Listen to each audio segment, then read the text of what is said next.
Who's that in the chat? Could it be my friends? Hello, Libera. Libera, Libera, Libera. Oh, oh, you know. Who is here? We have a Baku going, yeah. Zeke is here, Rom is here, Katie's here, Thep is here, Libra's here. And Libra has been gifted a gift sub. Has been gifted a sub. Gifted a sub. Gifted a sub. And I'm back in this shithole, and I'm very keen to get into the thick of it. Sorry, I just realized I'm not wearing jewelry. The potential that this game thematically has to scoop my brain out like ice cream is bad. But yes, I am slightly earlier than usual, and only very slightly, like 30 minutes. Well, actually, it's been 2 hours and 30 minutes recently, because I've been starting later and later. But as it tends, well, technically, functionally, I am currently unemployed. For the first time in a while. And I know that, like, before that, I was technically freelancing or self-employed. But like the manner of employment that I was over the past like 2 to 3 years, 2 years, has felt like 8 years. So I'm like, hey, wow, but it's okay. I feel like it doesn't count as unemployment until my income stream stops. In which case, I have a few more weeks, and I'll figure that out later. But for now, we enter a different layer of hell. This one. The lighting in my room looks so good right now. Oh, it's because the sun's out. That would be your old friend, the sun. My beloved. Oh, look. Yeah, doesn't it look lovely? I was trying to play piano before, then I realized I haven't practiced in like a week, so it's shit. So I'll have to practice before streams so that I can show you guys my progress during streams. But I haven't like touched it because I'm trying to build that effing bookshelf. Oh, bookshelf update, by the way. I feel like always updating you guys on like a purchase that's gone slightly wrong. To be fair, I've had a purchase recently that looks really nice. That is really nice. Oh, it's over there. It's a bag. Anyway, I love bag. And what was I talking about? Oh yeah, the bookshelf. So I called them today to follow up on my thingamabobs about it. And so basically out of the entire manual of stuff, which is like, it's a 6-tier bookshelf, yeah? And the tiers are all like shelves, and then around them is like a frame. So on either shelf, either panel, big panel, there is 2 little ones and then 1 long one up the back. So it creates a little border around all my things, yeah? Of the 2 side ones, of which there are 12, of the 12 side ones, 1 has misaligned holes, and I called them and I was like, can I get that piece replaced? And they said, no, either we resupply the entire bookshelf or you have to, you get a partial discount, a partial refund. And I was like, well, no, don't deliver another humongous bookshelf to my house. That's weird. And what am I meant to do with this one? It's already half assembled. I've already damaged all the holes. It's 1 panel about this long. I can show you it. But I can't bother going to get it. So it's 1 panel. It's nothing. It's smaller than my wrist rest.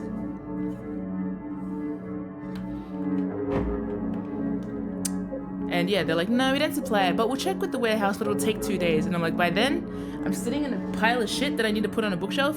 I'm probably gonna drill it myself, but I don't have a drill. So now's a good time to get a drill. Yesterday I was like, I don't wanna have to drill it myself because it's not like, it's the principle, I should be able to get it. And it's already correct. And so, and I don't want to like potentially mess it up by mismeasuring it because then it's not going to sit flush and it's going to annoy me forever. And then today when they were like, it could be another 2 days, I'm like, I'm not that patient. I need to do it myself. And ask a neighbor for a drill. I don't live in an area where I can ask my neighbors for anything. Remember when I first moved here and I was like, I'll give my neighbors bread. I feel like that would be a nice icebreaker. And like as a community person, I want to be able to ask people for it. Like I want to be able to have a a relationship with my neighbors. They should feel free to come to me if they need milk or something, you know? And then my neighbors were rude to me one time, and I was like, well, fuck you, I'm not giving you bread. I could bridge that. Don't want to. Once they did commend me for a tool that I made for weeding. My grandpa made it. I just utilized it. They were like, we should make one of those. And I was like, yes. And then I told them that their dog was cute. And that's it. I realized that their dog is the thing that was breathing in the backyard once. I convinced myself, because I moved into like a very affluent area. I was like, what is that thing breathing in the backyard? And I convinced myself for a moment that potentially creatures existed here, like in the Halloween movies or like the Get Out movies, where I was like, the affluence here is a price we pay for something that goes around in the night. And I was briefly convinced that werewolves existed, and then I just like remembered that my neighbors probably had a dog. Yeah, and I saw their dog, and it's old, so it's at nighttime in the backyard. But it's so quiet otherwise, so I didn't know it was there.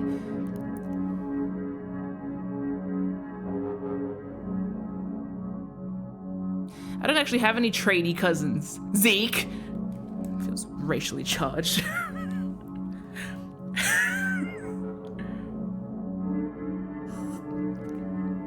Oh, and I forgot to put sugar in my tea.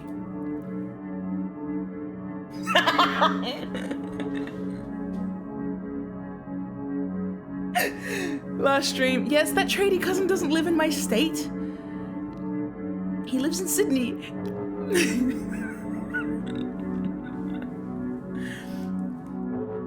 I have tree lopping cousins. They come to my house with a chainsaw. How was I supposed to know?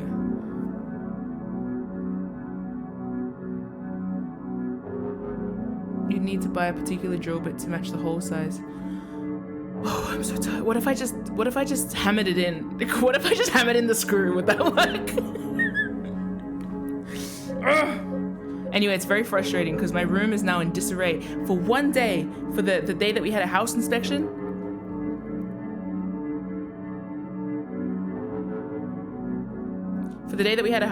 my room was clean, and it was so nice, and my mom was like, oh my gosh, your room looks really inviting. Like, I'm so not used to the door being open and it looking fine. And I was like, yeah, it's nice, huh? And then like now it's this plastic everywhere because they're like, you can't check out the wrapping until we're sure that all the pieces are there. And now I don't trust that the other parts of it aren't gonna be like wrong. Anyway, so that's my bitch. That's me bitching about it. I'm happy you guys are keen to hear about the interior design thing. If I were that kind of YouTube person, I'd be like, guys, let's do a stream where I arrange my bookshelf. I don't want that. I don't want that. You're gonna watch me go through Silent Hill instead. So, back here.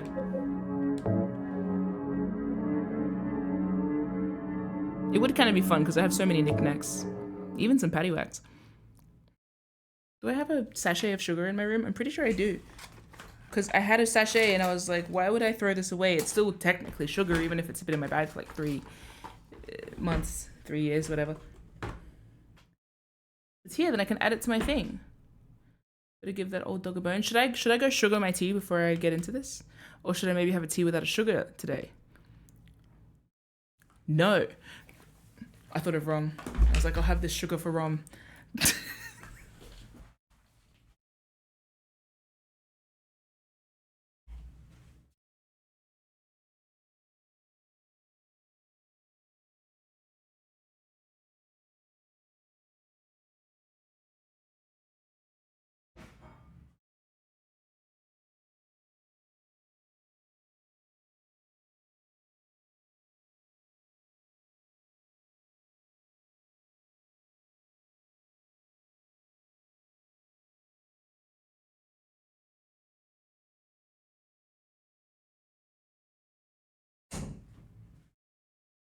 Sugar in my tea.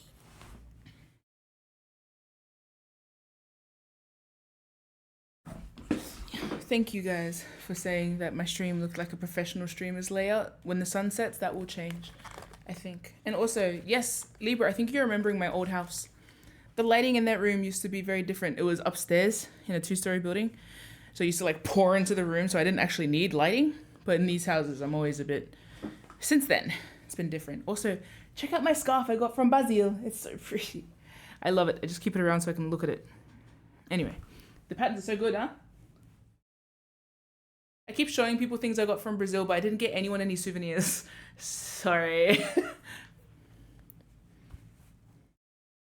But yeah, it was a bit more expensive than I had money for to get other people some stuff too. I was gonna get two initially. I was also gonna get like a poncho thing.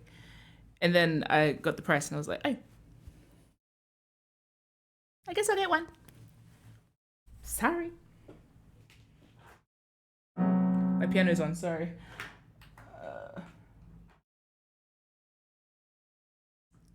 The lighting is great. Thanks. It's very blinding at the moment. My mom also saw, like, I have to put on extra eyeliner for these streams so that my eyes show up. So when I leave the stream, and sometimes people who watch me on TikTok will see it, it's like a nightmare. Mom's like, oh, your eyeliner is very dark today. I was like, yes. Gothia's coming in handy. Why are you talking like past tense? Fall Out Boy got my most played song of last year. Most played artist of 2025 was Fall Out Boy. That's like, anyway.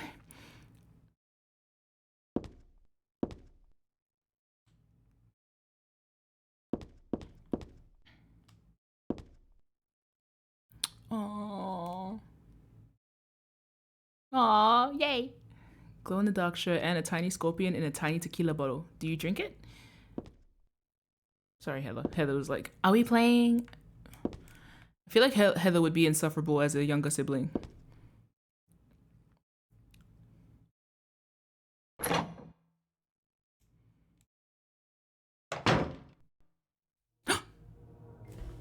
What?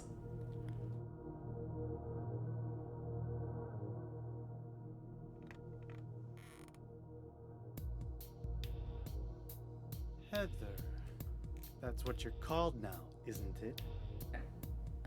And who are you? The name's Vincent. Don't forget it, okay? I'm on your side. So you say. But how do I know you're not with her? Her? You mean Claudia? Please don't lump me together with her. She was totally brainwashed by that crazy old hag. Well, I guess crazy old hag Oh, is shit. a bit harsh. She is your mother, after all. Your bitch. Mother? What do you mean? You don't remember? Me standing at the door. So Harry didn't tell you anything. What the hell? I guess he hid the truth to keep you on his side, eh? That figures. He's a pretty sneaky guy. Don't talk about my dad like that! Oh my god! I apologize. Please, calm down. Oh my How god. do you know my father anyway? Kill him, Heather. I know everything. I know about your past, too. Then tell me what's going on. You don't know even that? That's why I'm asking. If you know everything, then tell me how I can put an end to this. Not yet. Why not enjoy yourself a bit longer? Nerd, I'm gonna fucking kill you. Joy? I feel like I'm going crazy. Doesn't this place get to you at all? Oh, it gets to me, all right. I find it most fascinating. Oh, ooh, kill him. Wait! I'm not finished talking! I knew you were on her side. How do you figure? There's something wrong with you, too.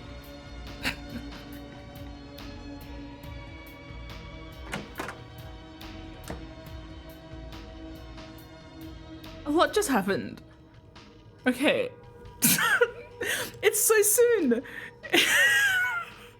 We just started. Oh my gosh. Okay. Well, I love her. So funny. Just before stream, I was gonna say usually by now we have people's surnames. You know, Harry Mason. I'm Harry Mason in the first game, and then James Sunderland introduces himself first name, full name by the time you get to the apartments. And then her, I was like, we don't seem to have your name. Whoa. Okay. We don't seem to have your full name. Why is that? Full disclosure. That is the thing that I found out the other day. I looked up Heather and it came up with a surname and I was like, hey, but then I remember people in the chat having said that ages ago. And then I interpreted it. So now we know that is a pretty early content. Because remember there was a Silent Hill 2 stream when I called her Heather Mason, but I didn't know why. And then I clicked, I was like, Mason! And then I had like a reaction there. So like 6 months later, now I'm like, oh. But the way that we find out is so, it's yummy enough to like not really matter. You can't type in this game. This is my own screen. Okay, well you can, maybe you can. Maybe I'm a liar. All right, wait, okay, so already, right out the gate, we meet, what was his name? I want to say Jesse, but I don't actually remember what his name was. Vincent, oh, close enough. Vincent, he's giving Lazard, you know?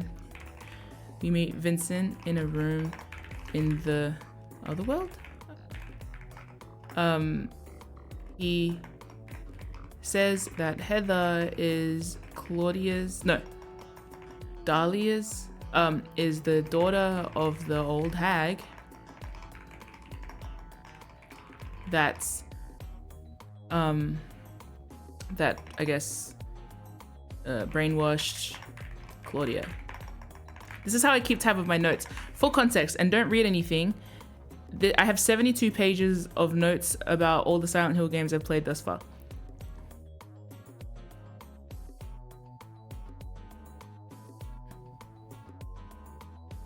They were only really well organized in the first one. Now they're just kind of like, I just write words and hope it makes sense. But that feels like a more significant capture of the experience. He says that Heather is the daughter of the old hag that brainwashed Claudia, presuming that this is Dahlia at this stage. Assuming that this is Dahlia at this stage. Heather's temper. Or protectiveness, defensiveness. Oh, like it might be a justified defensiveness, but I'm using this without the baggage attached of her father, or slander against her father. Interesting. I love that. Also, I really love her. It's not just voice acting. I love her, I guess, performance in general, because that's the animation as well. Her body language. I love her staunching at the side of the room. That's not a T-pose. That's something else. that's like, I'm going to burn you like an effigy. It's just such a threat. She stands like that little gremlin creature. You know the thing I'm talking about? Hold on. I don't want to put you on my Google. Let me open this in a different window. Standing. What would I look up for this? Standing strong reaction meme.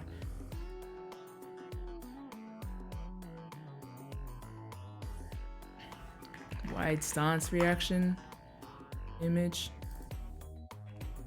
Sorry, I just saw this cat. This cat kind of reminds me of what she looked like when she was like, I don't know what that means, or whatever she said.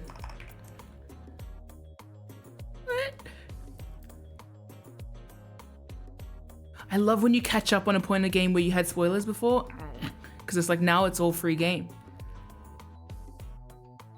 Wide stance reaction image. Stands like this.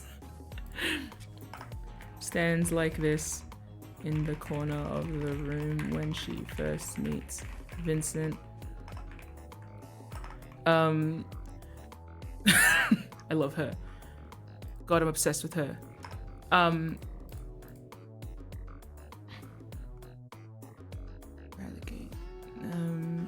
Vincent is also weird. Yeah, nicely noted. He seems fascinated by this place. Heather ditching the conversation before he's finished his monologue makes her one of my favorite characters ever. She is so not interested in the weirdos in Silent Hill. Heather leaving conversations before they are dramatically concluded is currently one of my favorite traits about her. Illy Heather. Vincent is also weird. He seems fascinated. Okay. Heather acknowledges that this aligns him with her. Meaning, I assume, Claudia.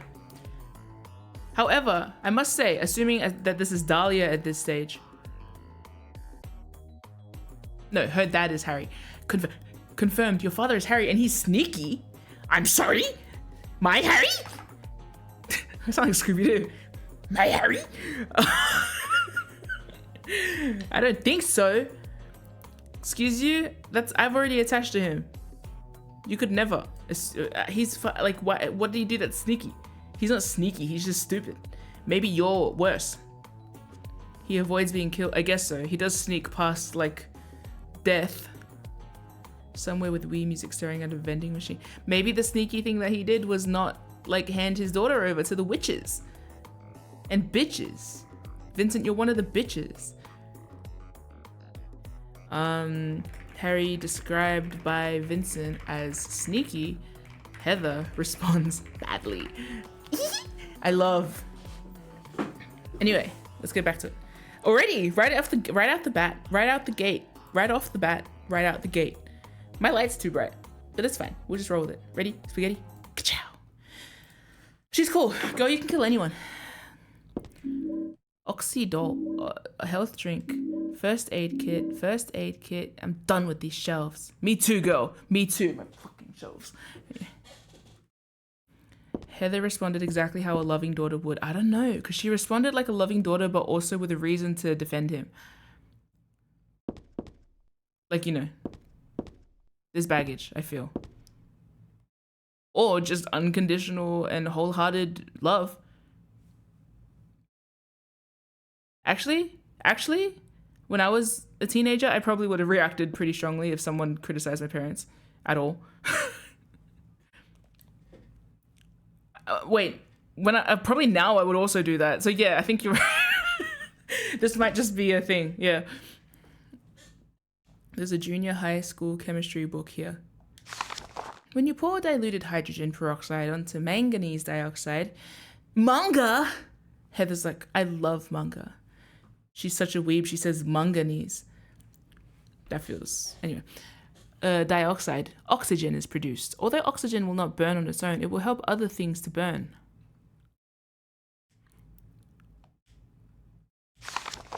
Well, let's try this again. Hold on. Do I have a whiteboard? I do. School time. Someone remind me that I wrote down that I wanted to learn Givian's Heartbreak Anniversary. I don't feel like learning it anymore. Stare at me like souvenirs. Can't seem to get you out my heart. So the days that I met you, the days I lost forever. Where's my thing? I'd like this every time. How does it feel like you and me? Planet Earth might be the only planet with fire because of the oxygen.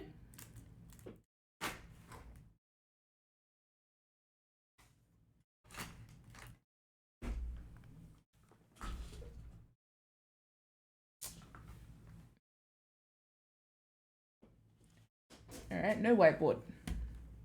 Memo pad. Kirby memo pad. Model D. A pen I got from my cousin. Diluted hydrogen peroxide.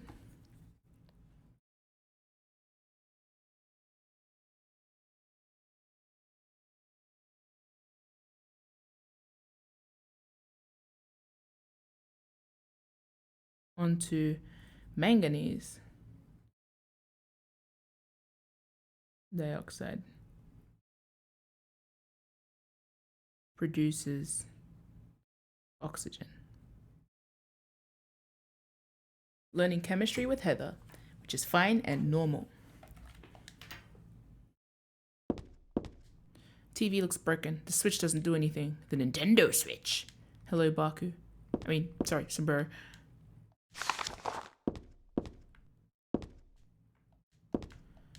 You're right, there is a lot of alchemy happening with our potion making witch daughter over here. Sorry, Harry's potion making witch daughter. See, now that makes sense because Harry ended the first game. It'd be very funny because like I ended Silent Hill 1 feeling pretty confident in like how I interpreted it in all of its forms. Now I'm not sure. I wonder how this, I don't know. Well, no, I am sure. It's just a new angle. I'm not sure. I think I was going to say it'd be curious because Rom was saying that lots of people didn't feel like they understood Silent Hill 1. I'm like, I did. I think. I don't know. I don't think I'll go in this room. That weird guy's in there. You're so fine and good. She's great. I love Heather. She can do whatever. She's so well-rounded. Oh, she's got a whole personality and everything. Which, yeah.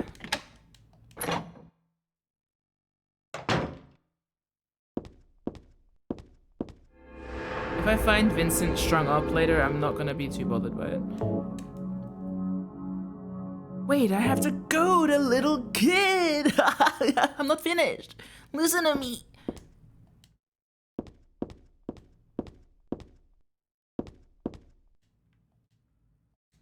Yeah. Then again, I guess maybe it's not post. I don't know. I can't really talk about chronology. I should probably talk about some chronology. Let's assume that this game is set after Silent Hill 1. I have no reason to believe the opposite or contrary. So I'm gonna base my brain in this reality as I know it. I don't know what kind of plant this is, but it's withering away. Poor thing. She's so cute. She has empathy for things. Oh, I forgot about the problems.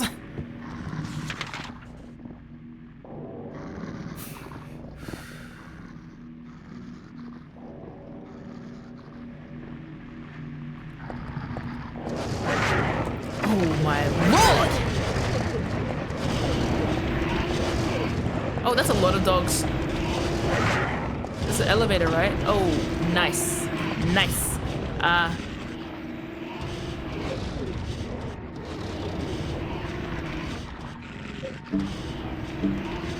Great sounds.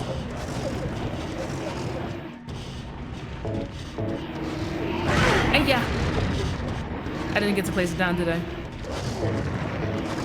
I think they don't go for the jerky when they have the option of eating like a fresh person, right? Oh, no, they're gone. That's nice. Oh my god, like father, like daughter. I'm sad.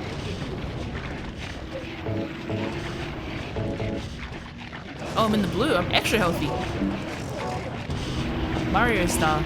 It's really loud. It's really, really loud in here.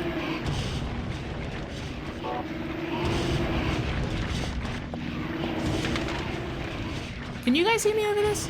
Maybe I don't have to yell.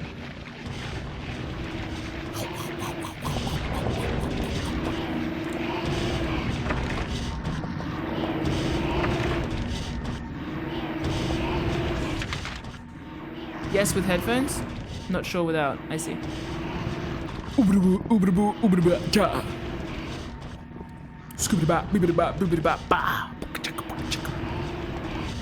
Alright, dogs.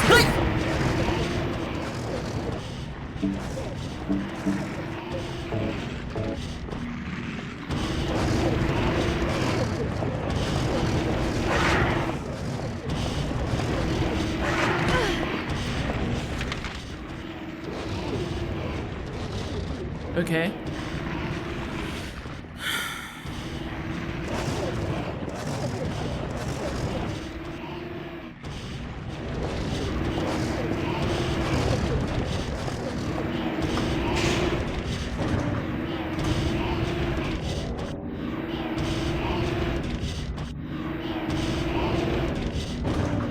Oh, Lord. Ah! What clever use of sound, you bitch. Far out.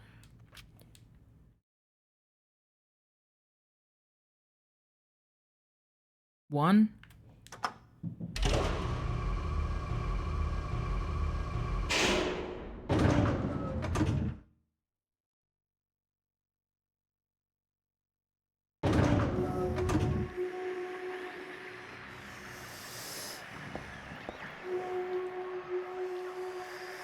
Something's breathing.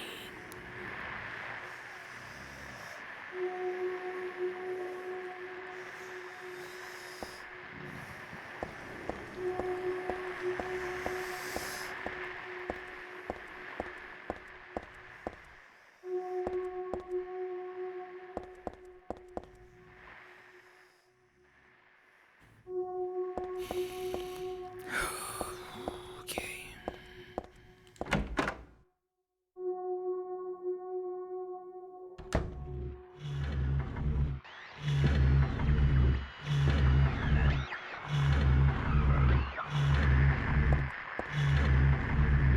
There's money scattered all over. The register and the cash aren't of much use to me right now.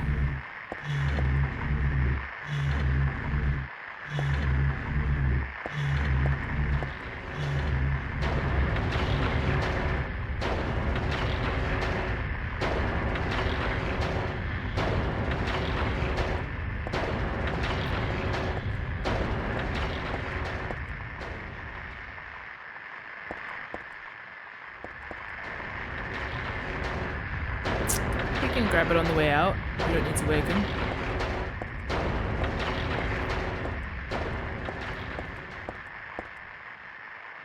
For some reason, the only thing in the fridge is liver. I hope it's not rotten. I got pork liver.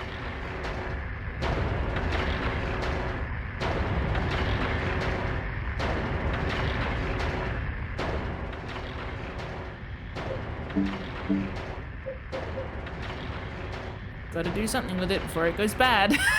Oh.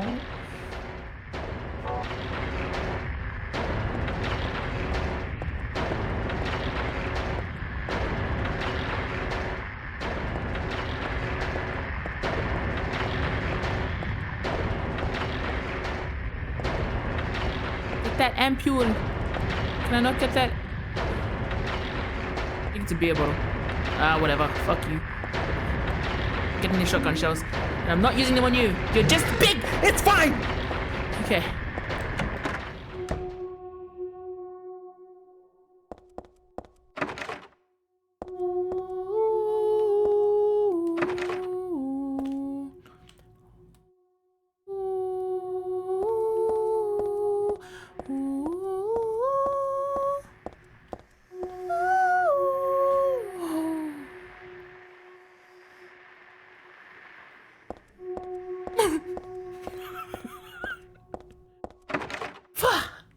I was hoping not to have to go that way. Okay. Oog.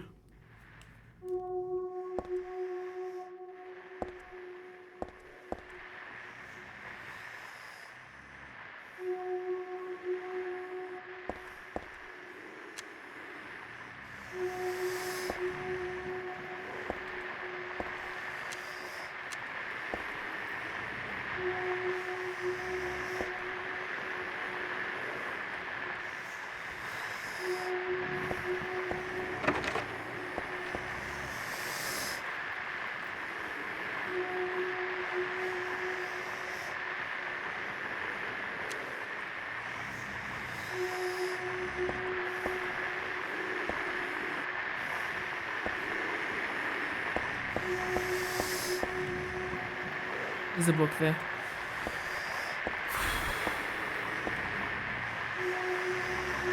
The book's lying here. Looks like a fairy tale.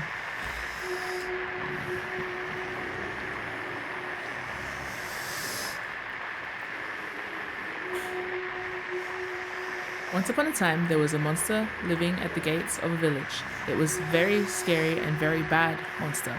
It would catch people and crunch them up with its big teeth.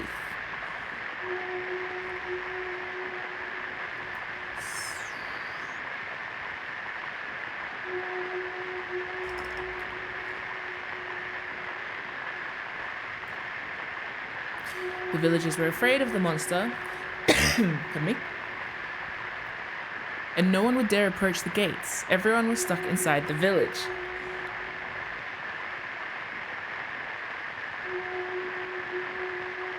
Gatekeeping is important. When the king heard about this, he summoned his knights. The knights eagerly rode out to defeat the monster.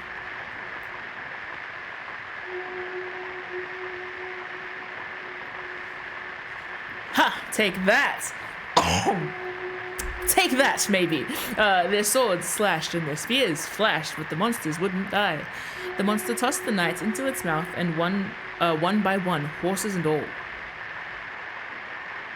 Good lord. Good lord above.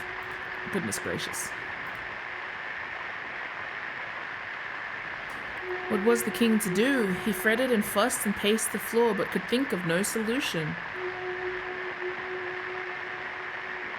Well, like, don't just stop doing it, maybe. Stupid king.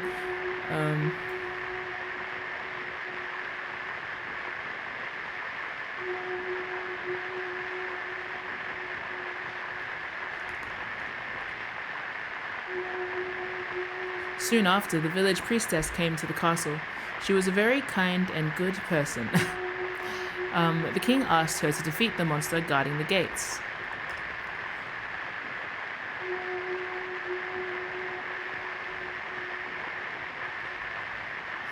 The book's torn. The rest is missing. I remember reading this a long time ago. Oh, I think I borrowed it from someone.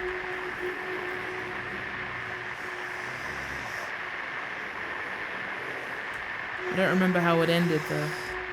Ugh. Didn't I read the story through to the end? This is so better! Okay. Grr.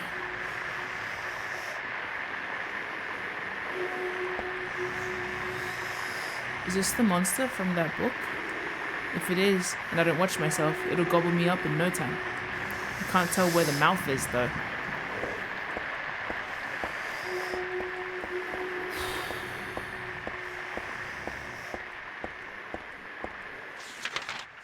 Ten out of 10, game of the year. Monster? She her little drawings? Okay.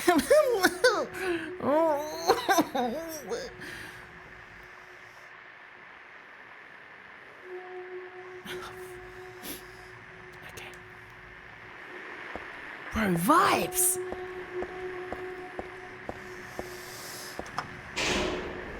I see why this game is everyone who I know who loves Silent Hill 3, it's like their personality.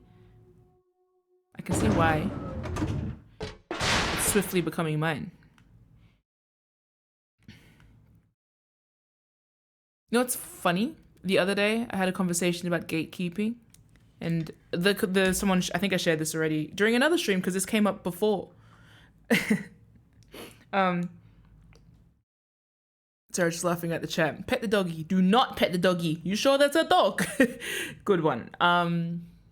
The other day I was talking about how someone shared, we were having a share your hot takes opinion, your worst hot take, over dinner with a bunch of new people. And one of the people said, one of my opinions is that gatekeeping isn't always bad. And we all unanimously agreed. And he was like, oh, I'm so used to that stirring up different reactions. And I was like, you're probably talking among people who are naturally inclined to bust through gates and disrespect the idea of boundaries. So, and I don't mean that in like a very intense way, but just in general, lots of people, culturally or otherwise, are prepared for the entire world to be accessible to them at all times. And there are obviously certain like values communicated culturally that endorse that as well. So I just thought of that aspect.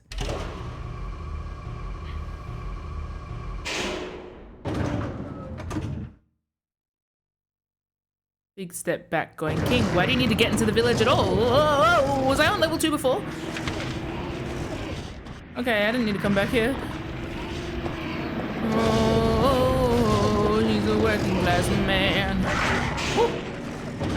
Oh, he's a working class man.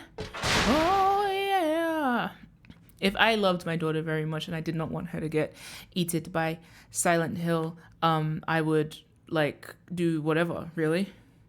I'm so interested in seeing how this might be as a predecessor to games like The Last of Us, for example, or even Resident Evil 8, which also took place in a village. Yeah.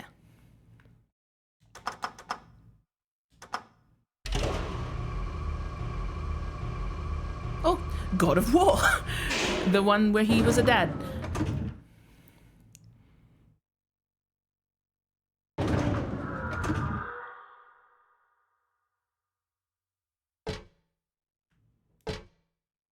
Bulletin board's fallen down here. There's nothing useful written on it.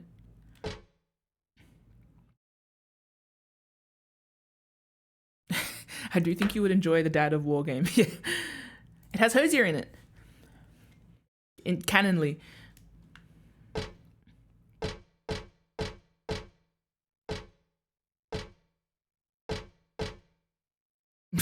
Dad of Boy.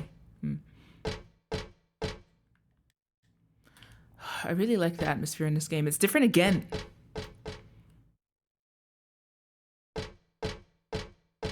It's kind of much cooler than the other two. I guess it's that I don't want to let the statements from the chat tarnish my thoughts too much because I'm like, maybe it's the hostility, but it also could just be the protagonist. And again, we're not getting that strange, uncomfortable, like, James Sunderland experience. And it's not, like, as sort of confused and horrific as Harry's. I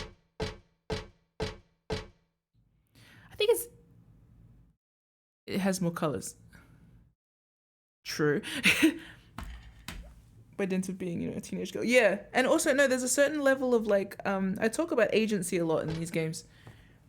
I think often the most powerful characters in the Silent Hill games are women, right? That's why I've been making the thing about witches this whole time. So I do kind of feel there's a level of, like, at first I was like, she's just a little girl, but at the same time I'm like, she owns this fucking joint, This is my town, bitch,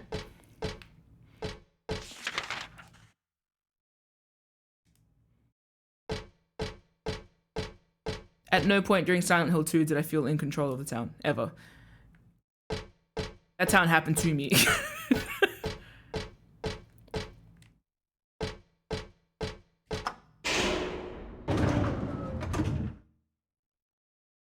Not even the presence of Maria, which could arguably be something like,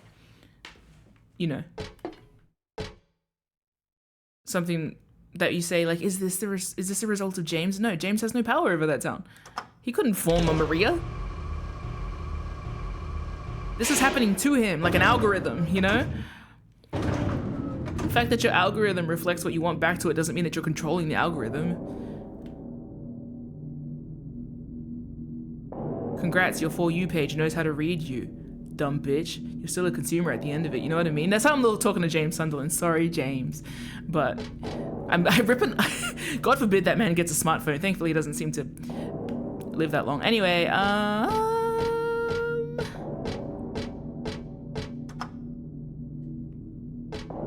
Heather is now happening to Silent Hill. Yeah. This is making me so excited for Silent Hill F too.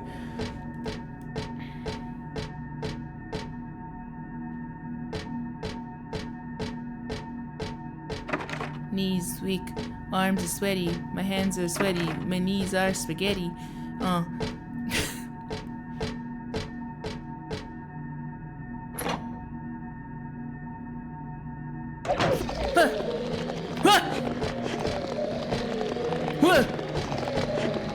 That's okay. I just needed 3 different... Okay, I just needed 5 different reactions to the same thing, and then we're fine. Oh, shite.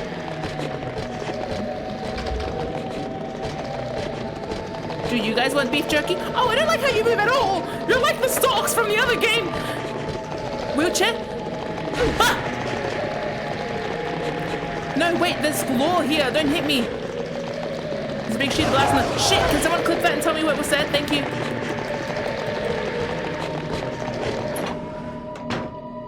Sorry, I don't need to yell. Could someone please clip that and let me know what it said? Thank you.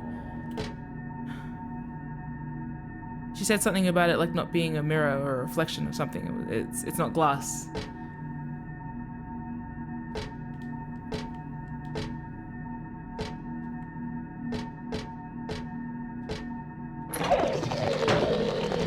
It's okay, it's okay, it's okay, it's okay. Shit! Everything in this game has the same audio footprint in my mind as the Snow Peak from Snow Peak Goron from the Majora's Mask games, which is one of my favorite sound effects from any game. It doesn't break when I hit it, so maybe it's not glass at all.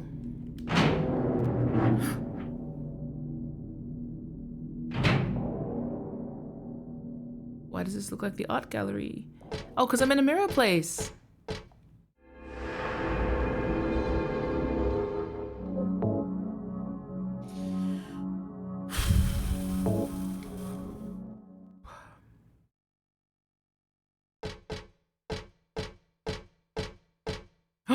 Yes!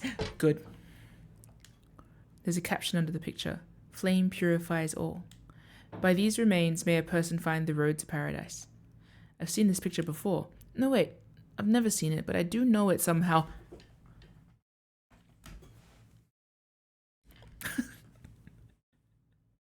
I am the daughter of all the witches you couldn't burn.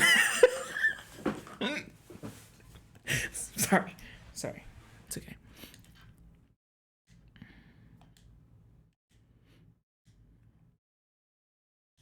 What is this, a bucket full of ash?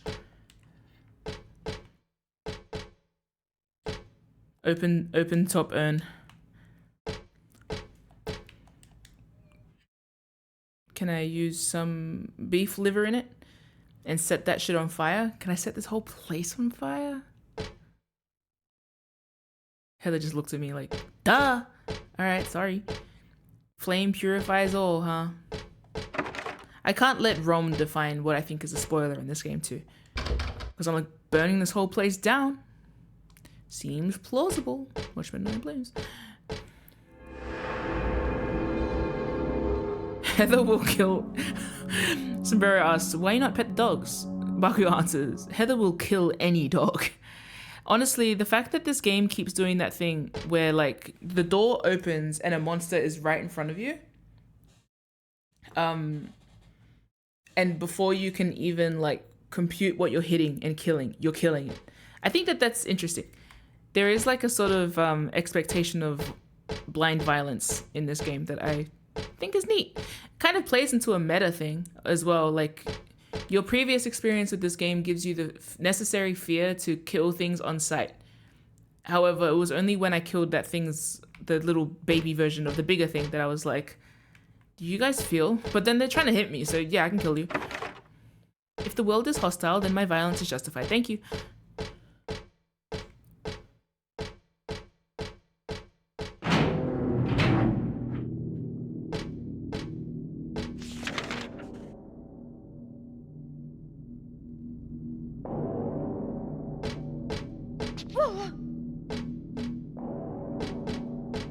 Whoa, she does a backwards fall? That's so good.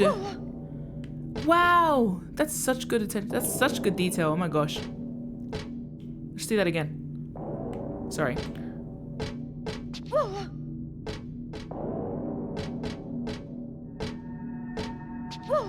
That's great detail. Woo! Wow. You guys love video games, huh? You make me love video games more, and I already do.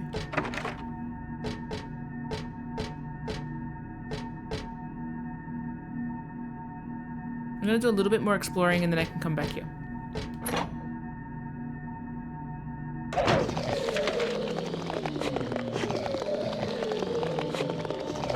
Wow, that sound is bad. Oh, I can kick them? They all have, like, clubbed. Ah! Okay, her little scared scream makes me sad.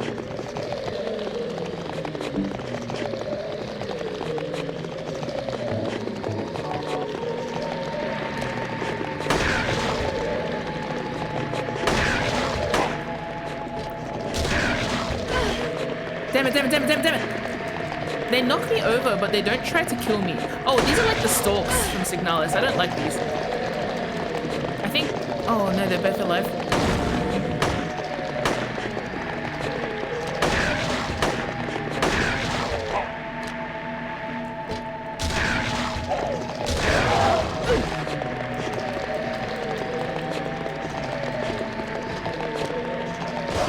Damn it.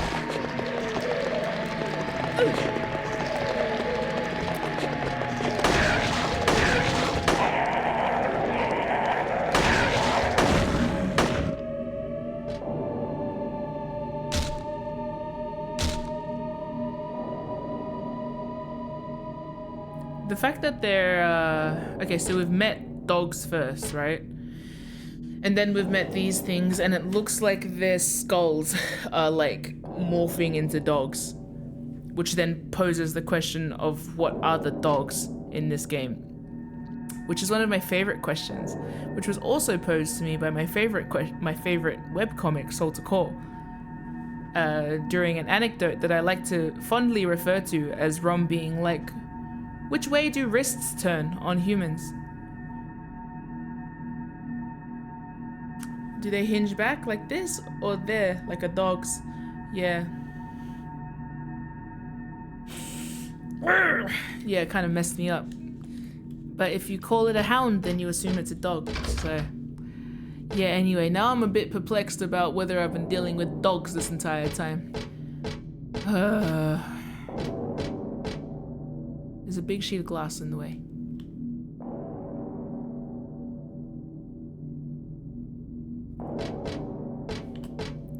You should take your time. What's the rush?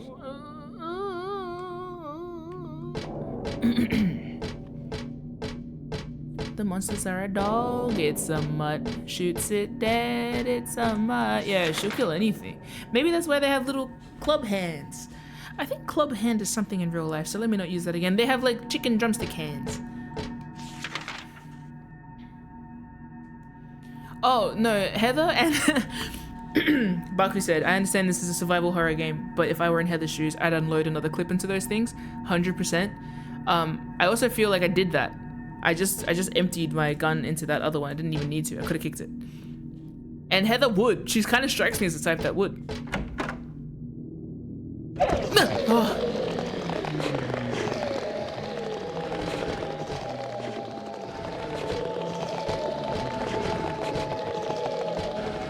Who's in the cage? You or me?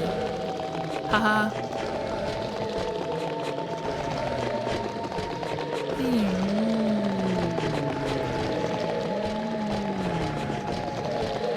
Knowing that there's like a whole team sitting there listening to the layers of this music for work, can you imagine going home after your 9 to 5 of, first of all, composing incredible soundscapes? She's so short. Look at her. She's so small. This kid has a gun and a katana. Anyway. Also, did I say hi to Kick before? Someone said the word kick in the chat, and I can't remember if I said hi to Kick because I was dying at the time.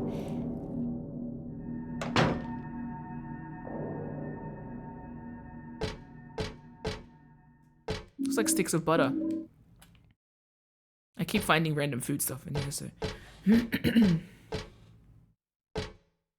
Oh, yay! No more cigarettes for me. I quit for good.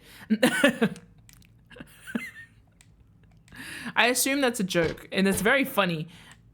It might not be a joke. But I assume she's being a joke. I assume that was a joke.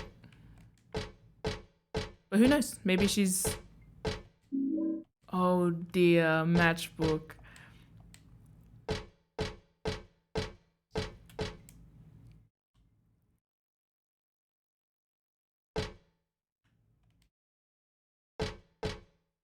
The question is, whose cigarette is this?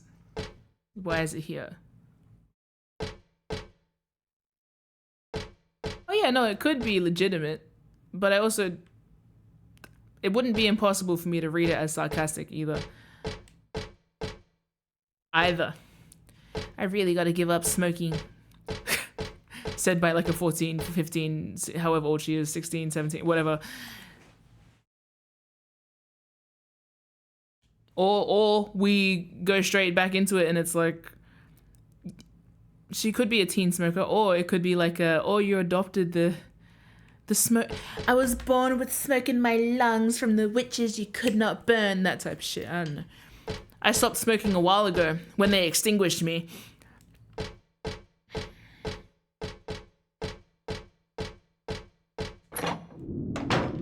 I mean, she does know how to wield a weapon. She is bringing about the end of the world as we know it, and perhaps she did partake of a cigarette.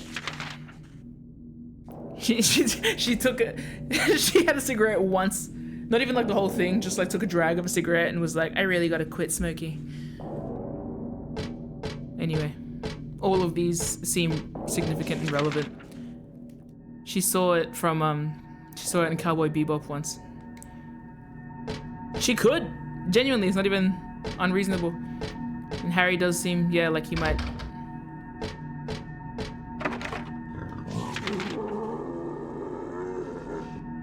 Alright. Someone's having a rough day at the office. I guess she hasn't said anything overly sarcastic recently.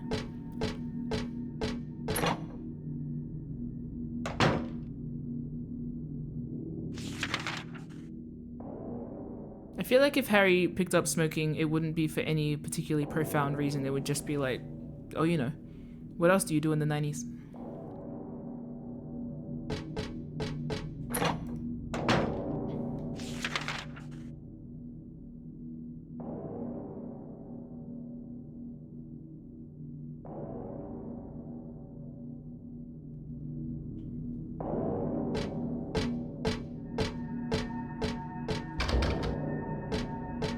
I feel like if you told Harry Mason that smoking killed you, he'd be like, what? No way.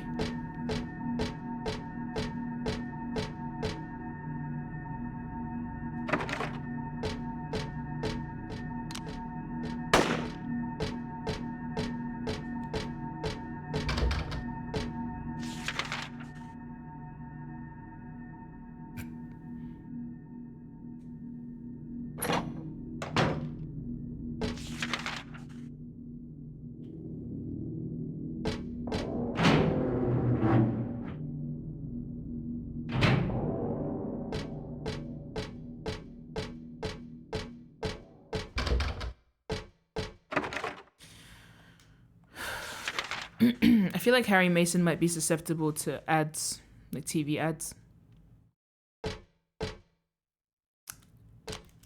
Well, I guess I'll do some chemistry, right?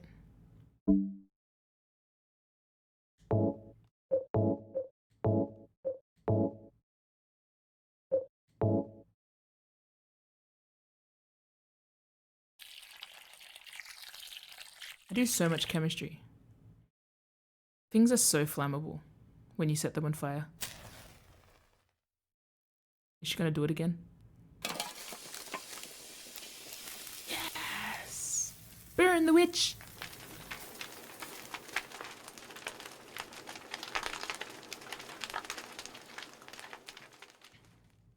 Yay!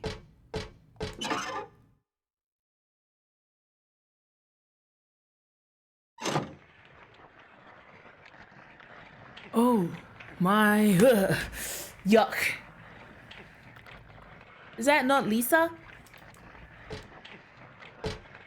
What the fuck?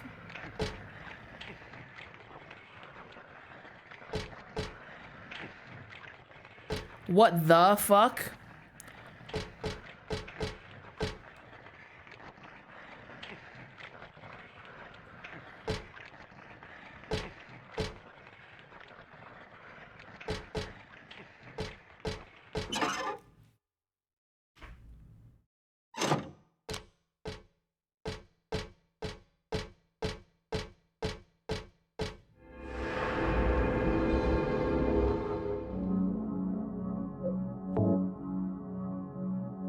That was only 10 minutes between the last save and the other one. Fucking hell. Set pieces in this game are distinct.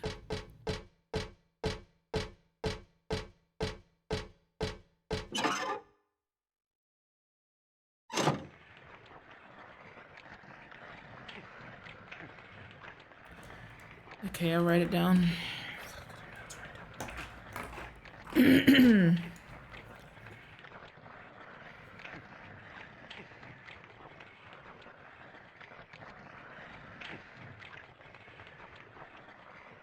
One, two, three, four, five.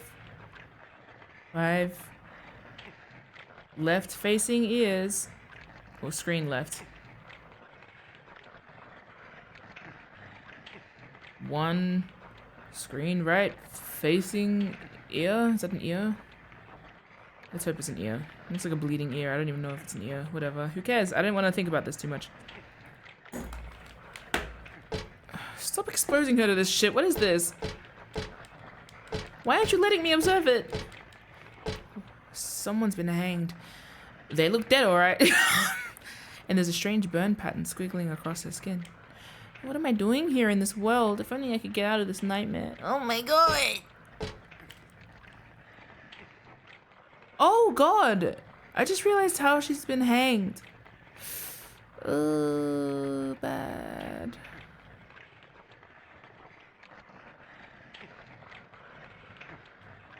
I'm thinking a lot about Lisa at the moment.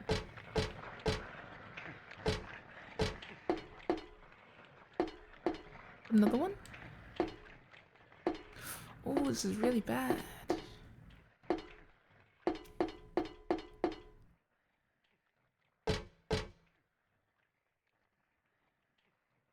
Sincerely, what? Sincerely, when I think about the witch trials, the idea of witch trials or witch hunts at all, it's so disturbing, actually. It's good to remember how disturbing they are. Because lots of people are like, it wasn't actually that widespread. I'm like, even just like one person, that's like enough. What might this be? The rest of that fairy tale I read earlier?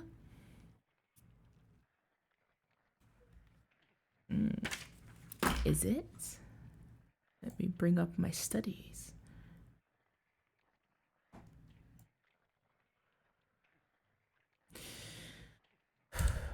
The priestess accepted the king's requests and went to the village's gates. But when she saw the monster, she tried to convince it with words instead of killing it.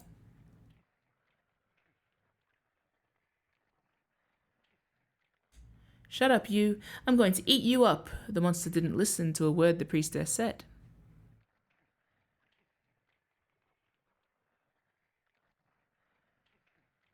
But she kept trying to convince the monster to give up. It's wrong to eat people, you know.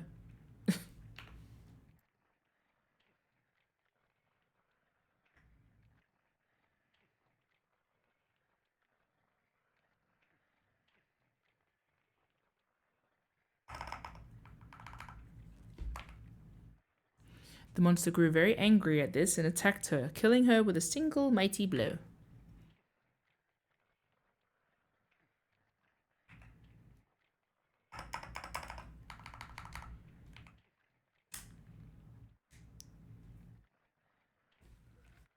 I see.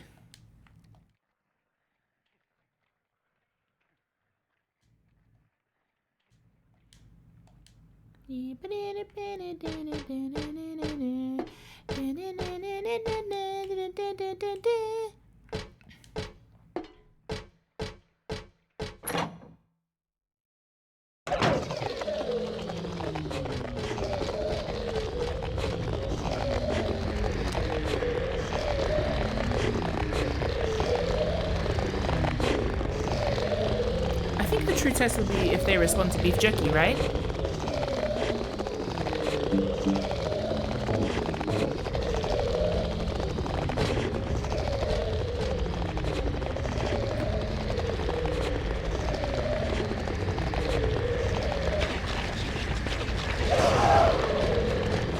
Bad.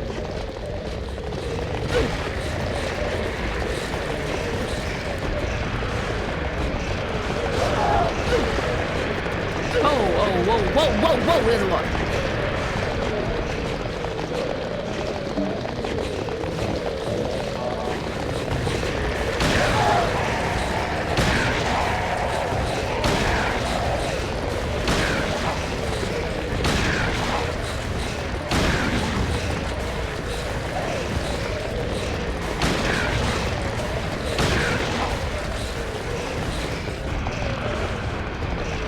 Isn't there another one?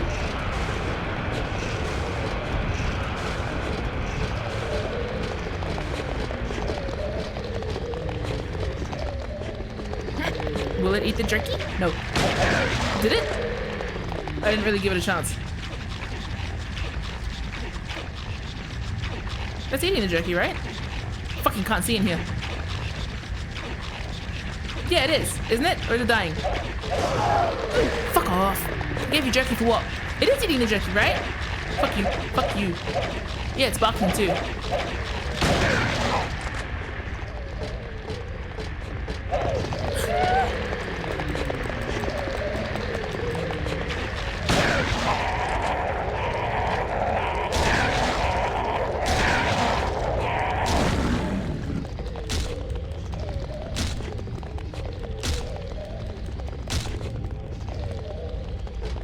Okay, thanks, cool. Oh well, I don't need to be doing that for all of them. At some stage during them... At some stage, what am I trying to say?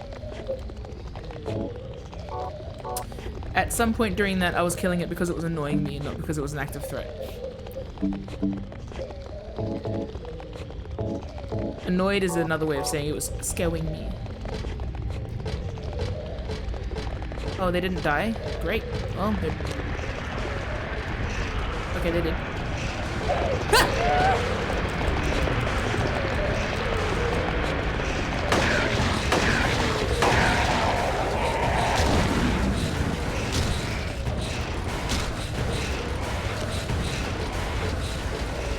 Heather being angry is already like one of my favorite things in the game. I love anger as a concept.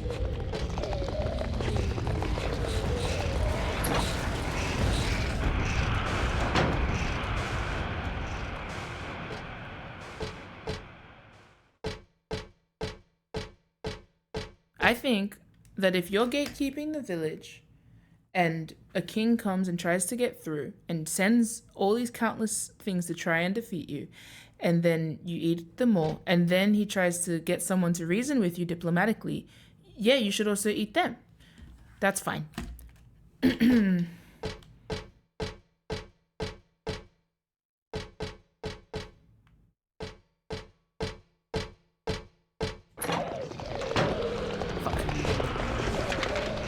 This place is so mean to me, I should kill everything. And I feel like if you tried to grandstand to Heather about like, no, you shouldn't. You should reason. You should be like, reason with this! And kick you in the face until you die.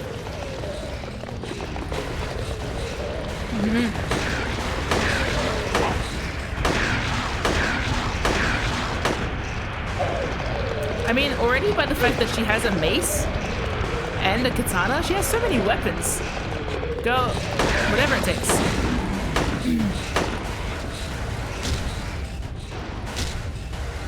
You're a teenage girl. You can, whatever, you know? And you know what? Harry would tell you to do the same.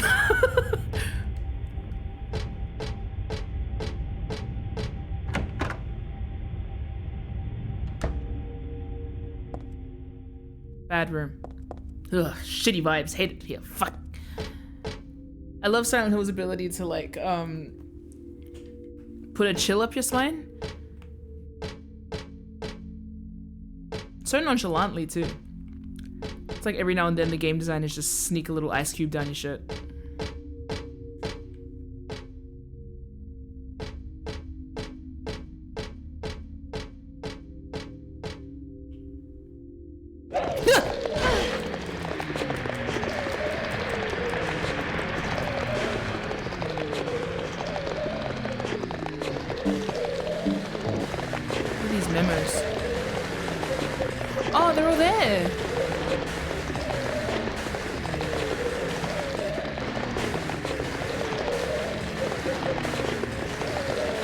Oh, wonderful. Everything I find is kept. Really great place to stop and think about that too.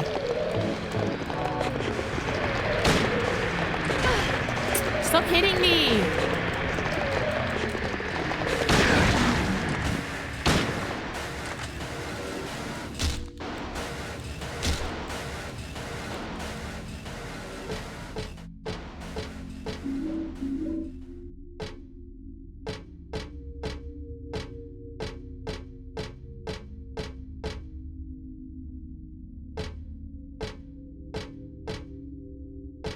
think it's interesting too, like in the previous games. Oh, this is off the map. Interesting. In the previous games, like there's a kind of misery with the characters. They're still miserable, but I don't feel expected to sympathize for them. Again, that might just be because I don't know. Well, in the previous one, you walked into the town as a dad, and then the main enemy that you found initially was like, well, a dog to start, and then birds, and there's like dogs and birds. That's just walking around in Australia. You're gonna get swooped by birds. And walking around in Samoa, you're gonna get attacked by dogs. You know? But then like in the humanoid ones, it's like, that's a baby. That's a school child with a knife, you know? I started this game with a knife. Me at my first day of school in Silent Hill. Stabby stabby.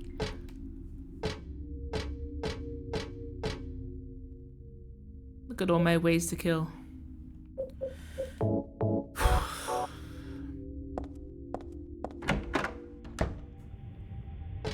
Why did I come here, other than carnage? Anger, justified violence, like that kind of thing. Or just violence in general, maybe without justification. I was thinking of that room that I entered and the only thing that I did in there was kill the other thing.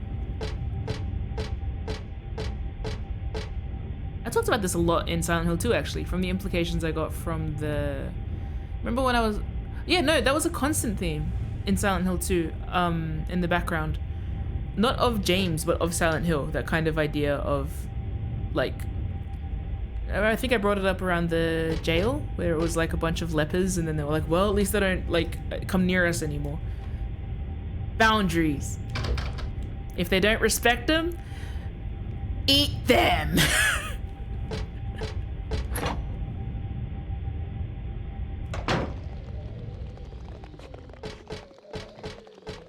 It also makes me wonder if that creature would have done more if I'd interacted with it more after it clearly was giving off like, don't fucking come near me energy.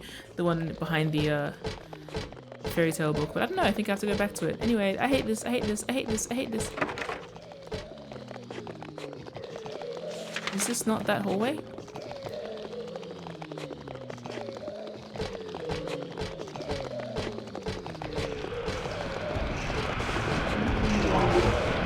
Where is the problem?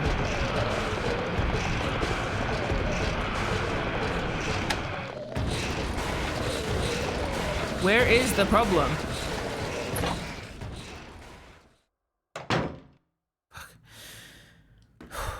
Ugh.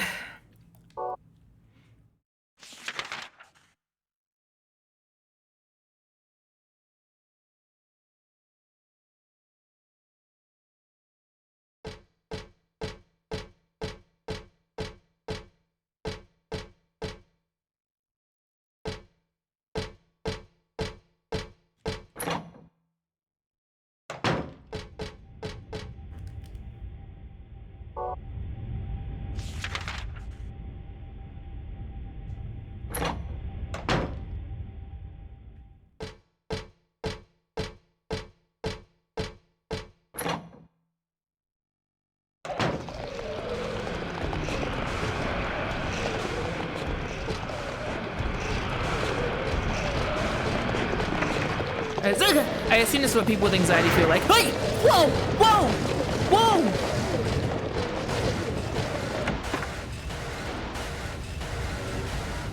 Where'd the dog come from? Oh my god, I have this like almost exact lamp. I got a silver coin. The lamp shining on some old silver coins I know I've seen before. I got one earlier, so I shouldn't really take any more. I mean, I'm no thief. I might act like one now and then, though. I act like a thief. I'm taking a cigarette and I'm reading my problematic manga. And starting a house fire, and I took it away. I extinguished it before I killed anyone. Before it even took anything. I'm mixing mustard gas and she's cute. I don't need any more coins. Only one coin? You're so good. Heather would know how to like, you know the kid that's like, you know the kid that's like, oh my god, avocado. I feel like she'd be like a very grateful kid. Of course, it's not like money might not come in handy, and it goes without saying that would have been nice to have. But I think I'll pass it on anyway.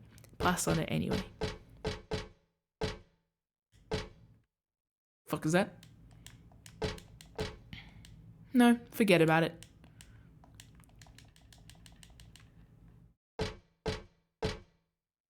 She's so honest. She's so upstanding. Good for you. She's so reasonable. Oh no, writing on the wall. Ah.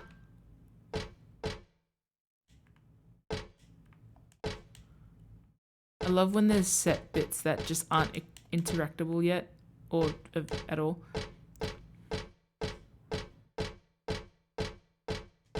Is it a vending machine? It's a plain old vending machine. This one's selling canned drinks. Come to think of it, I am kind of thirsty. I'd feel weird drinking anything sold in a place like this, though. Let's put a coin in that after. There's something written on the wall. Thus one's life turns to riches. What was a bag of silver coins is now the number in a book. Yet fate hath no price. Ah, but do people know this? What?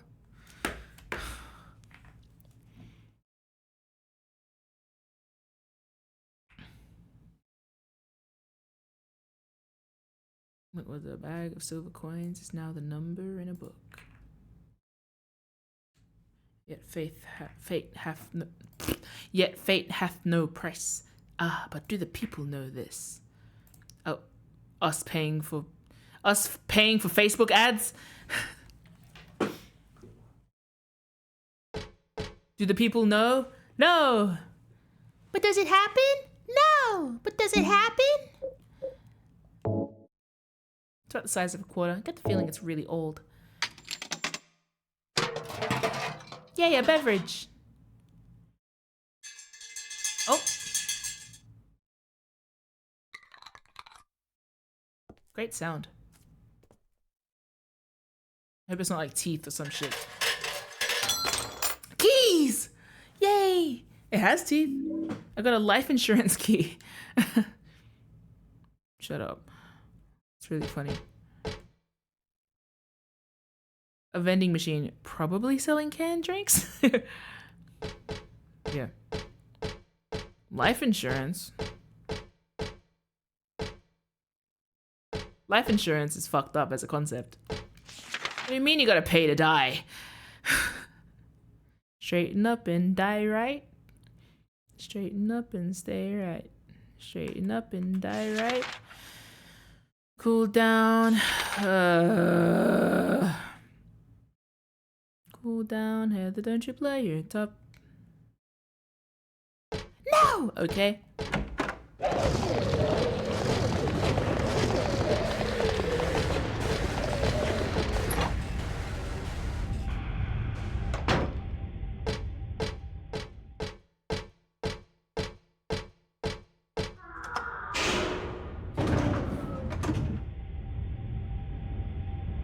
What if that's a lesser? What if a lesser's in the walls? What if I'm a lesser? Ah! I forgot.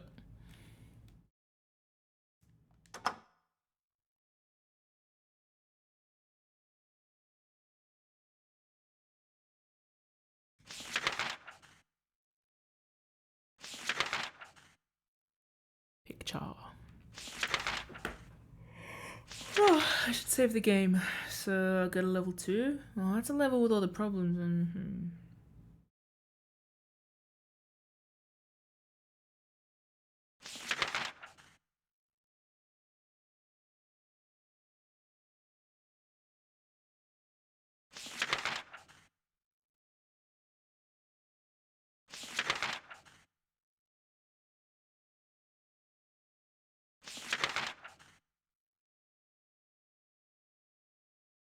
I'm trying to see. Yeah, okay, it is level 1 that I need to go to, but I'll go save the game first because I don't trust like that.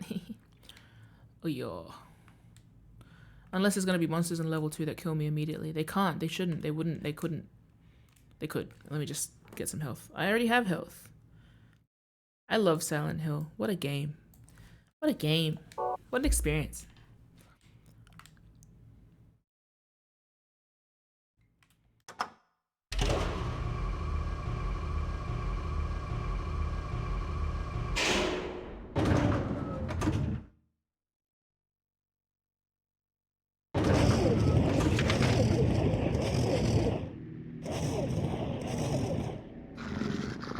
Probably shouldn't have come here.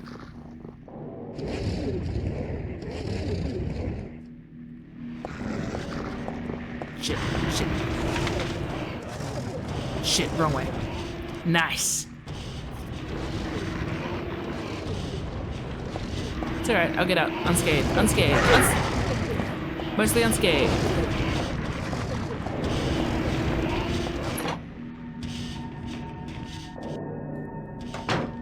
Is this the correct room? I don't remember being here before.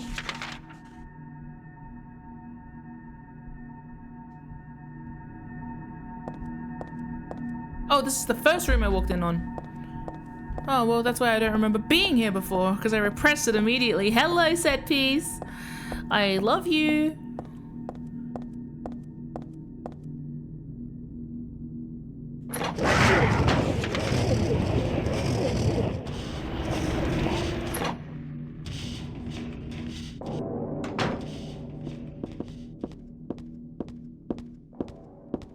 Oh yeah, with the fucking weirdo. Forgot.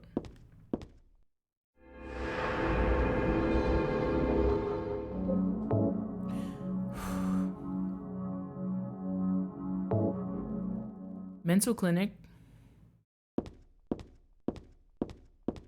Yeah, the guy in there's looking after his mental.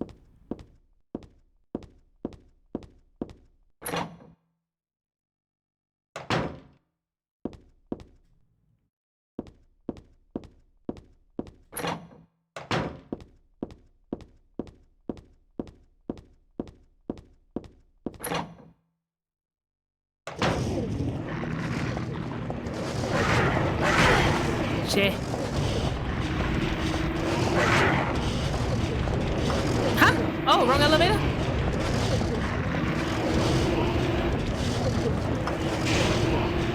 Okay, level 1. Let's go. I want to deal with the big monster goes.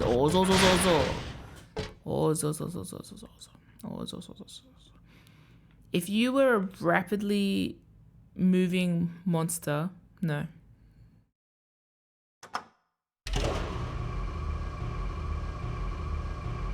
What would your character's repetitive character animation be? Your monster.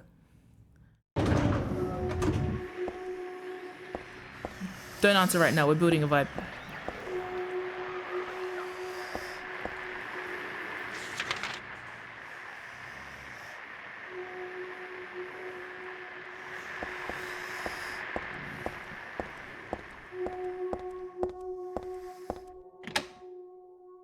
You don't understand the question. Okay.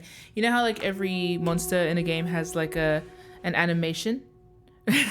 Has an animation that they like repeat?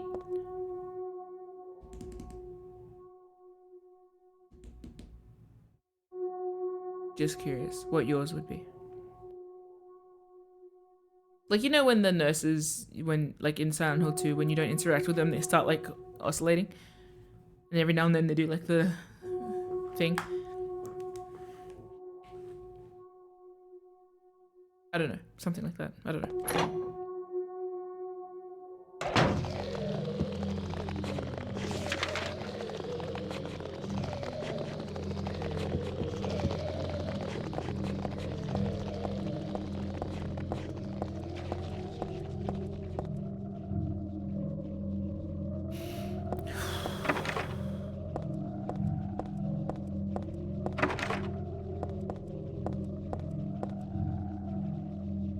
The Macarena, hey? The entire Macarena? Sorry, the vibe is being set so intensely over here. I'm gonna stop talking.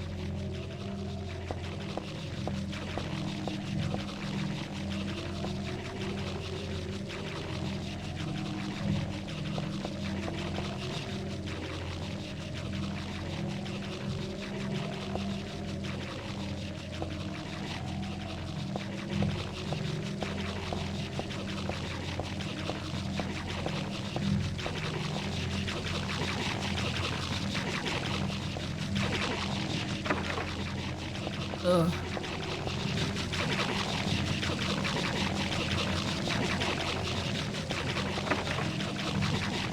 Yuck.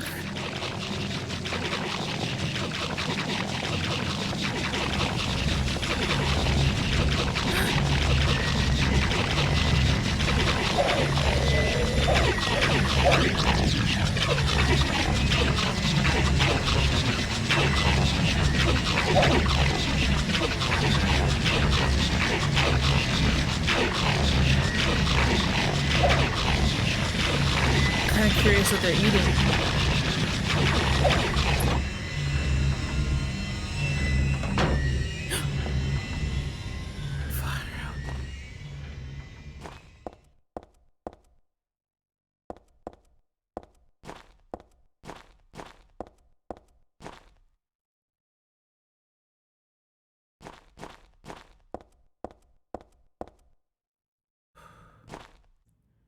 Whew, the end of that fairy tale.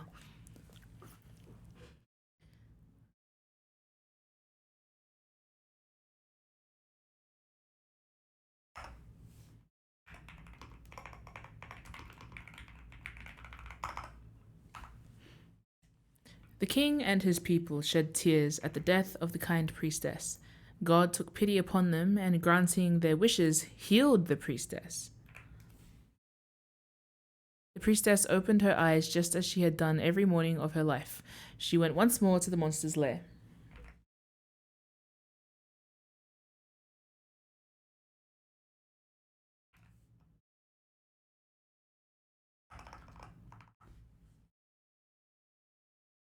Fool, you wish to die again? No, this time it's your turn. The priestess had come to defeat the monster once and for all. As the priestess was very, very kind, she felt sad about this task, but it had to be done. The double very on that is... I feel like you're propagandizing to me and I don't even know what the story is or why I would need to be.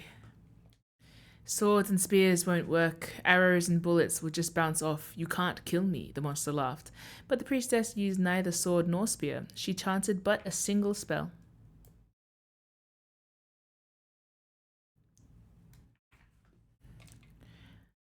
Ooh, I'm learning magic. Tu fui engo eris. Hey. Do you know what happened then? The monster let out a huge cry and then died and vanished. Thus, the villagers were able to use their gates once more. Everyone lavished their gratitude upon the priestess, and they all lived happily ever after. Signed, the priestess. Tu fui ego eris. Weird writing. Oh god, you said it out loud? You're so funny. What was that?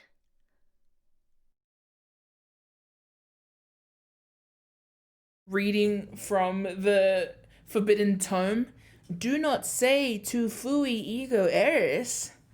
Why? I love her. No one said she's a good witch. Okay, so I'm gonna chuck this out there before we get any further because I can see the game's revving up to do stuff. I love how Silent Hill deals with mums. It was kind of why I thought the first game was so cool because like a game with so much to say about women as victims, but also with a lot to say about women initiating evil. You know, like Dahlia in the first game. Shitty mum. And I really liked that you kind of had Harry as a good dad, if not like the penultimate dad, and then Dahlia as like the shit mum. Just because it's quite like, it subverts the idea that a mum is like innately great and innately good.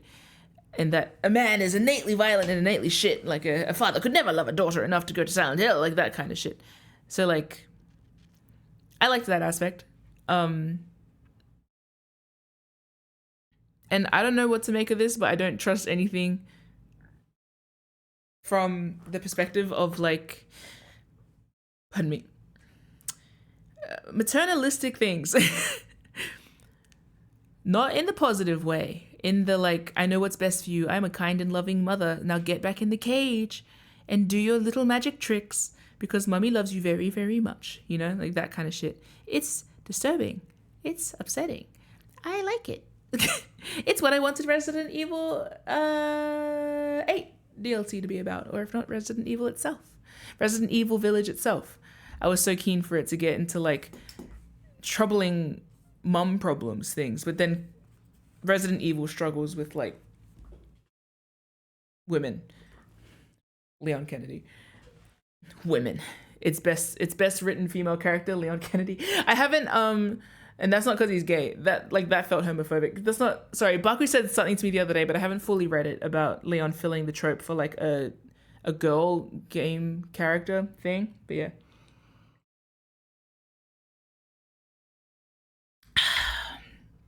Girl horror. What is it? Girl horror girly Leon Kennedy. Yeah. He fulfills the thing. But yeah, so it's nice to know that Silent Hill's there doing it. The range of woman characters and culturally women things. That's why I appreciated Dahlia in the first thing. I was like, oh, I love when she's a villain, but it doesn't feel like her being a villain is misogynistic, you know? Because like there's also like the main victim and the nuance is all there. Alessa's a girl.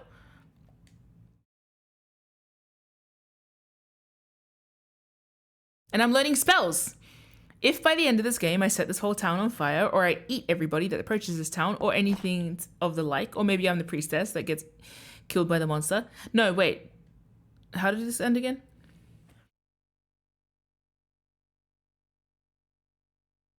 Yeah, exactly. She's an evil woman and not she's evil because she's a woman, which a lot of games and media and life and world gets wrong all the time.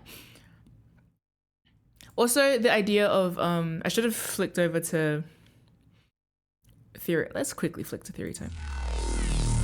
Because I was copying over all of these. Let me just quickly say, women given the nuanced treatment, i.e. being evil, maternalistic, manipulative, downside of kindness, e.g. priestess frequently reiterates kindness over violence, over physical violence, draws the disregarding the method of defeating the gate. I'm gonna call it the gatekeeping monster. Oh, I know how to get past the monster. Disregarding the method of defeating the gatekeeping monster,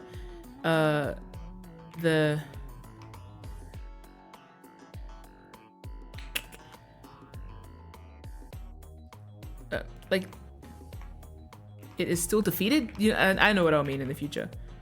You know what I mean? Like it doesn't matter if like the conclusion of the conclusion is the same. Alternatively, if I wanted to trust the narrator of the fairy tale and not look at the idea that Heather has been primed using this fairy tale and that the old hag has already been positioned by Silent Hill 1 as not as untrustworthy, this could also be a victorious tale of diplomacy followed by magic.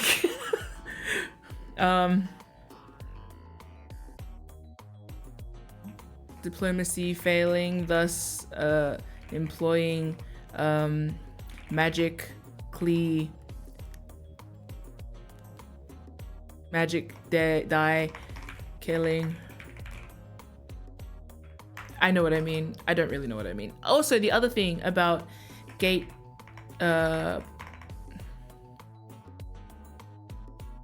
villagers were able to use their gates once more. Oops. Villagers were able to use the gates once more.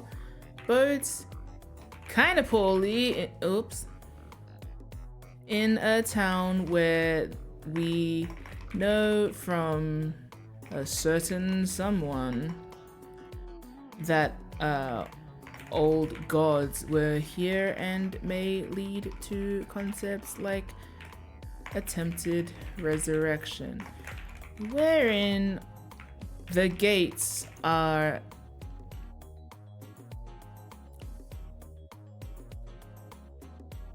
like portals, if you know what I mean. or barriers between realms, if you know what I mean. You know? Yeah. I know what I mean. I said I know what I mean like 4 times there to convince myself. Anyway, but maybe I do trust this story. By God ordained killing? Yeah! I think that that's reasonable. I think that if a monarch employs me to go and fix a thing that cannot be fixed through his methods, and I draw upon witch power to do it, then that's a girl boss win.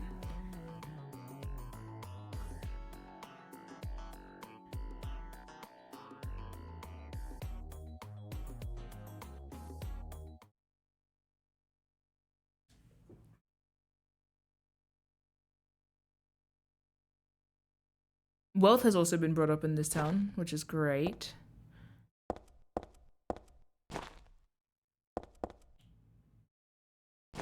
You guys are seeing the stream a lot darker than I am, by the way, so hopefully visibility isn't so shit over there. But yes, it's yes, God loves you so much and saves you from death so you can solve problems in God's name. Yeah. Anyway, there's going to be problems afoot. Oh, it's quiet.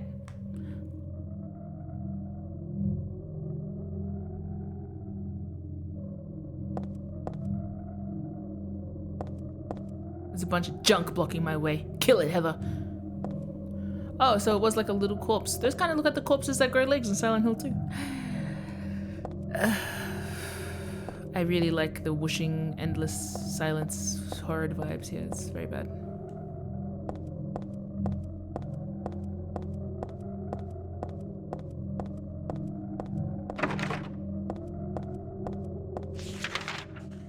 I think we go back to the monster and we speak our little spell.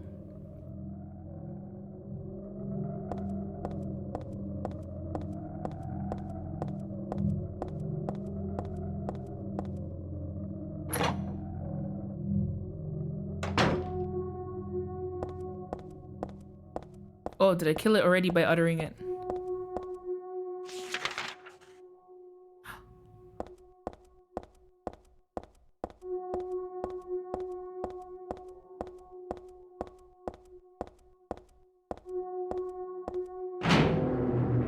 What?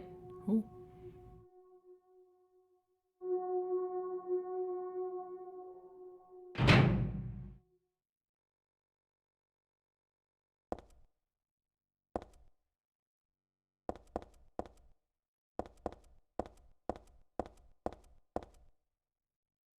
It's a sign for a cafe. Oh, that's the one I was just in.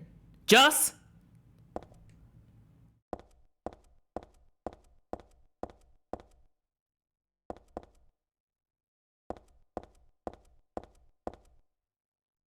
My apartment is the other way.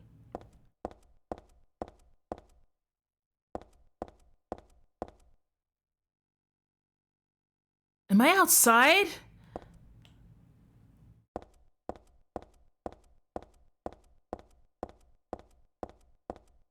Oh. I think I've had enough of that gross building. I'm going home.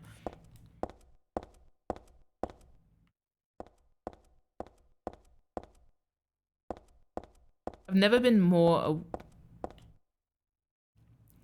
Both of the other games started outside of Silent Hill. I've never seen outside Silent Hill. I feel like I was born here. And that I'm kept here. Please don't be monsters under these cars.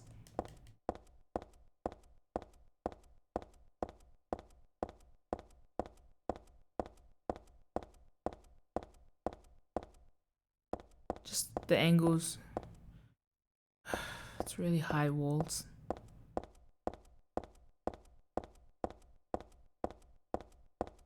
You know what? I don't need to explore. We can just keep walking straight.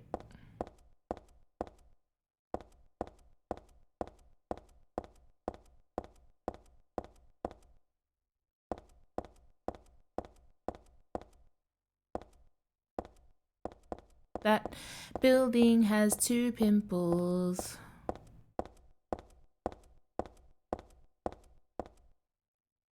I have to get home. More than any other Silent Hill protagonist thus far, of which there are two,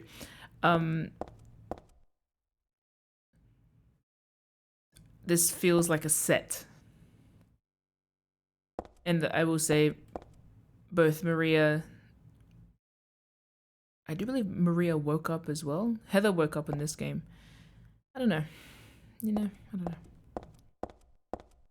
It feels different again, of course. No, sorry, I was in the amusement park first.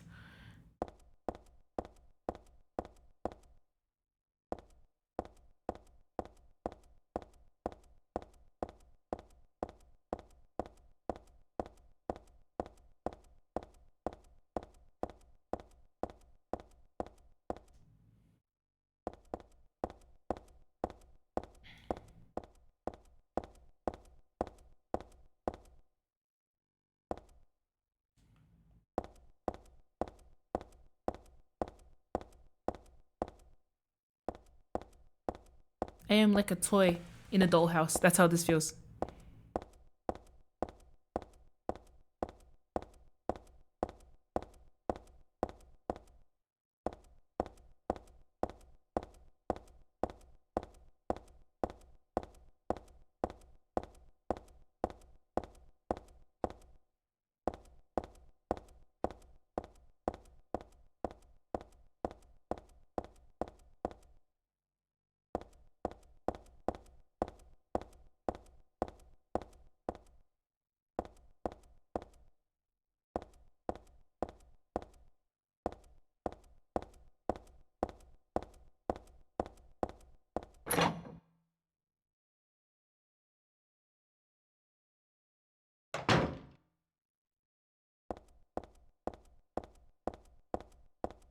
That's not my place. You know what I like? Actually, no, let me see. It's my front door key. I swear this had 102. Okay, we do know. So I'm not going to click on anyone except for her room. Because she knows where she lives. It's just a dust chute, nothing to worry about. I don't know whose stuff this is, but I think I'll leave it alone. None of it can really help me out right now. Let's go. 102. Ugh. Now, do the levels start on 1 or what? That's not my place. It's not my place.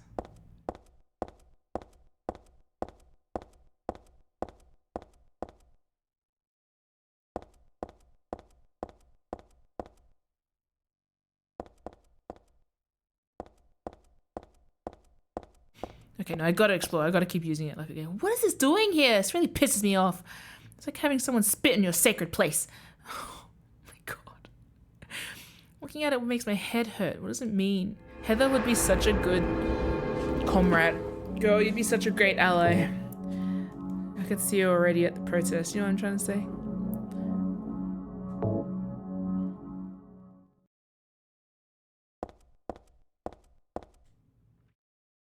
But this is my place. Why should I leave the apartment?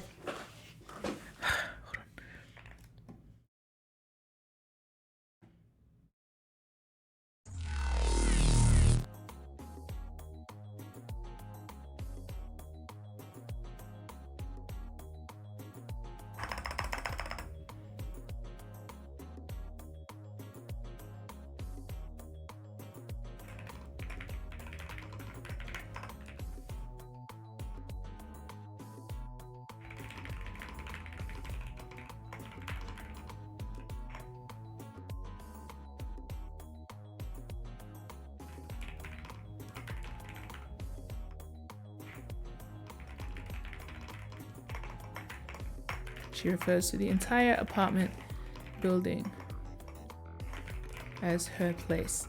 The walls are also less marked by graffiti and whatnot. This is very sterile. No music. No. There is proof of life, however.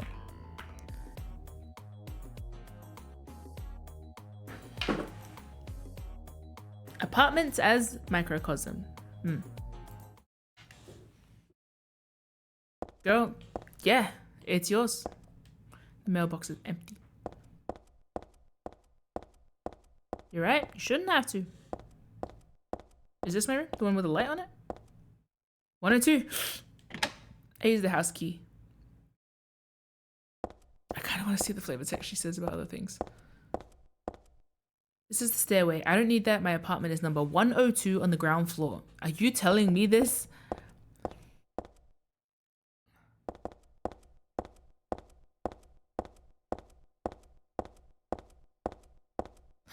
The layout of these rooms gives me like the heebie-jeebies because it reminds me of the apartment blocks in the other games. That's not my place. Home time. And it will be fine. Oof.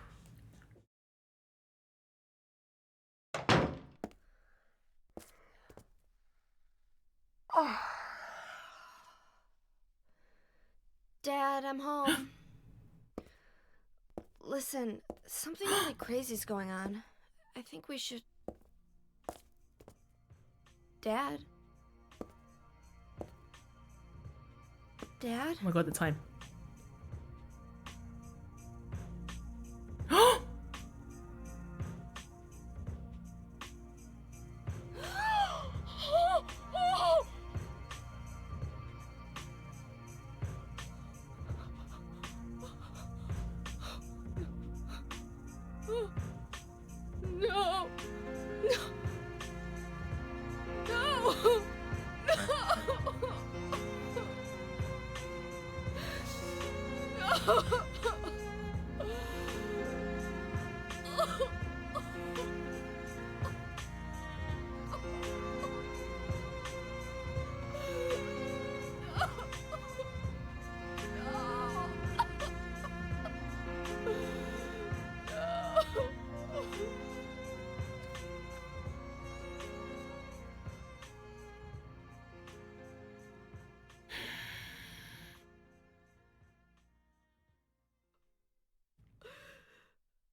Did you do this?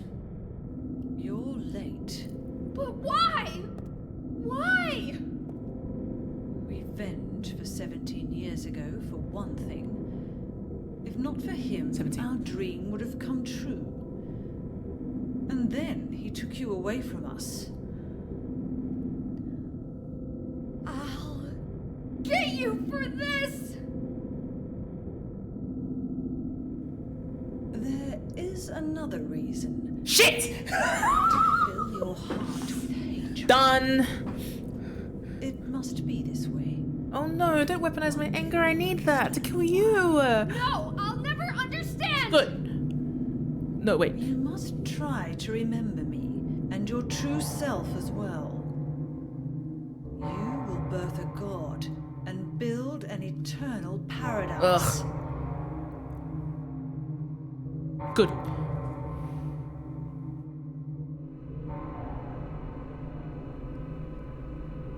He's the one who killed your father. I merely gave the order. So, what will you do? Kill you both. I'll be waiting where all begins. I'm sorry, you have assassin monsters The now? town of Silent Hill.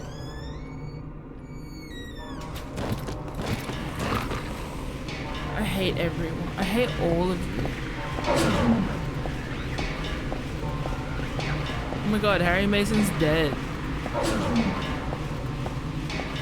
Oh my god, she had to witness that. Oh my god. She's only little.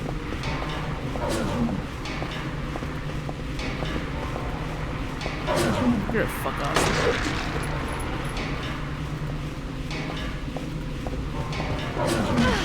Bitch.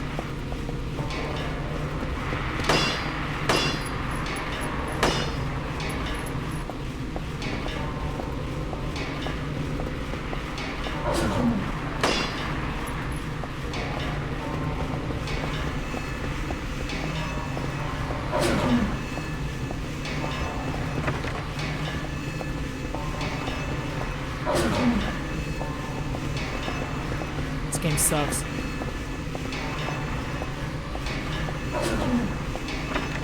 It's locked, that bitch. So true. Now what's pissing me off is I had this kind of righteous fury bubbling up inside of me, and now I know that's what the big bitch wants. And so I feel like I see I'm gonna be so beneficial to you fuckers. I can see it. I see it. You're gonna fill my heart with hatred? Well, it works. Now what?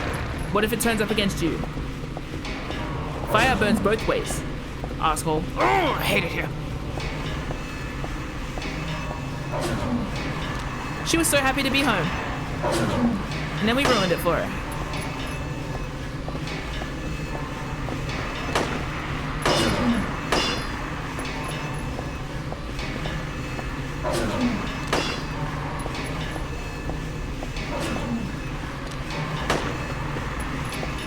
This weirdly agile thing too.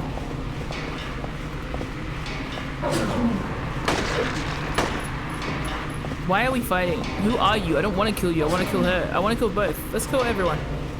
Am I dying? Not that bad. I'm just running non-stop. Let's use a shotgun.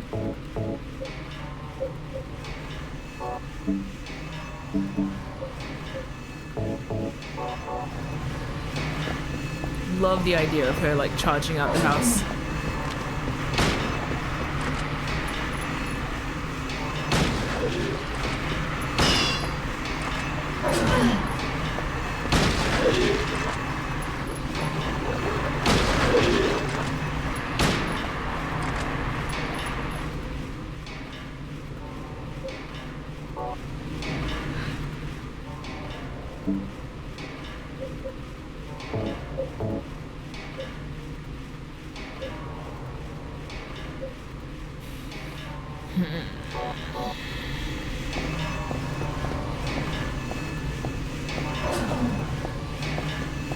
Oh, I've talked about this at length before. You know how you don't have fun. Why are your reflexes like that? When you're fucking bell bottoms. Okay, like, you know the thing about like, oh, how do I say? I'm bleeding a lot. Fuck us.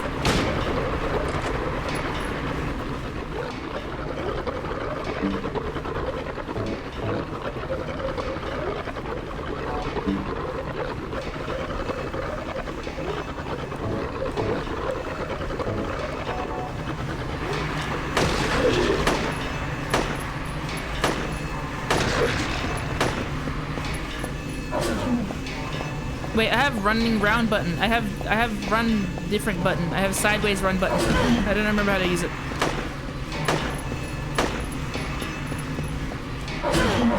How do I use that button?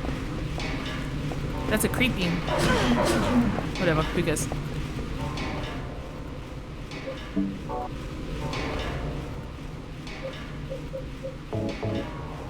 Bitch ass fuck ass town.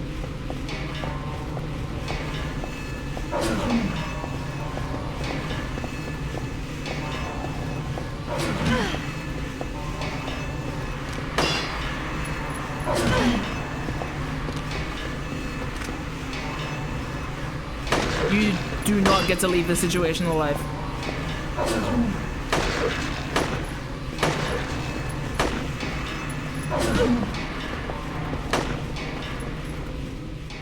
The idea of this creature doing that thing Pyramid Head does when he's like, oh, well, I guess you just use all your bullets on me and I'm gonna leave. No way, this thing's leaving here in a bag.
Let me at least take its hands. No, we don't.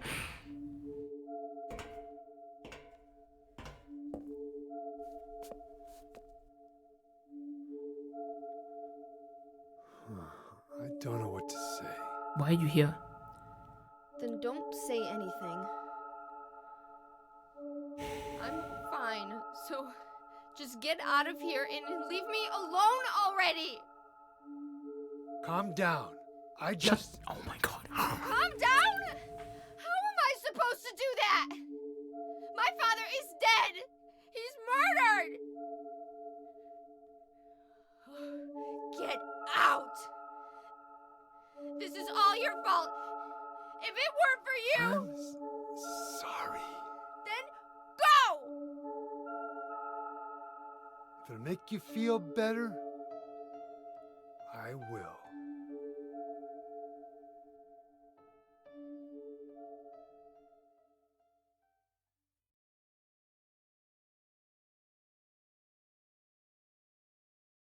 And yet, Is he okay like this?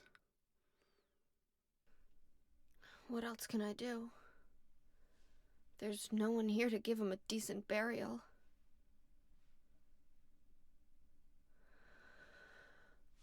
I'm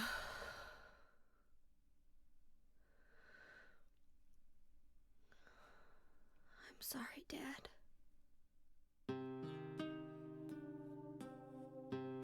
What do you do now? I'm going to Silent Hill. we're not in Silent Hill? What's in Silent Hill? I don't know. Do you think it's safe?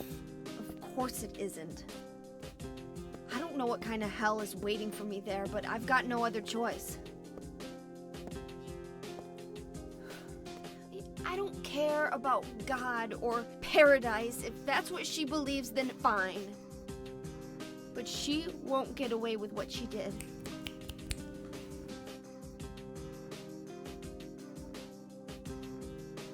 When I find her, I'll kill her myself. Question. But also. Revenge doesn't solve... Shut your bitch ass fucking mouth. Who asked you? But that's what I'm going to Yeah! How you gonna get there? I'm telling this to a do. detective. None of your business. Exactly! I'll give you a ride. I don't need your help. Yeah, but it's too far to walk. Besides, I'm partly responsible for this.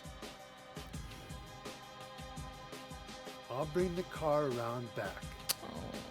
Come by and finish saying goodbye. You know, you might die too. That's fine. Nobody's gonna cry over my grave. I hate this fucking game.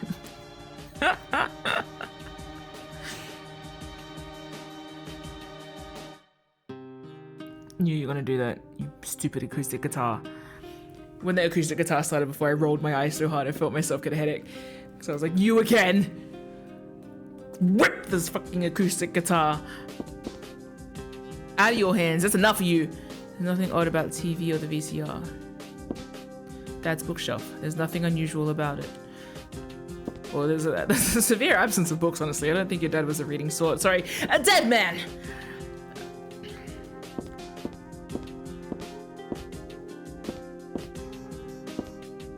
What do you mean I wasn't even in Silent Hill? What kind of construction site was I about to fucking get? What?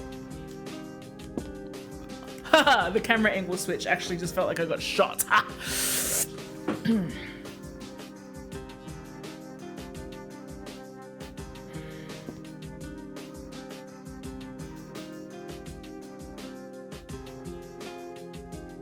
Awesome.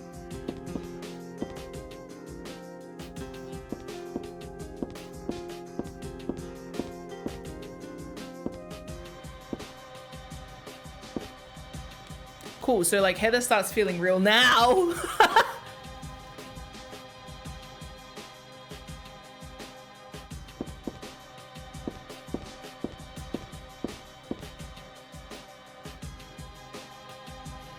I'll find that woman and make her pay. I promise I will. I wonder if my dad would be mad at me for thinking that way.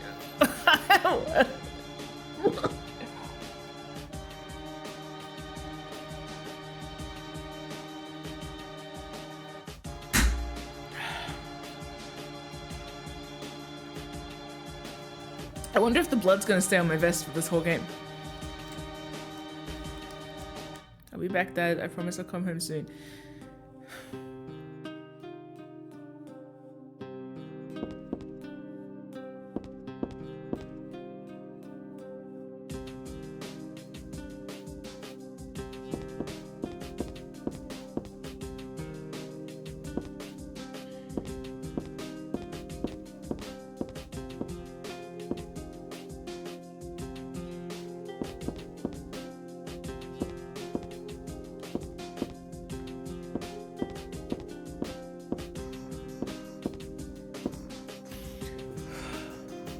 Going to Silent Hill to find your daughter? Yeah.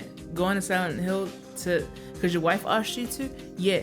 Going to Silent Hill for revenge?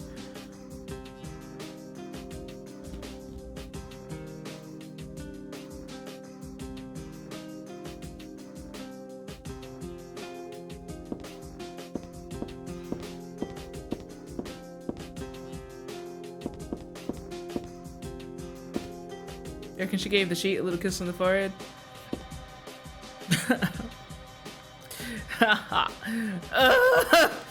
Anyway. Oh cool, I have the whole house to explore. There are books on the table. Just as usual detective novels. My dad loved them. Hold! Detective novels, you say? Detective novels, you say? Well, he's a detective. Prepared earlier. Interesting. Detective, eh? Detective, eh? What if... No. But, no. That doesn't. It might. Who knows? We don't know. I don't know. I have thoughts, okay? I have many thoughts. My dad loved them. Okay.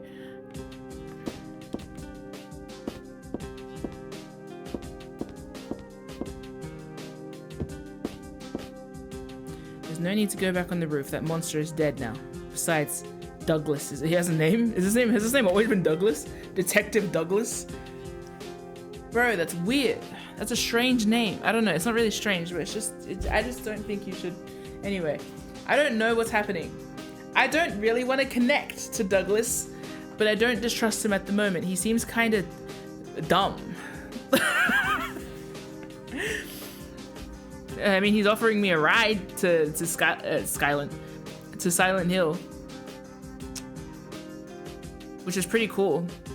But I guess it's like, I mean, I'm not gonna catch an Uber, right?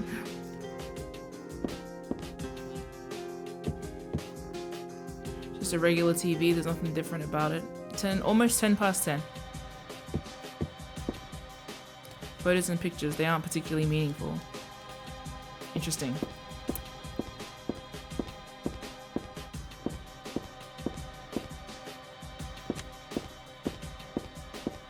Nothing to do in the kitchen. I'm not hungry at all. Who could eat something in a situation like this? Oh no.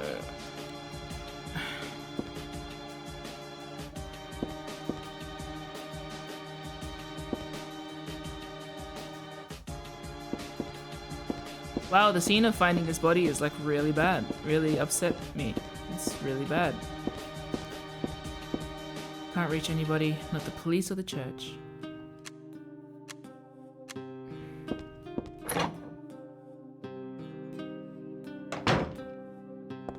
That wasn't the front door, is it?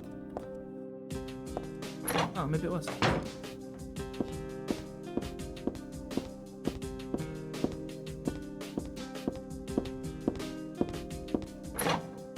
Yeah, it was the front door. Is this my room? Oh my god, I'm a real person. Oh no!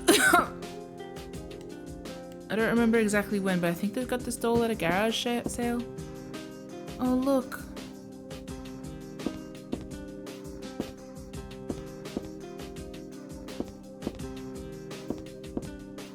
exhausted, but I don't think I can sleep now.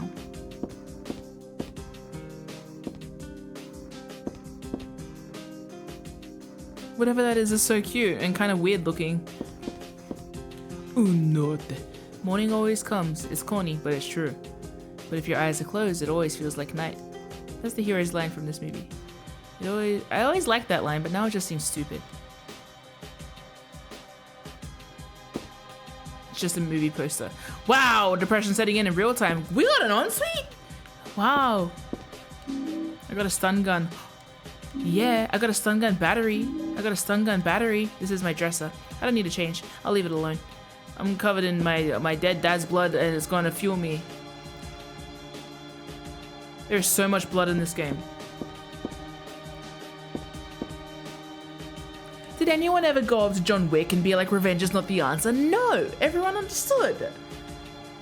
I was saying it was the answer for her even before anything happened. Even before they killed her dad. Oh.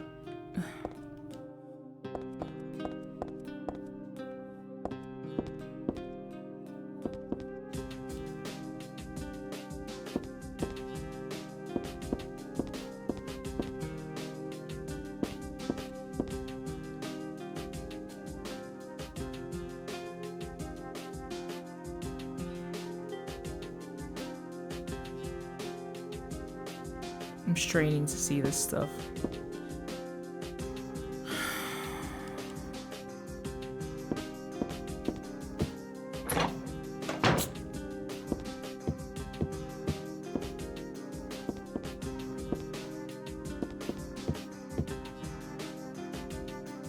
I'm so sad. Dad, why'd you have to die? Liar? Did she say, Dad, why'd you have to die a second ago? I accidentally skipped past it. Sorry. Liar. Is it because he was, what, meant to be like alive when he got back? Or... Wow, yeah, you can even be mad at your dad. You can be mad at everything. Baby girl, you can be mad at everything.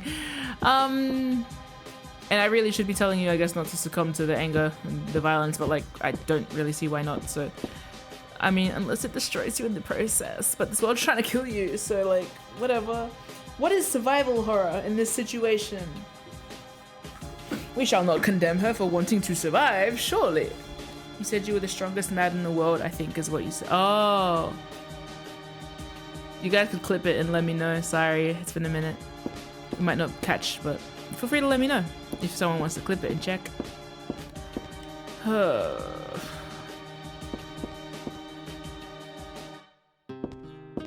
just wanted to say something off the back of the fight scene with Claudia. The fact that oh, Dad, why'd you have to die? You told me you were the strongest man in the world. Liar.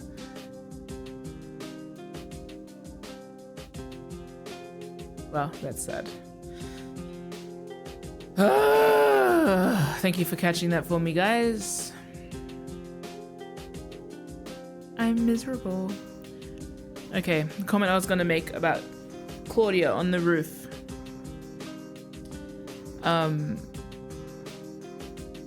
That's... Sorry, Rom just said, after surviving Silent Hill, I'd say that's my kid too. Yeah, hell yeah.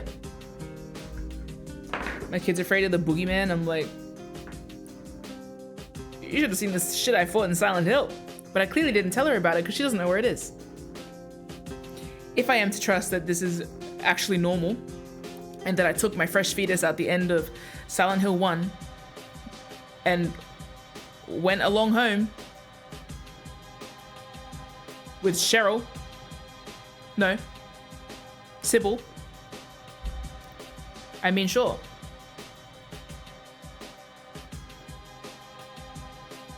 Anyway, Claudia, the kind of frustrating thing, I don't have the words for this yet. This is a very nuanced conversation, obviously. But the idea of like the person who fed you with the incentive to succeed being able to take credit for it, yeah? that narrative sometimes gets like tarnished by the moral of the story, which is to say, like, you're just giving them power over you, which, you know, there's a time and place for that kind of thing. You're just giving a person power over you if you let them drive you into revenge and whatnot. But also, I guess from the angle that I'm sort of seeing more so in this game, tonally, it feels more like the kind of unfortunate reality of a situation where the things that someone does to and around you does shape sometimes how you react to it. It's kind of more frustrating than anything, because like while we're talking about Heather's anger, like I already said by now, she has every reason to be angry. If she went and like tackled and killed those two people on the top of the building, it'd be like, yeah, but now already she has taken credit for and claimed that anger and that rage, which makes it more frustrating, which feeds into itself. Like, it's very annoying to know that that is the answer.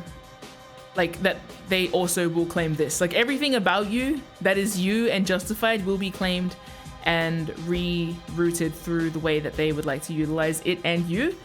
I sort of got derailed by Baku saying it's a cult story. You're right. I don't know if that is exactly what I was getting at, but like, it is kind of all the shape of it, because it's also the just manipulator story. But I guess I'm talking more broadly as well. More broadly from the angle of like, we talk a lot about parents in this game as well. Disregarding from the cult context, even though there is the cult context here. And it's good to know the cult context. Good Lord. Just the idea of anyone, it kind of reminds me of Little Nightmares 1. When it gets into the idea of like adopting the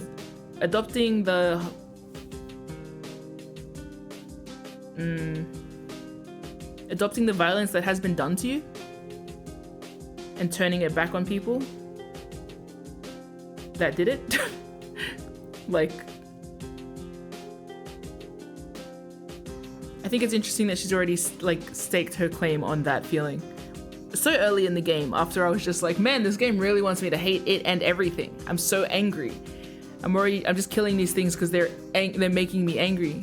Also the fact that like anger, the way that anger stems off from like fear and all of the above. I love anger as a concept. It's so widely demonized.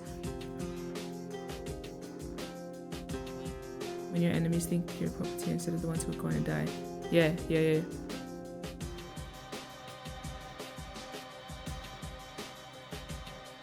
And we have what's his face, Douglas over here, like, revenge is not the answer. Heather's like, I ain't looking for an answer. I'm not playing to a wider moral outcome. I just need to do the thing.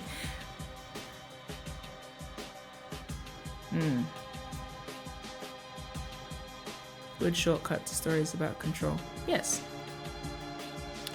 I think stories about control and like that particular type of warm welcome kind of cult as well, like we've already got the start of it from Silent Hill 1 with how Dahlia functions towards her own daughter. So I'm thinking more of parenthood at the moment than cult.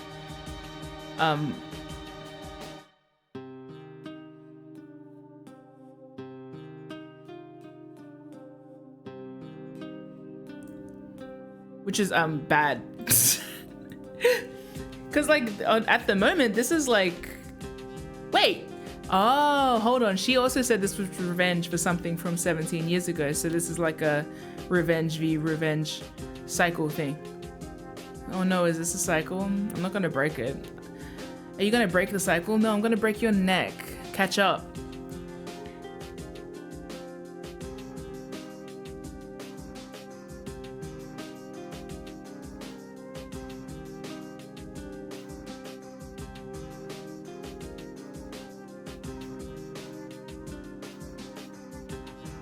The monsters are assassins? We'll think about that later. Good night, Zeke.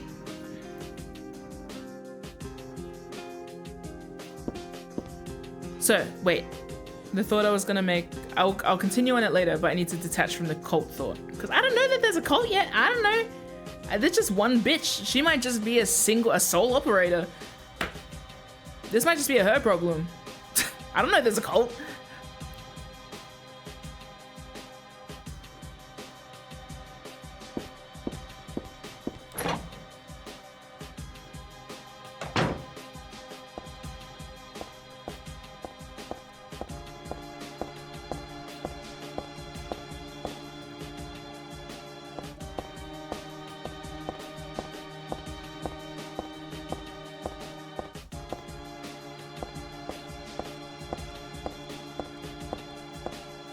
Anyway, let me go assess my cult circle.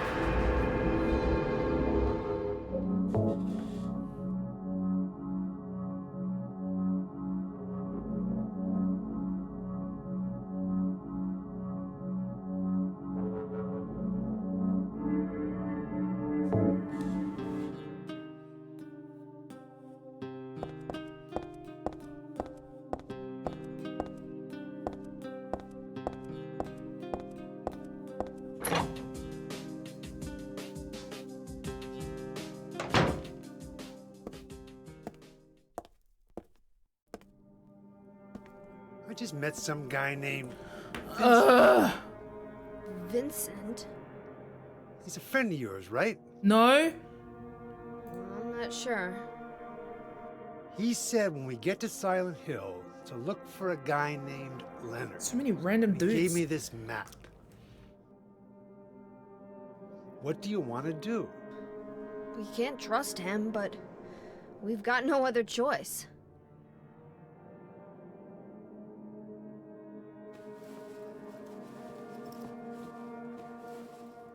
Here, take this too. What's this? Your father was holding it. Oh.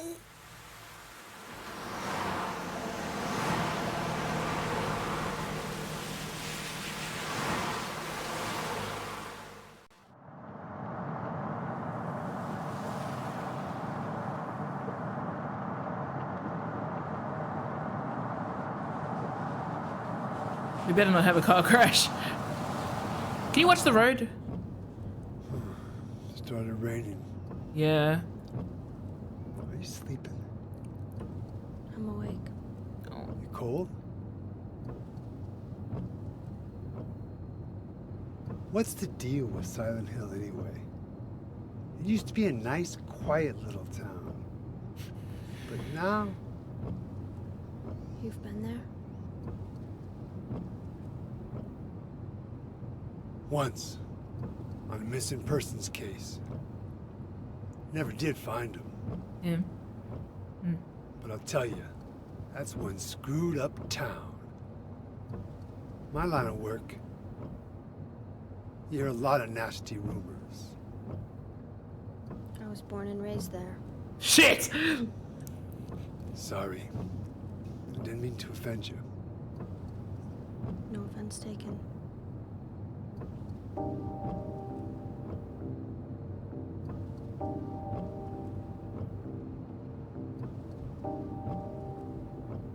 Anyway, I thought you grew up in Portland. Portland again? What's wrong? Feeling sick? My head's pounding like the worst hangover ever. Maybe you're car sick. No. I'm just trying to remember. My childhood. Something terrible happened in Silent Hill 17 years ago. A woman named Dahlia. She tried to summon the ancient god of the town. She offered up her very own daughter. That's crazy. Maybe so, but it worked. The girl gave birth to a god. Gumshoe looking You ass. see, that girl had special powers. Powers? Her classmates called her a witch. She could make things happen with her mind. She could kill people just by wishing for Holy it. shit. the end, that God was killed by a single person. My father, Harry Mason. I guess it wasn't much of a god if it could be killed by a human being.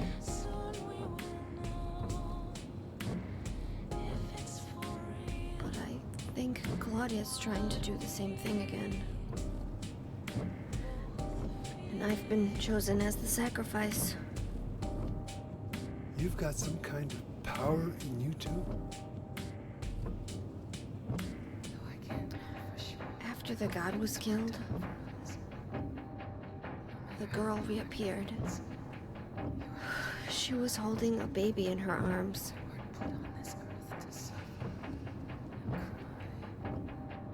Before she died, she gave the baby to my father.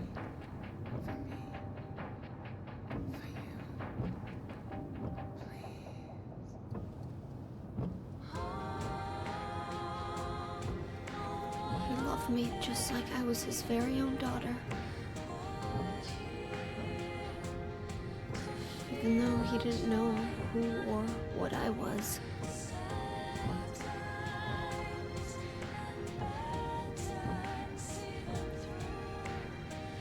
It was so sudden.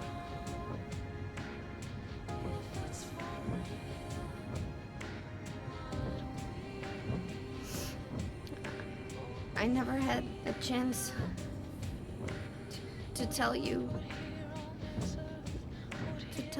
how happy you made me.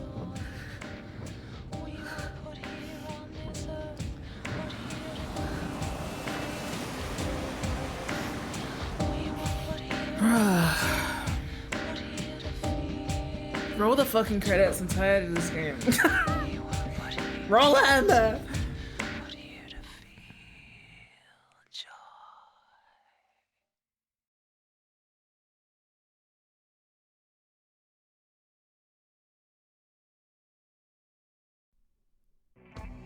I'm gonna head for that Leonard guy's house. You check out the hospital. You got the map, right? Yeah. Hospital! Gonna be okay alone? I'm not a child, you know. Yeah, you are! Are you sure it's not you who's afraid to be alone? He should be. You're right. I am afraid. You're pretty cool. I'm 50-something years old. I ain't never seen nothing like this. He's gonna fucking I die. feel like I'm dreaming. Fuck! If he's not already dead. Nightmare, I'd say. Yeah. Sorry. Yeah. I want to wake up and have a smoke already. Meet me back here when you're finished looking around the hospital. Okay? I wanna go to the fucking hospital. Roger. Roger. She's so.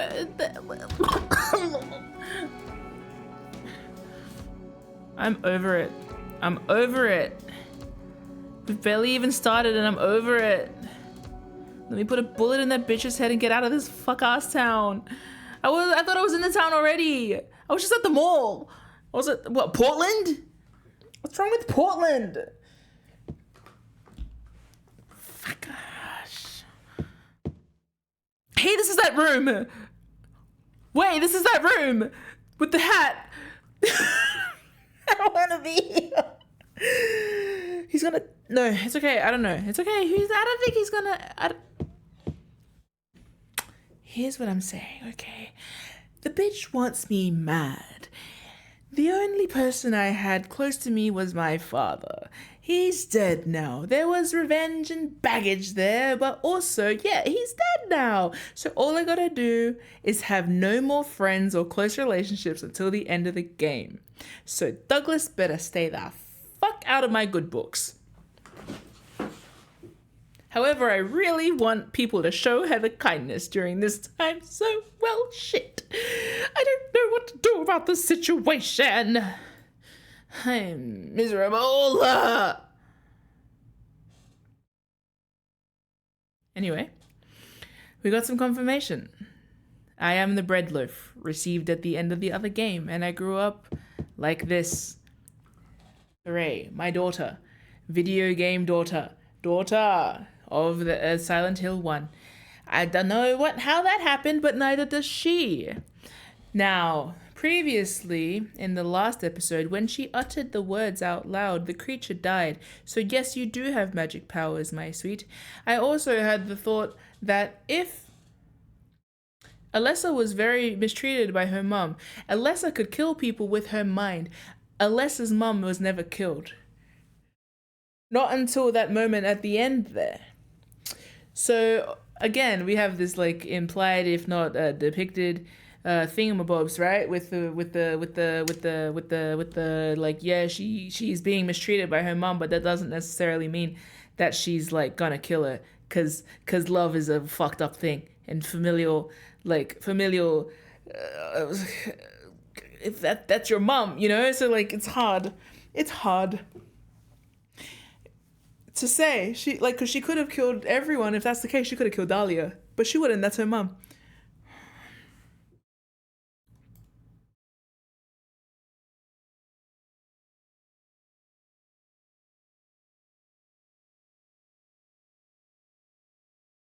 Heather saying to her dad. One thing that really caught me about that scene is her mouth doing the thing when you're about to cry. They're like, that thing, the is very well acted. Very much face. Good act. Yeah. No, I can't forget the scene of Alessa being like, "Mom, can we not just have a normal dinner?" No. Produce a dinner with your mind, my sweet. And then there was that point in the game where what's her face, Dahlia was like, "Hold on.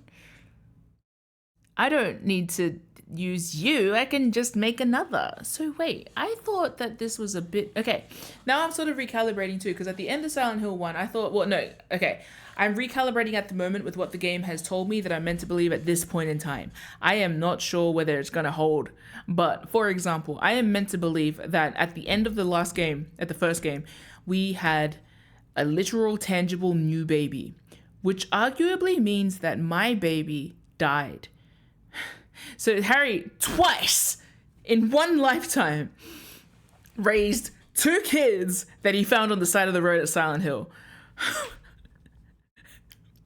One kid that he went there to save, one kid just stumbled upon an issue, but that wasn't even the case. I found her with, but no, then time, but then.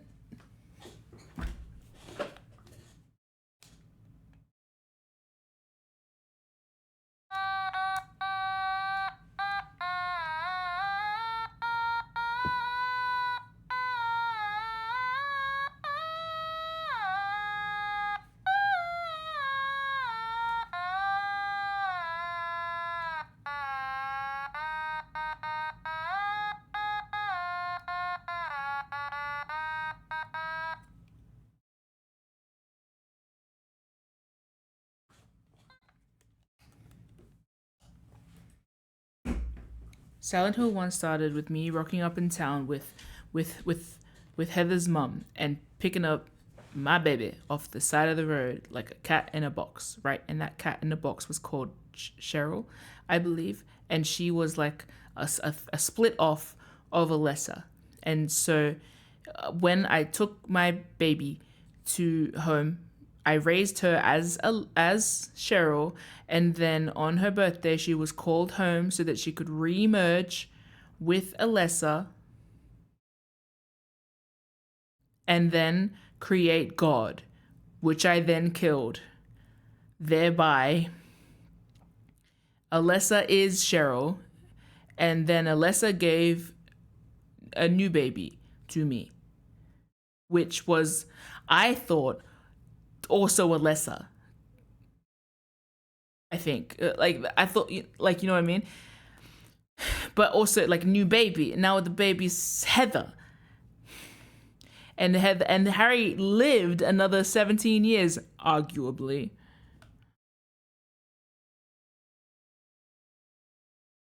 until Heather had to be brought back, because of course he's not going to drive back through Silent Hill. He already did do that, and then he got into a car crash, and then he got roped into Silent Hill. This is a Harry with a full plot. This is not Harry as he existed in my mind, which was an avatar created by Alessa to come save her. This is a Harry that is an actual person that exists outside of Silent Hill. Then again, that's for now, and I don't trust that at all.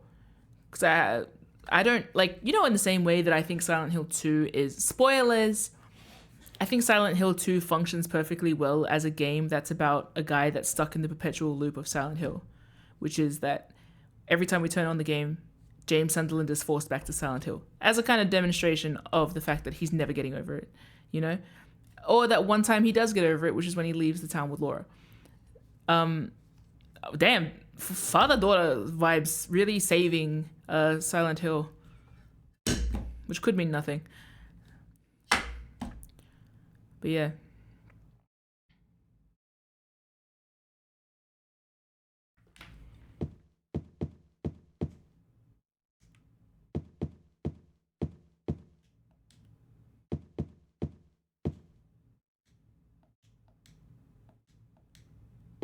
Hate the hospital.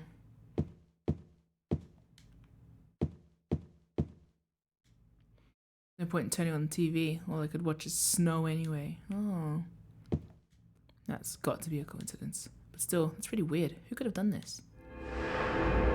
Okay, the fact that the cult things are everywhere, the cult circles, it does feel like okay, the illusion of free choice. The idea that the cult knows every step I'm gonna take and is prepared for it feels like save points. And again, it feels like every time I say that the game is, it feels like I'm being guided through it. It feels like I'm in a dollhouse. At the moment, the perceived doll keeper is, of course, Claudia.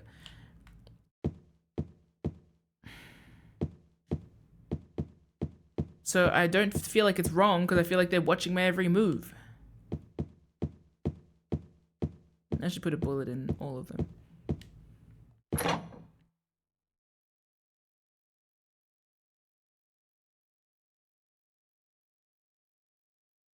I want a burger. So foggy. Oh, I hate this town.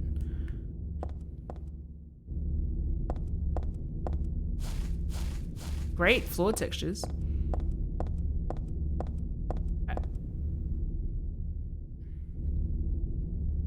Whoa, visibility is for shit.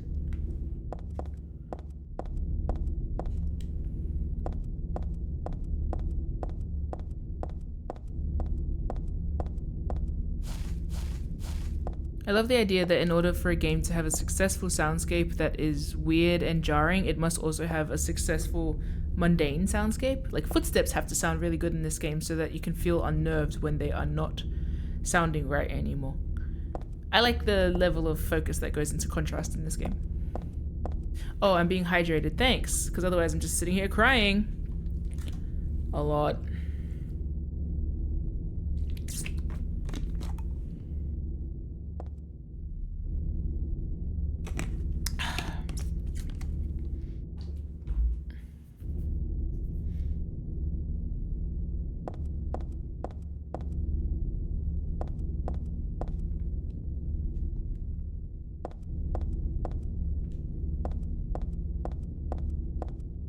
Hey, Weeks. I'm sad. The fact that this feels familiar is so jarring. I like it.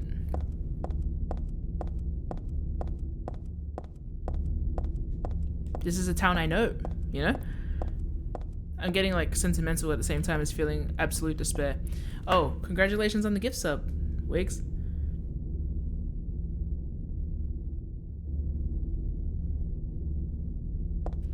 Hope you're well. I'm just sad. Very intrigued though.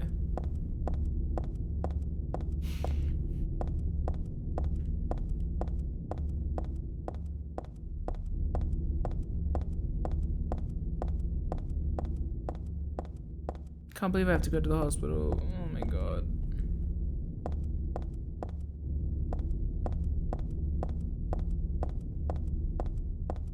Wow, it is foggy.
I don't know what just happened in the chat, but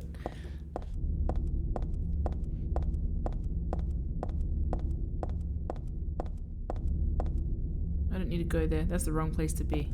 Okay. She's so confident. Maybe audacity is the word.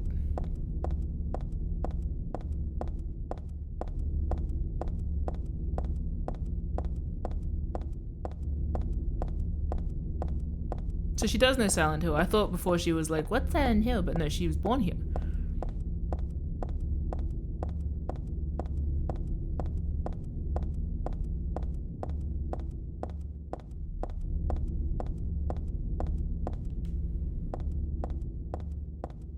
What a special little game.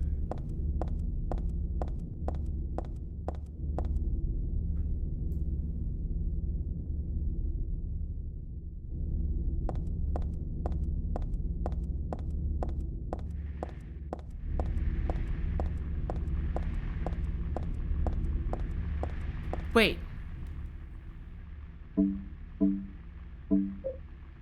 Dad's notebook. Dad wrote about my past in here. As always, this should be novelized. To my dear daughter. Oh, that's how I know. Hey, okay. I hope this will never come to any use. Maybe it's better if you never know. More than anything else, I fear the possibility of your going away far from me.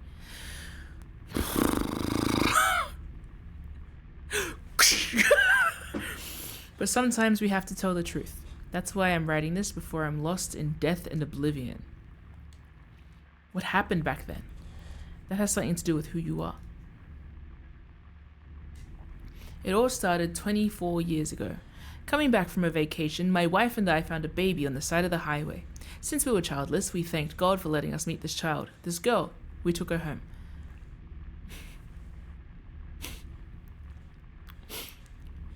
Yeah, okay. 24 years ago. Let me do some maths.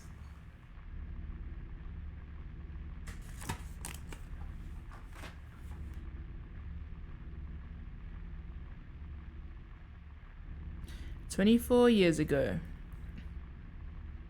found Alessa. Cheryl. 3 years later, shit. My wife died, and another 4 years later, 17 years ago, I came to Silent Hill. I heard the girls' pleas and took her with me, not knowing why she wanted to go there.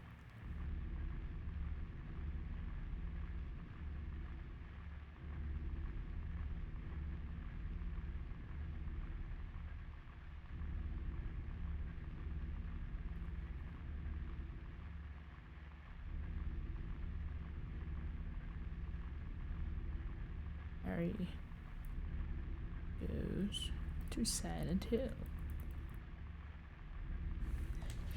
And it was there that the girl went away. Not that she actually went anywhere, nor did she die. Returned to her original self. That's what Dahlia Gillespie said. Original self. That was the young woman burned by her mother as a sacrifice to God. Alessa Gillespie. Half her soul escaped in those flames and went on to live in a baby.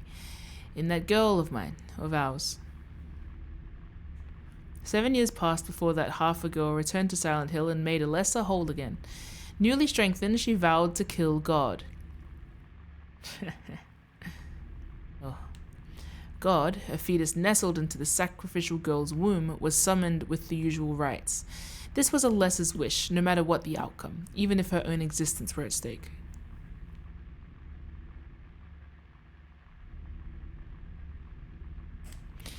But that wish was not granted. My interruption meant she prayed instead for the girl's return. I alone couldn't bring her back.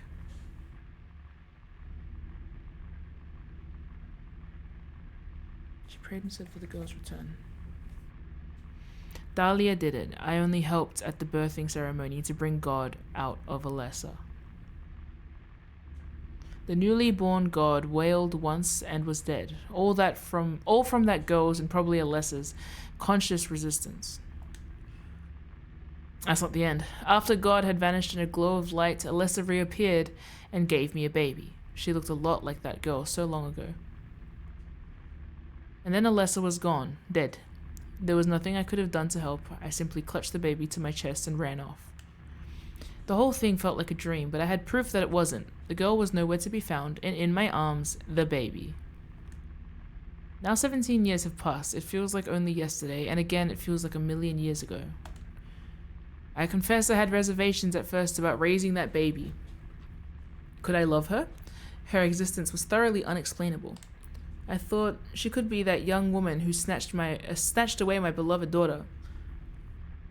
That led to sadness, anger. There were times when I put my hands around her tiny little throat. Several times, I even considered abandoning her. That's what a terrible person I am. But I decided to raise her after all. I just couldn't seem to let her go. When she...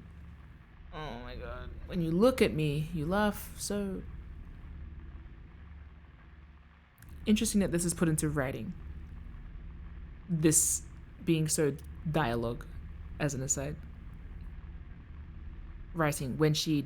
When you look at me, comma, you laugh, comma, so... is speaking dialogue.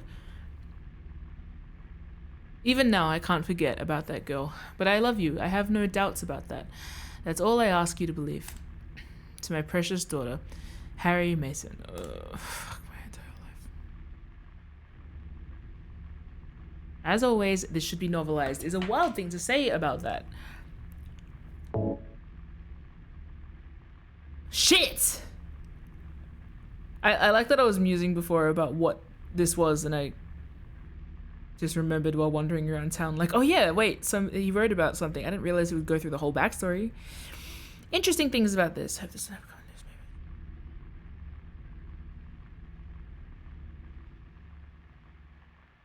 Before I'm lost in death and oblivion.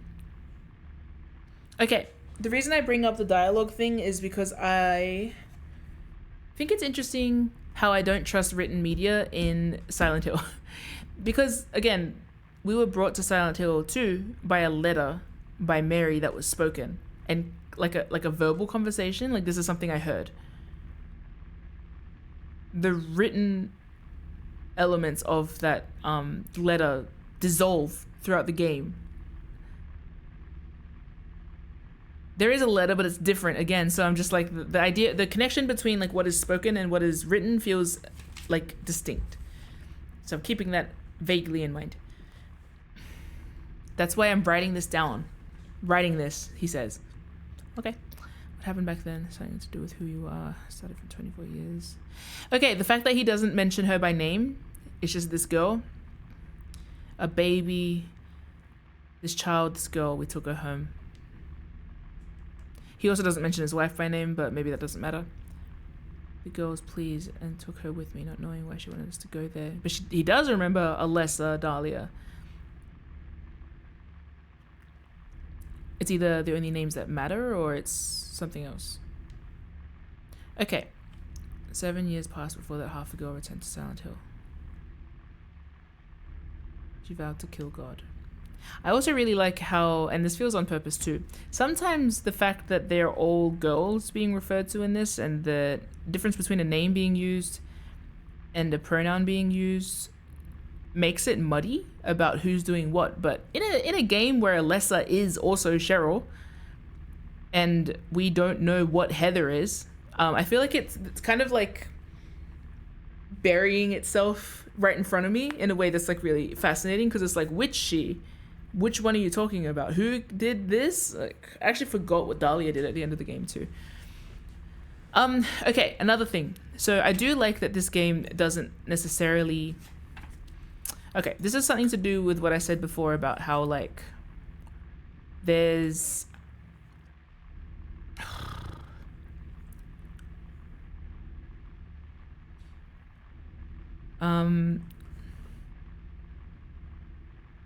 It's so funny being brought into this series, James Sunderland first, okay? Because he has something else going on. but that's because his game is about his wife, object of his affection, subject of desire, all of that kind of stuff, right? So like the way that women appear around James is all very like for and about him in a way, not always positively. So the kind of like objectification of a woman in his context is different than some of the vibes you get around Silent Hill itself. What I mean to say is like sometimes when certain monsters or certain things in the game feel kind of, oh, what was the word again? Guys, remind me. There's phallic and there's Yonic, was it? Alas, dear Yonic. Yeah, Yonic. All right, how do I say? Very frequently, and this is one of my least favorite tropes in a lot of media. The second occult media brings up an ability to have a baby, and that starts being the central topic of the whole plot, I start getting itchy and I hate it usually. Like, you know, it's such a common trope and it's usually like done in a way that I don't like.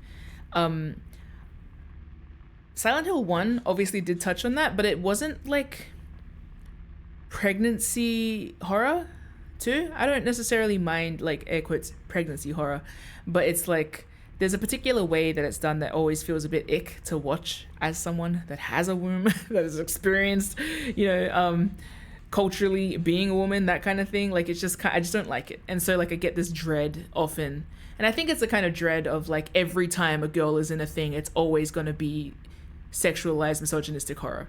Like there's a kind of exhaustion that comes with it. So obviously I do like media where it doesn't, like where you just never get that impression at all. That's always like nice and kind of like a safe mental space to be in. However, with Silent Hill, I find it interesting that there is like, it's there, but it doesn't piss me off. And again, I think it's because it's very well incorporated into the entire thing. Also, it's not like, it's differently toned and also conveyed in a particular way.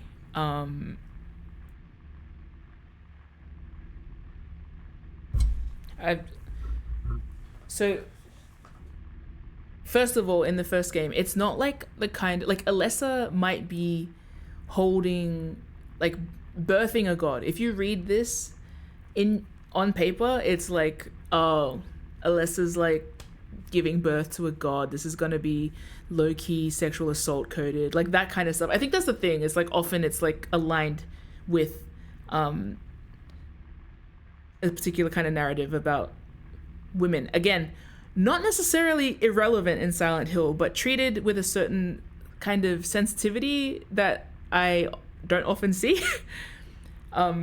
Which is again what makes this kind of bizarre sense of like safe to explore.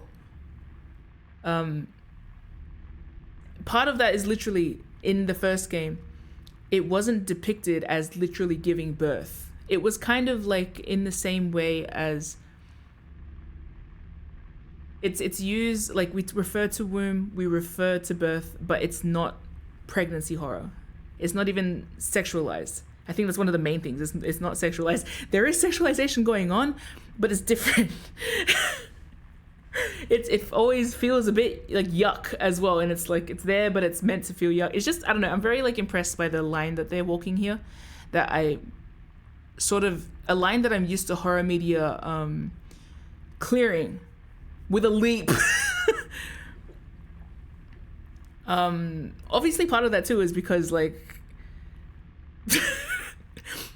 horror media around cults that has roots in like Christian ideology will conflate the idea of like a woman spawning Satan by being like, what's the thing in The Exorcist? I'm gonna fuck the devil, like, you know, that kind of shit. So like, and also like women's bodies are demonized at the same time, and it's just like the woman is just a thing that gives birth to the plot, like that kind of shit.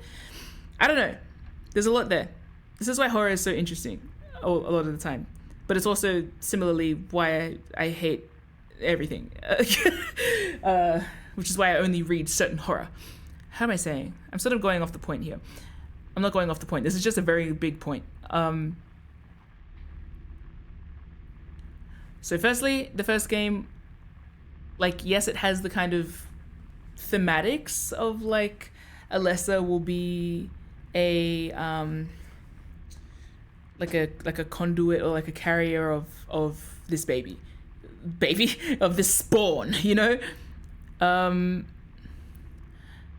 But at no point is it ever like depicted, or does it feel like, no, it's not depicted in how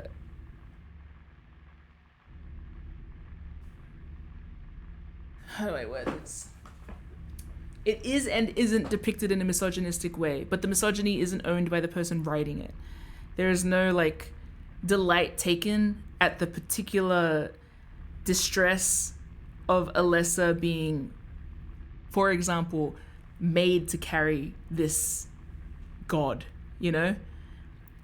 Thematically, it feels almost related to, I guess, when you're reading the Bible, for example, and you just get this, like, Mary is now pregnant.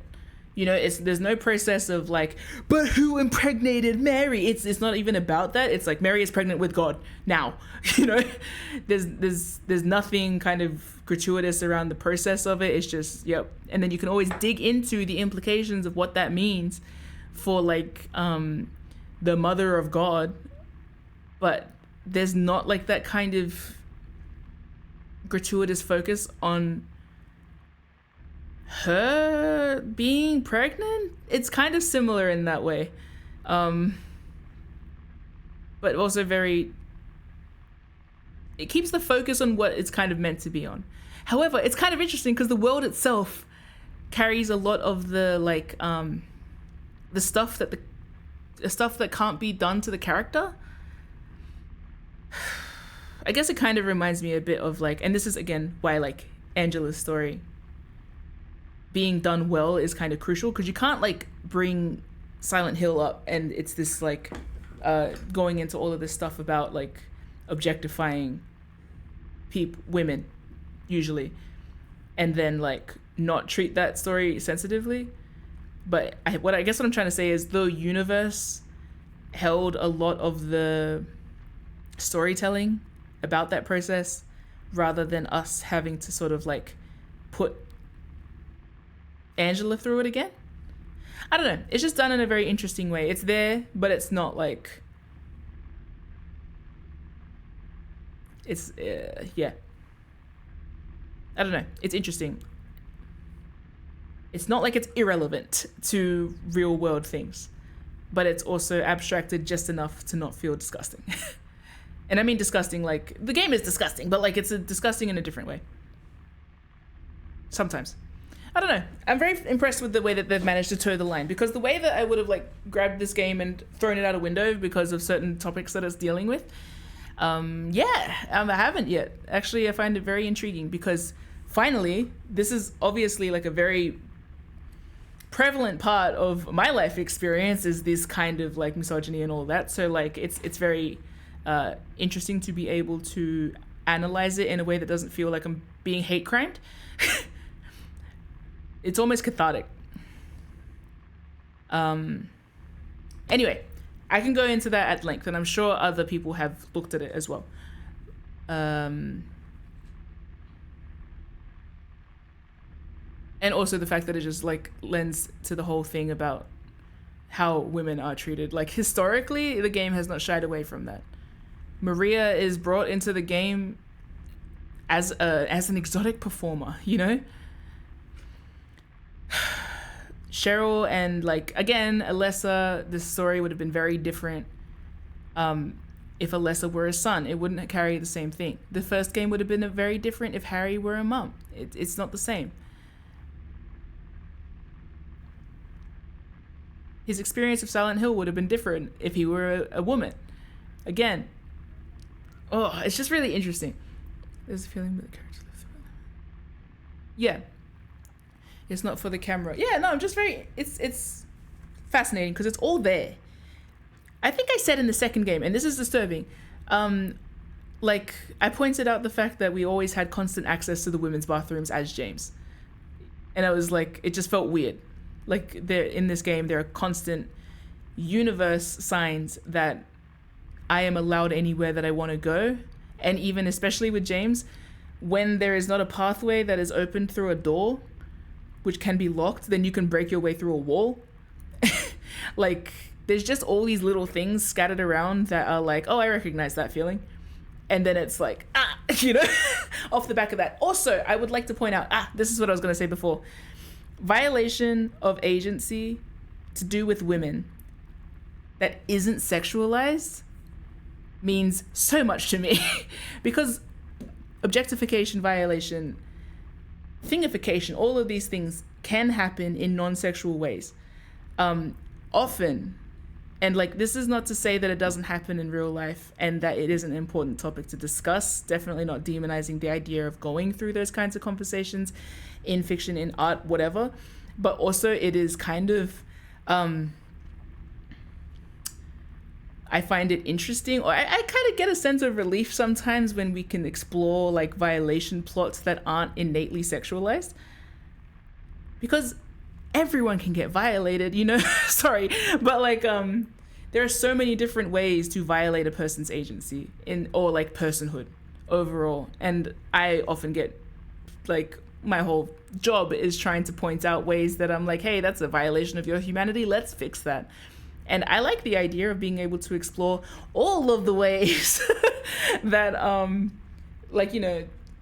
personal violations can occur, and how scary that is, and how much that sucks. And so like, that's why the topic of agency is very important in any game about cults, and any game also about like, in this horror game, it is largely the feeling that we get in this town. For example, James never felt in control of Silent Hill. There is a sense of loss of agency there. And again, that is why, and that's also when Heather, there is a discomfort around Heather, for example, that is here and feels deliberate in a way that I was like, ugh.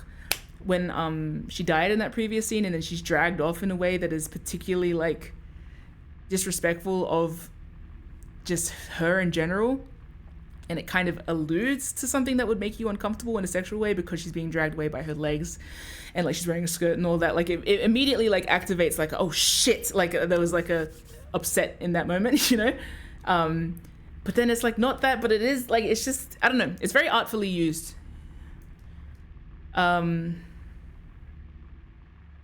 Yeah. Silent Hill doesn't exist in a vacuum, and I think like it's aware of it in just enough of a way to be very, very interesting. There's so much to talk about. There's so much to even think about with this game. Also, yeah, how to dehumanize a woman by being a mom, but also by being a daughter. And a wife. I said this already. Oh, yay. Sorry, I'm just remembering, because I was like, oh, we've already seen how to dehumanize a woman by her being your wife, and then by her being your mistress, or whatever, however you perceived Maria. But then also now her being your daughter. Never really dehumanized her, but the world, Dahlia did. 100%. Dehumanized and like deconstructed. Here's my deconstructed daughter. Again, the only purpose for your existence is to fulfill something that I need. And here's where we prove that it's not always just like desire, like with James. Sometimes, well, it is desire, but it's like a motherly desire to, I don't know, bring about the end of the, I don't even fucking, what was Dahlia doing? There's so much thematically happening that sometimes I remember, I don't know what the plot is. Let's continue. My wish was not granted, my interruption. That wish was not granted.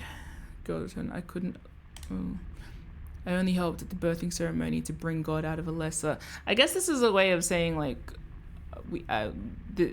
your mother and she's like your mum, because we both killed God and you are God. Oh my God, is Heather God? Yay! No, a vengeful God. What if a vengeful God was a teenage girl and you just killed her dad? I give her a gun, is what? I give her a bazooka. I think, yeah. The newly born God dwelled once and was dead. All from that girl's and probably Alessa's conscious resistance. That's not the end. After God had finished the clothes, Alessa reappeared and gave me a baby. She looked a lot like that girl so long ago. Why do you sound like you've forgotten Cheryl?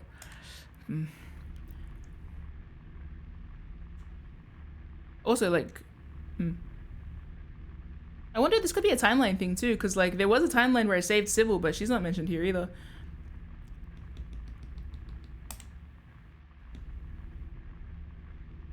A million years ago, eh?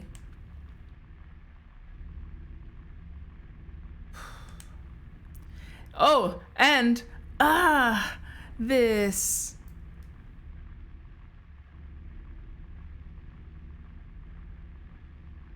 I kind of love this.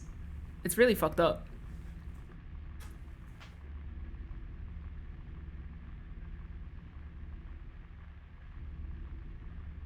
That's really fucked up.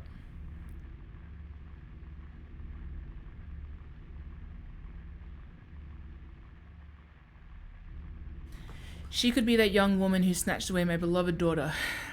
This is so funny because like a reasonable thought process is, yes, Alessa is the reason that my daughter died. Not, oh, Alessa is the source material of my daughter's fractured skull that formed my daughter that I loved for 7 years before she reformed with I guess you would consider, if you absorbed, if a twin absorbs its twin back, then yeah, the person who loved that other twin will probably be like, fuck you, I think. Bitch, question mark? Like, you know, I think you just killed the person I love. I don't know. Hard to say. That led to sadness, anger. There were times when I put my hands around her tiny little throat. That's fucked.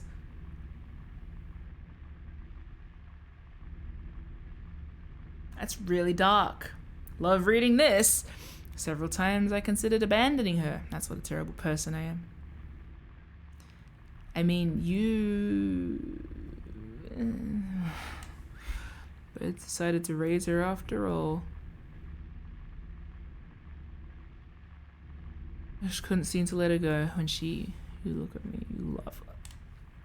Even though I can't forget about that girl, but I love you. I have no doubts about that. That's all I ask you to believe. Okay, also, we know that grief for Cheryl is real. Of course. The end of the game ended with like, and you got a new baby. Yay! And then Harry's like, okay, well, I did come for the other baby initially, but I guess I'll go home with this new one. And because I'm a nice guy, I will raise it like my own, I guess, just like the last one I picked up with my dead wife and raised, and then she died.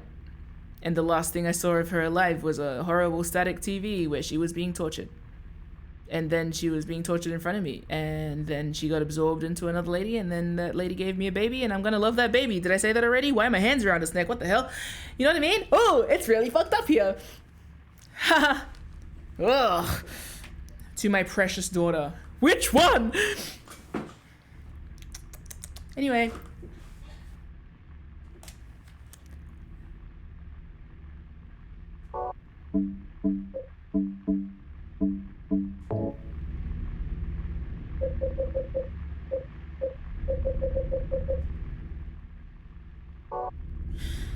I forgot I was playing a game.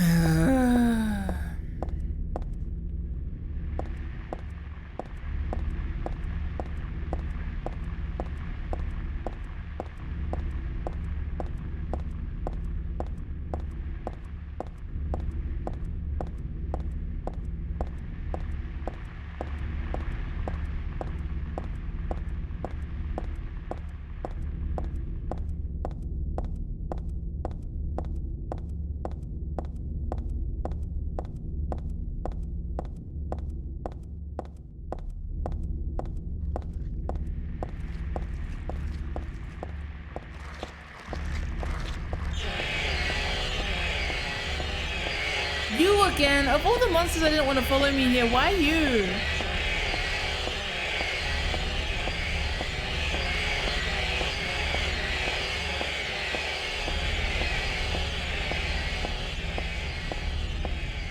I love the emotional intelligence that goes into the fact that, like, Harry Mason, still grieving, then raises his new baby. And the consequences of her birth, and the distrust into it. I don't need to be here right now. Girl, where am I? Can't see shit.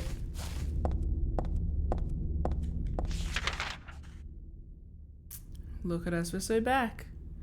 We're back! Yay!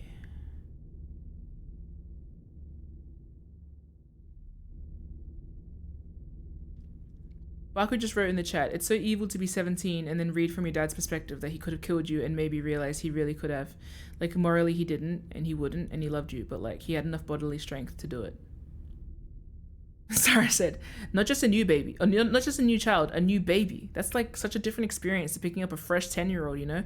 Yeah, Lessa, you could have at least, like, I would have had to find baby formula. Harry Mason, fresh out of town with dead Sybil, dead everything, new Silent Hill experiences, and a baby. Single dad, trying to figure out how to feed this baby formula.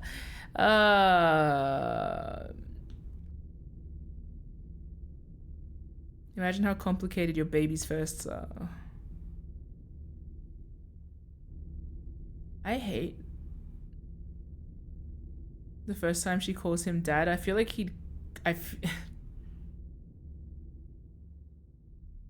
that's so fucked up. I just imagined, I think he'd cry. No, I think he would have cried when Cheryl called him dad. I think he zones out when Heather does.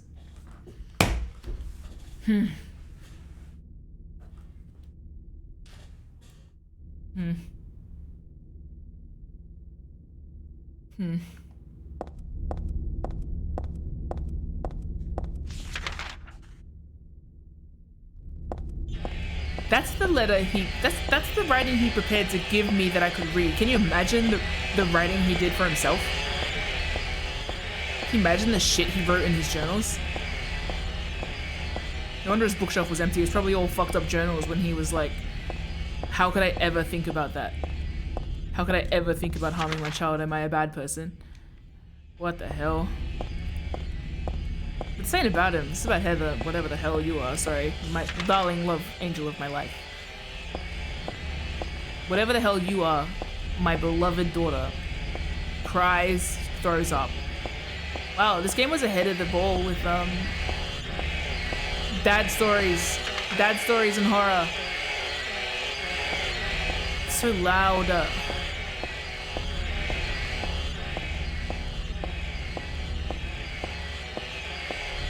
This fog is ridiculous.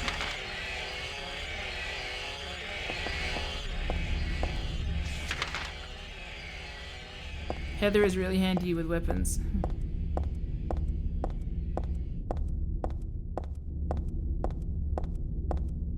Like, yeah, Hema, but Harry improved the training. Of course. Wow, this game was like so ahead of it. It's really good that I played this before Resident Evil started coming out, because I would have been so insufferable.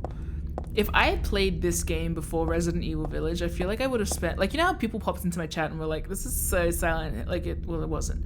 But like, oh no, I think it might have been better actually. I forgot, I'm not annoying. I am annoying, but like, in a fun way. It would have been an interesting compare and contrast.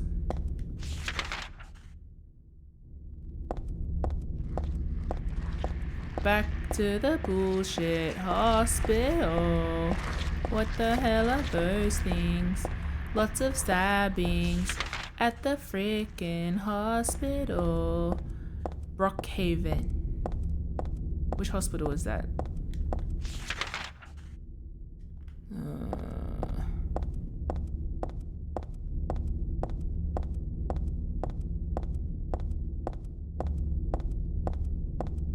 Wow, I'm so... No! I like to think every time Harry has a thought he doesn't approve of in himself, he goes and signs Heather up for another weapon handling course.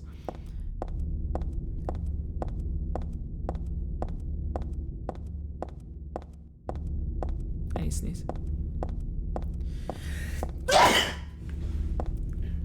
I sneeze and I turn myself around. I don't know where my character is anymore.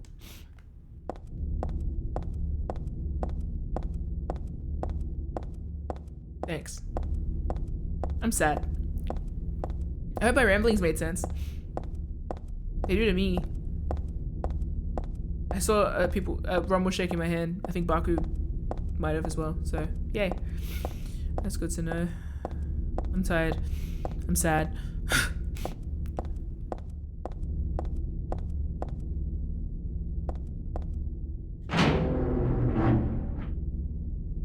Hospital again.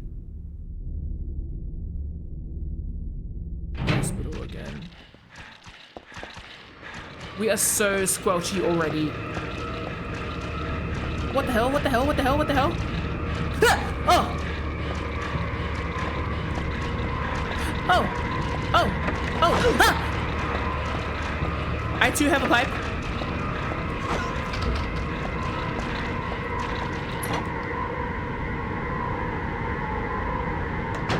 Bad already. Bad already. Fucked up hospital. I hate it already. It's bad here. They're bad here. They're in pain. They have back pain. There's nothing on interest on top of the desk. I'm so sincere. You guys are all stronger than me, those who have been fans of Silent Hill for a long time. I would have been heartbroken if someone messed with the writing sensibilities of this series. If someone missed the point even once. I would have been devastated. I would have never picked up a video game again. You see how I've treated Assassin's Creed? I didn't even think it was doing anything particularly special. I just didn't like it because I had a pre-established faith in the series and they fucked it up. If it was like this, oof. It's a medical record or something. It's for this Leonard guy. Could this be the same Leonard that Vincent was talking about? Room S12, S12. Presenting mild audiovisual hallucinations, emotional instability, obsessive ideas. Suspect mild schizophrenia. Will continue observation. Transformative fan work is the common as opium. Okay, Star Wars fan. I love that phrase though. Can you please quote all that? Oh, I've used 2 of my memo pad notes for this. Leonard.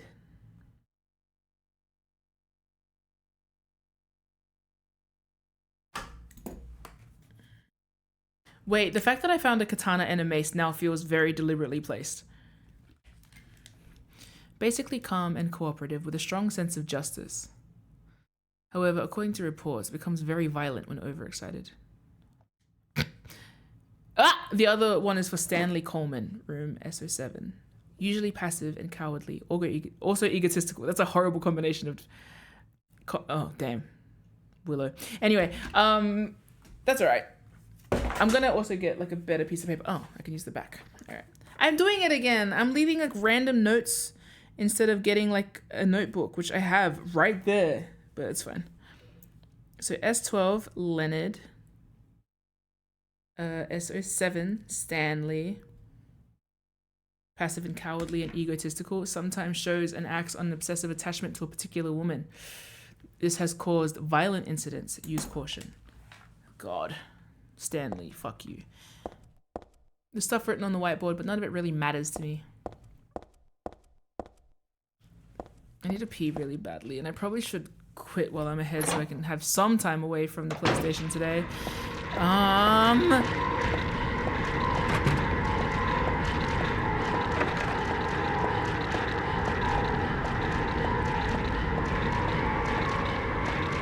I don't want to kill you guys. I don't need to. You're just doing your job.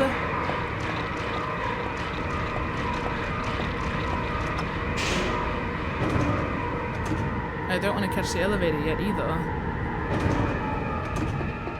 I don't have a map. Oh, I'm sure there was a map at the front door, surely.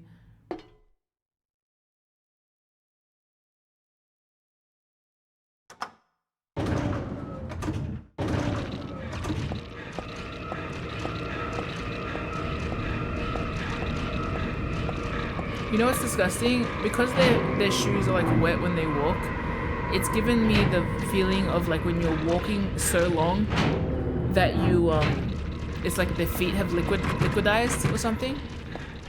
That's the feeling.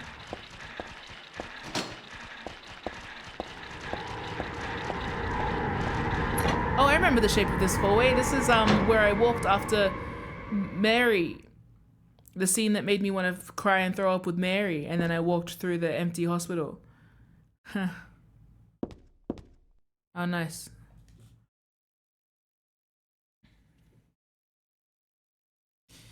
This day has finally come. That's right, the day when you and I will meet. I was always thinking of you here in this gloomy cell. I never even knew your name or face until today. But now I know you're the one I've been looking for. And you've been waiting for me too. Oh, and haven't you been waiting for me too? That's why you came to rescue me. Shit. Oh, ah! Oh, ah! No. No. No. You stay away. What's that about?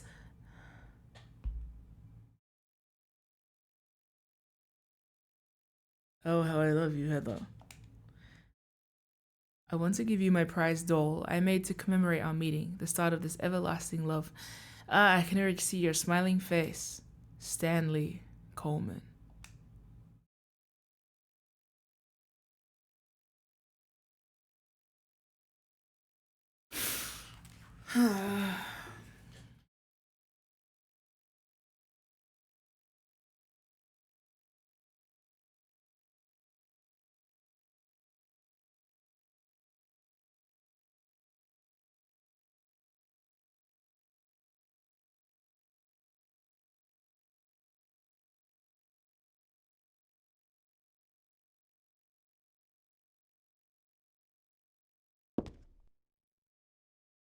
Disgusting. I won't touch that with a 10-foot pole.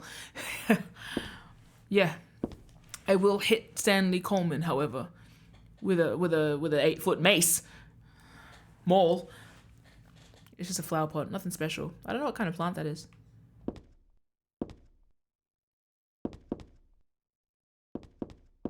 Alright, so yuck. I mean, lots of people just figured me out because they're hunting me down.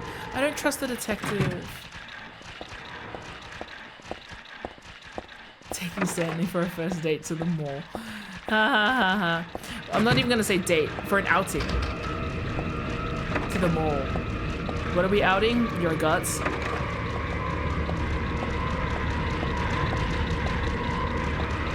Haven't found Leonard yet. Yeah, I mean, I'm fucking counting on it.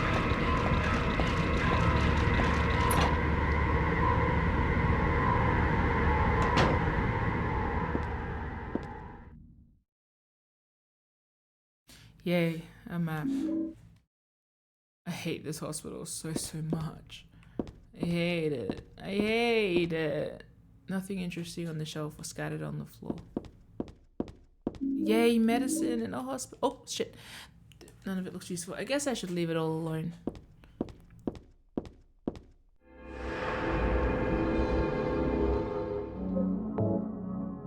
But then what is the purpose of the cult in contexts such as James?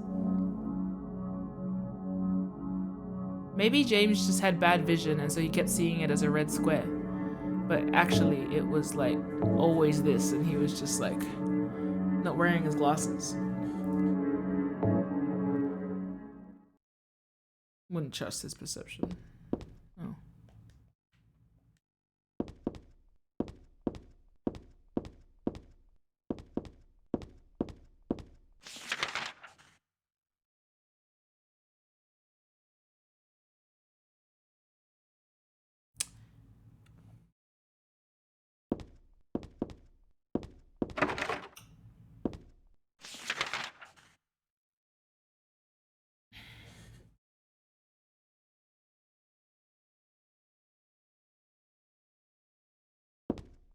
This game is very addictive, even just on a gameplay level, by the way, like, it's fun.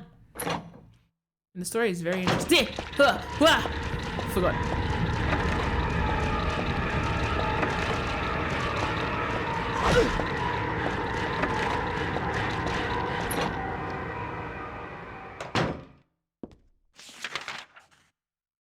Visiting room.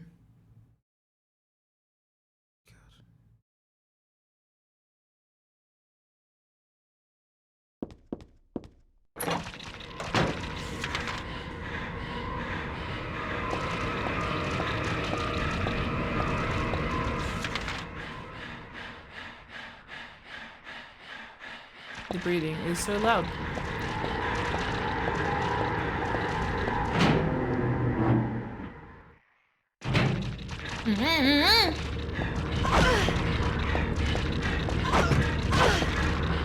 Girls! So rude. see too. I remember that room. Ha! What the hell?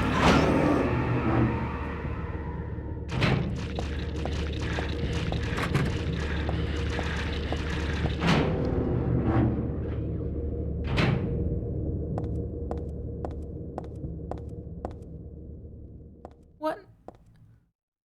What? There are a lot of things stuck to the wall. A cookie, a toothbrush, a spoon, a Christmas card, a clock. Whoever it was probably used glue, but why do this in the first place?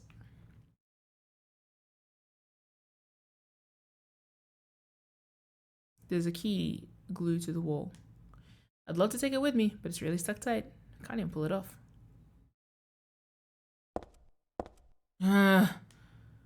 Creep. The organization has me shut up in here. They mean to break my will to make me forget about all that. But I'll stay sane even if they throw me in here with the lunatics. How about if I stick this to the wall? That would be worthless. You can peel it off, can't you? With that junk those nasty wenches won't stop using. If a thing has no meaning, there's no reason for it to exist at all, just as you exist for me. But why haven't you taken my doll with you? Ah, my gift must have embarrassed you. How cute you are, Heather! Stanley, bitch, I'm gonna kill you.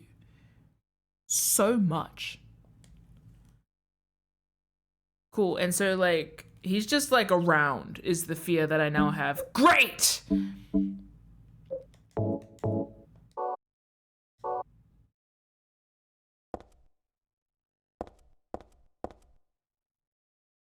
Orchestrated, manufactured experience type shit. Like, it's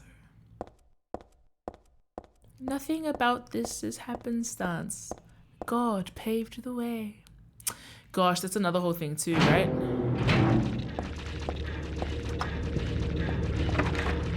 This is a common thing that we talk about in church contexts. Oh, whoa, whoa, whoa. Oh, whoa, whoa, whoa. Excuse me, ladies. Oh, I fell on the ground.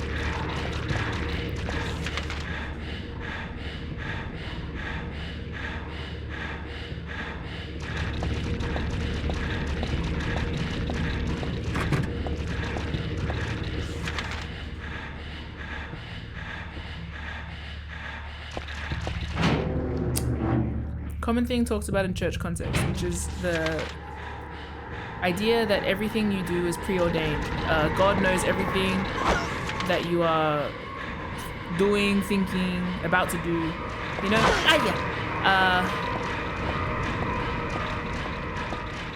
And for a lot of people, it's meant to come across as like comforting, you know? Like the idea that someone... Basically, it takes out the kind of like chance part, like the great unknowable about the world. I'm not saying it is like objectively good or bad. It can be used for good or bad, that mindset. You know, I've seen a lot of people who defer the task of like, who find freedom in not having to feel, how do I say this without sounding bad? Without having to feel like they are behind the wheel, basically, of their own life, because life is full of so many things that you cannot control. And so thinking that that's not just chaos, that's someone's decisions for you to end up in situations where it's like, everything has a reason. This too is part of my journey. This too is bringing me closer to what I need to do. This is my calling, yada, yada. How do you distinguish between that and what the devil is doing? I don't know. You read the Bible and pray. I don't actually quite know how you distinguish that. There's obviously how it can like be good for some people. I've seen it be good for people. Honestly, a lot of like the religious stuff really makes sense when you see people who emerge from horrific situations, deeply religious. When like you kind of ask like, oh shit, like how would somebody survive that situation? And then they have turned to some kind of religion. It's like, okay, yeah, I can see how that kind of builds the part of the human spirit that is like, broken. However, on the flip side of that, the whole concept of like, there is nothing that you do that is your own choice. This is all preordained. You are following a path that has been laid out to you already. Can also be very easily implemented in cult games. Better yet, in real life cults. That's also the fun part about the combination of like religion and like government, because people are like conspiracy theories. I'm like, brother, I grew up in the church.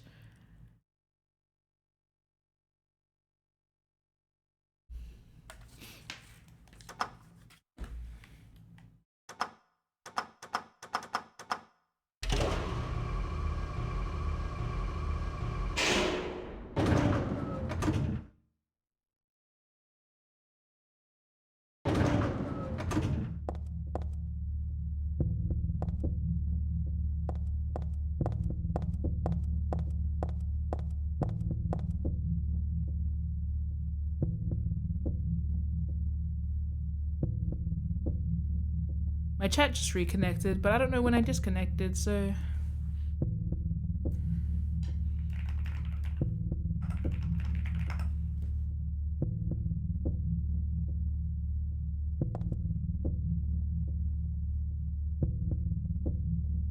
You did not leave? At least I didn't. That's because you're in my walls. I love this soundscape, by the way. It's very good. The lock is breaking.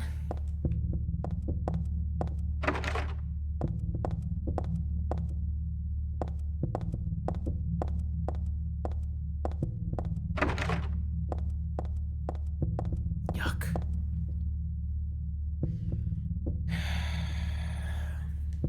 You may not have realized your own true feelings, but you sensed them unconsciously.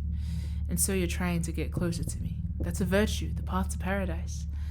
If the door's locked, open it. Use the password for the prison gates. Doctor, I've forgotten his name. Anyway, that quack has it posted. He should be here too. I mean, 4 numbers would have been good enough, but he kept on going. Isn't it a shame? I'm not there. Aren't you irritated? I long for you, but you're so cruel. Still, I want you. Heather. Stanley Coleman.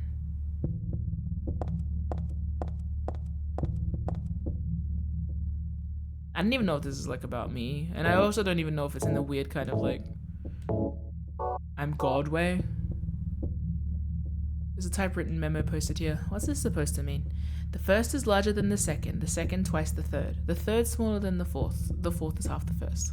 Yay, puzzles. Let me just take a photo with my phone. No more screenshots.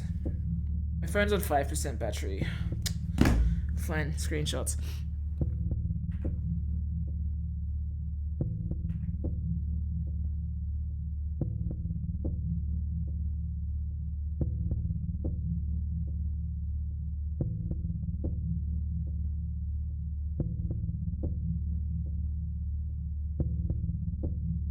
Her.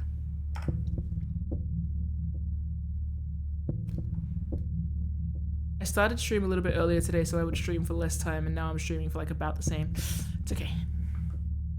4 of the numbers are not repeated. 3 are not in the top row. 2 are not in the right row. 1 of the numbers is the final key. Oh, I love riddles like this. After dinner.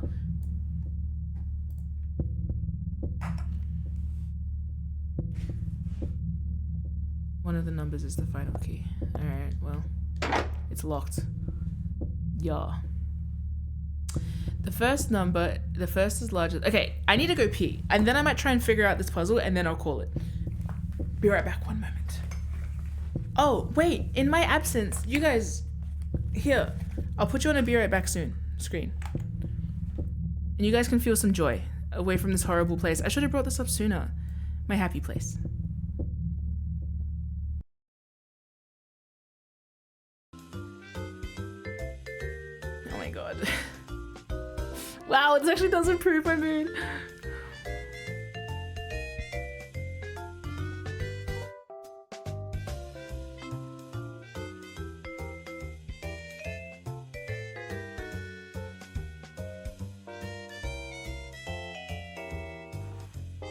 It's so joyous. I love it here.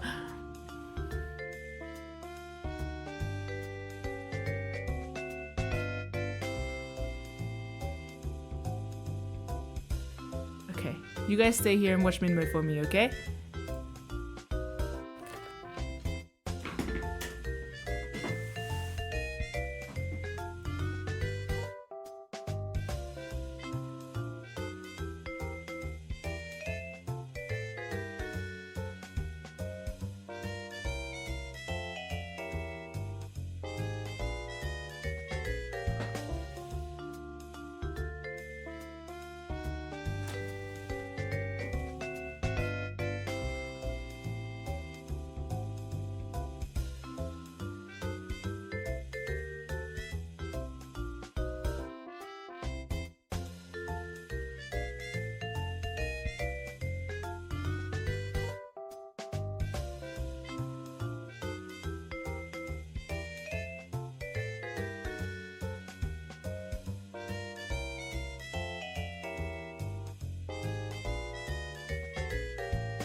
Have you guys spent enough time with Minmo?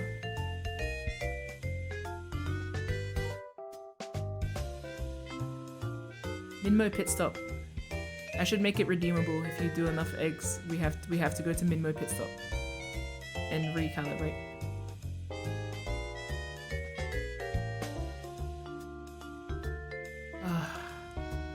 It makes me happy. It actually genuinely does something.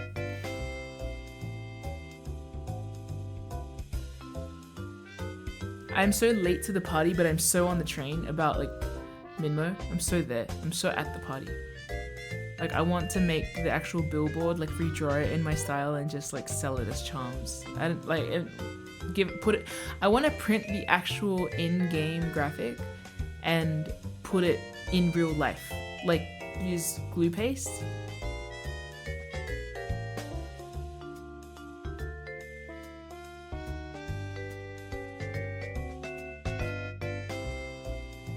Let's go.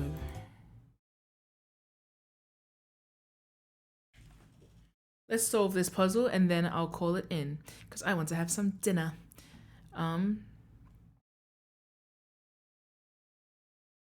All right, this is algebra. The first is larger than the second. So let me write this down. Oh, we have no audio? You guys need to hear this horrible sound. The first is larger than the second. So the first number has to be, or rather the first number cannot be 1. Wait. No, 2 cannot be 1. There's gotta be a way to sort. Is this algebra? Is this algebra?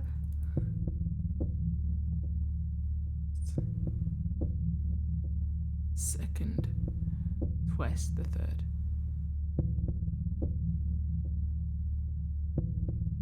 What's the smallest half we can get in this? 4.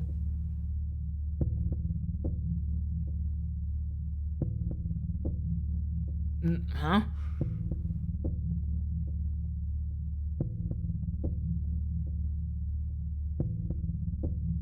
Let's work backwards from the bottom. The fourth is half the first.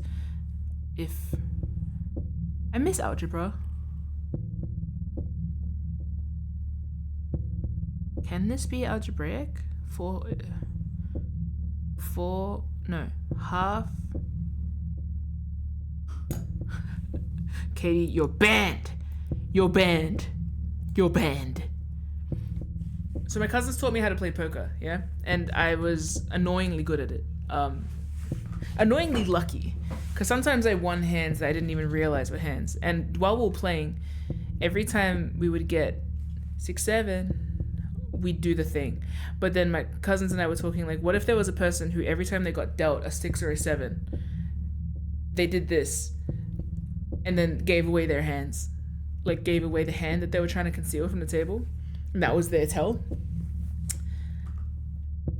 And so we ended up doing it as a way to throw people off. Because it's like, are you being serious or not?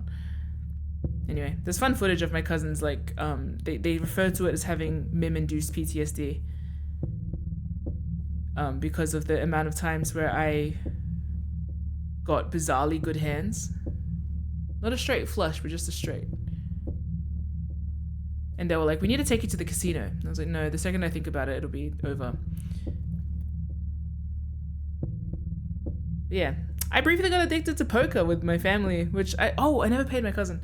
I won the first round of poker I ever played, and I won $10. I think it's illegal to do in Australia, but anyway, whatever. All right, let's do some maths. 4 is half the first. So if the first is like 9, no, let's make the first 8, and then the first would be 4th. Let's just try this. I could try an algebraic. Teach you guys how to gamble Viet style so bad. I want to learn how to gamble Vietnamese style. Because then the first would be... The 4th is half the first. If 1 is 8, and then 4 is... That's cute. The first is no, the fourth is half the first. That would make 4. And if one is larger than 2, and the second is twice the third, and the third is smaller than the fourth.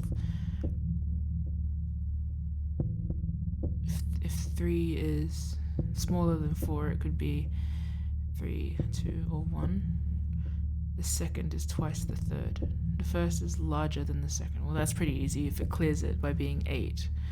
But we haven't decided that yet. So first is larger than... But then if it's any smaller than half the first, then I only have 2 numbers to go there. So that makes it quite easy. So the second is twice the third. Second could be 6, could be 4, could be 2.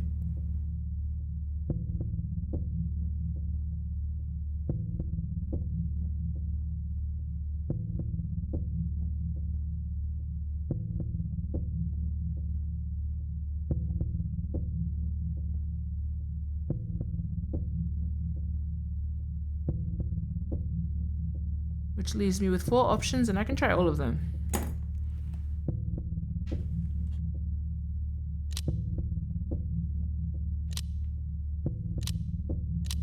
Nope.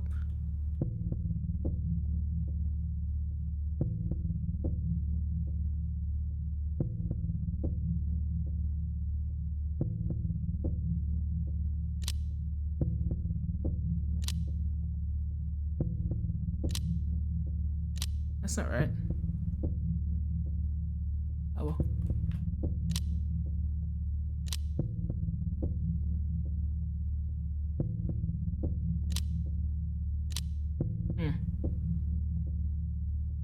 Oh wait, there's more to this puzzle.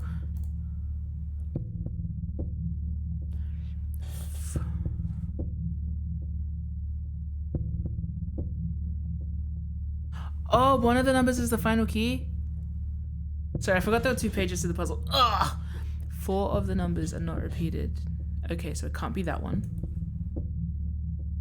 3 are not in the top row.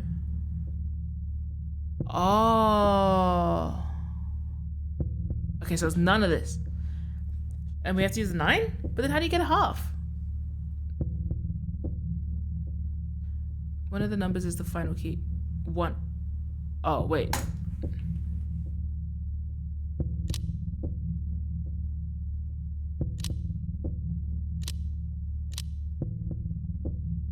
Okay, never mind. I thought you were being sneaky.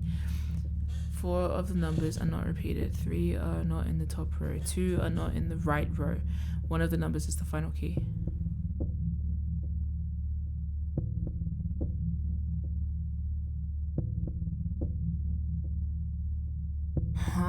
Hold on.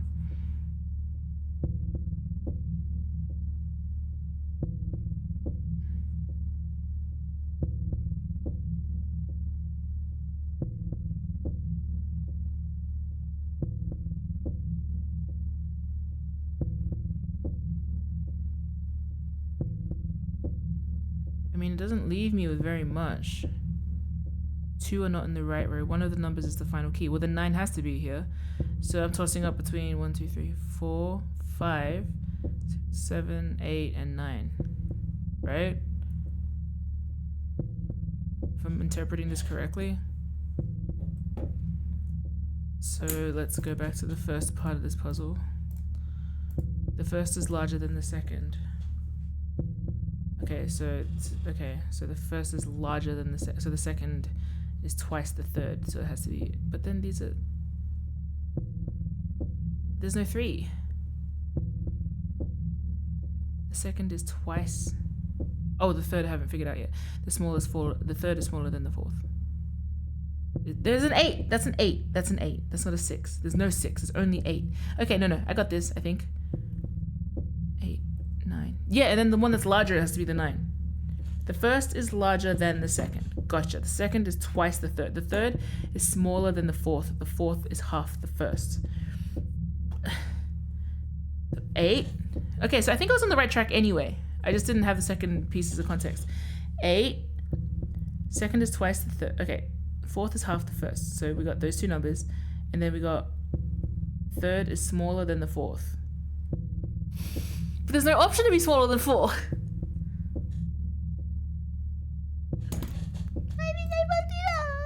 4 of the numbers are not repeated. 3 are not in the top row. Well, there's only 3 numbers in the top row, so 3 are not in the top row? Or is this to say that the third number is not in the top row? But both of those mean the same thing to me.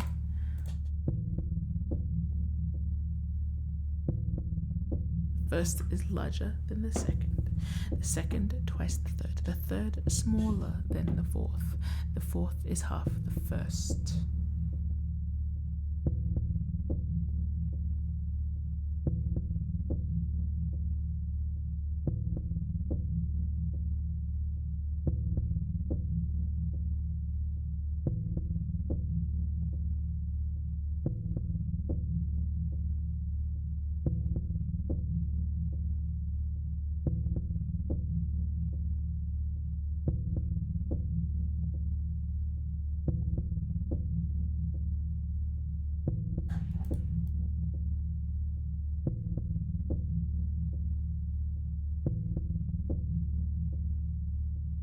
Hi, Anais.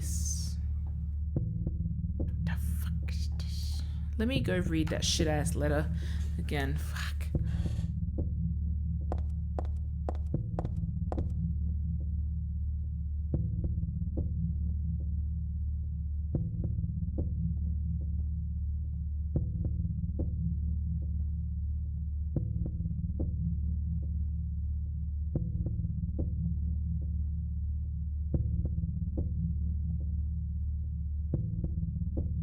Wait, does it mean that it's more than 4 numbers, or?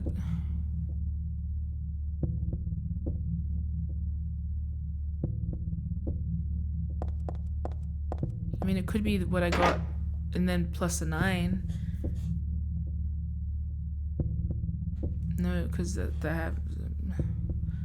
No, I think it's. I wasn't asking.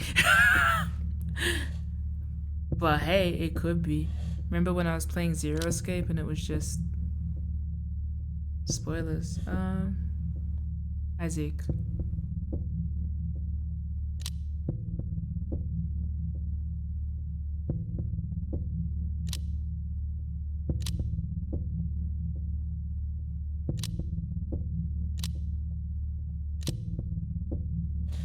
Well, I guess you could say half of 9 is nice. First is larger than the second. 9 has to be here, so then the 9 should be there, right? But then is that half? Is half of 9 4? No. Second is twice the third. The third is smaller than the fourth. That's vague. There's no option to go smaller than 4, so that can't be right. First is larger than... Unless I'm figuring out this equation wrong. The second twice the third. The first is larger than the second. Second twice the third. Trying to figure it out like a... limerick.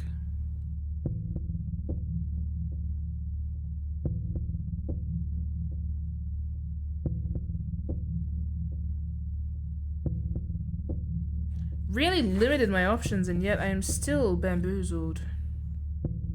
Wait, maybe the 3 is there. No, because the top row. 3 are not in the top row.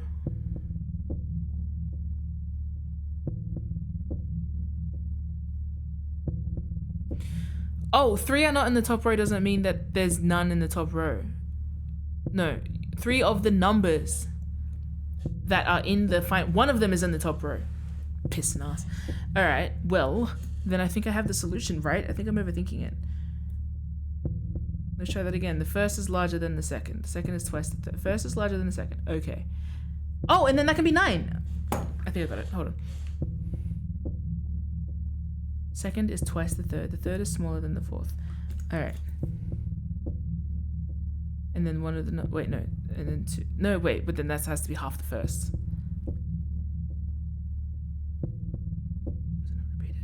Oh, and there can't be a 6. So why did I make that a 7?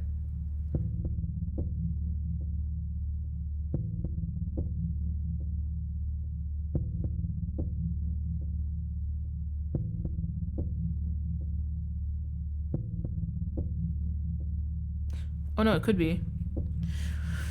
One of the numbers is the final key. Well, you know, shit.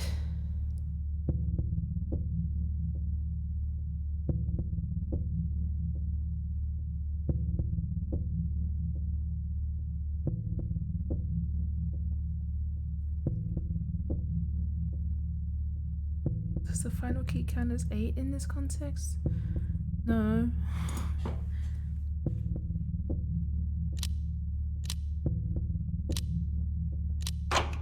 Okay, I did get it. So it did. Okay, well. That's good. Bitch ass doctor. I don't even know why he did that.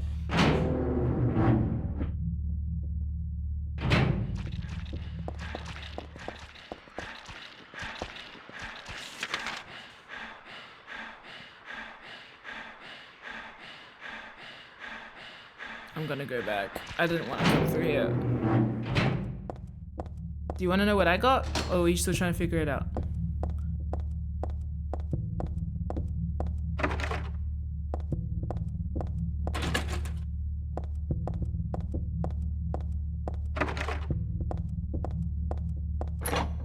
What did I get? 8634. Fashion magazine. I'm not interested right now. Nail polish remover. Yay! Perfume. Ugh. Nothing else interesting in the locker. Closed really tightly. Can't get it open.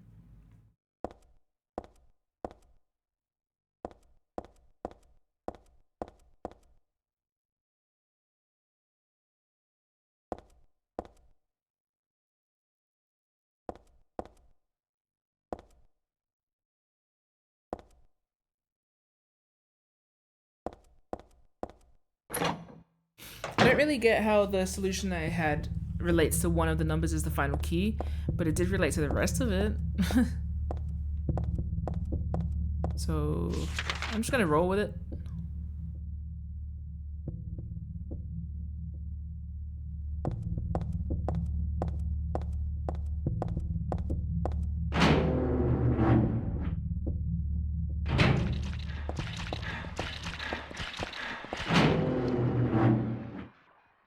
We are in hospital again.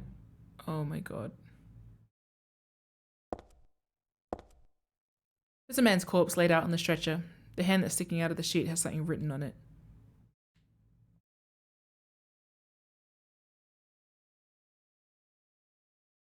Start. The start time is my key. Okay. There's a medical record here. Could this be for the dead guy? Background, unknown. Name and age, unknown. Not admitted patient. Found in poor mental state on the hospital grounds and temporarily installed in the room. M4 at chef's discretion. Chief's discretion. Chef. Little chef. Died late tonight from blood loss due to severed carotid artery. Was grasping at own kitchen knife in right hand. Assumed this was cause of neck wound. Possible suicide, but wound angle suspicious. Sent to second floor treatment room for further investigation. Have received no proof or corroboration of event from patient residing in same room. Patient in same room stabbed him. Have not noted that wasn't in the canon to anyone just listening. A kitchen knife? Yes, chef. Thanks, Rome.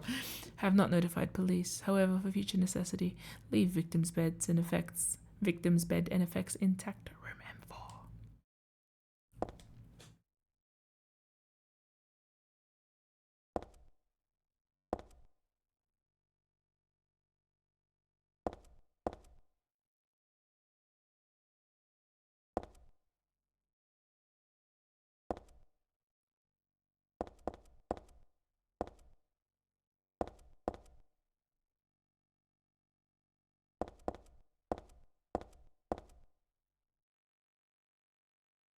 The start time is my key. Okay. Oh, M4 is not too far away! Ah!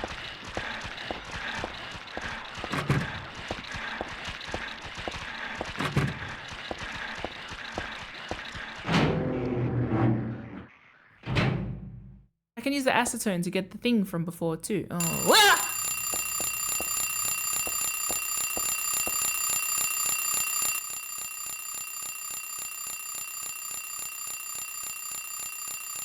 $11.50. No, $10.50. Sorry, almost couldn't read analog. No, that is no, that is what the fuck? No, that's just wrong overall. Your clock sucks.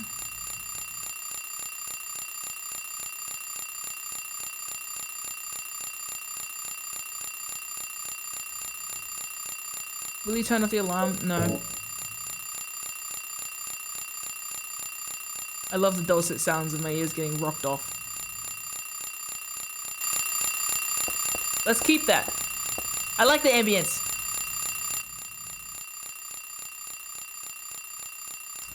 There was a tattooed guy on that rumpled bed. Not anymore, though.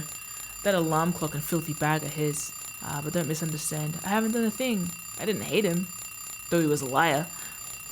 Shall I write something of my own on my chest, since I can't cut it open to show you my heart? I love Heather. No, something a bit more forceful. I love Heather isn't enough for what I feel. Oh, what tender emotion this image brings. I think it's interesting that the little doll is a little brunette doll, and I feel like it's not even me. Like it's like a lesser. But you know, the other thing in this town.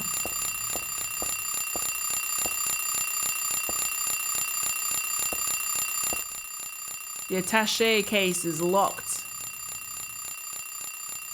The key is my start time. Nice. Instant camera. I wonder what would have happened if I turned off the alarm earlier.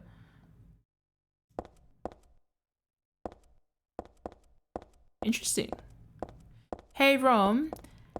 Did I evade a worse fate by not turning off that alarm? Yes or no?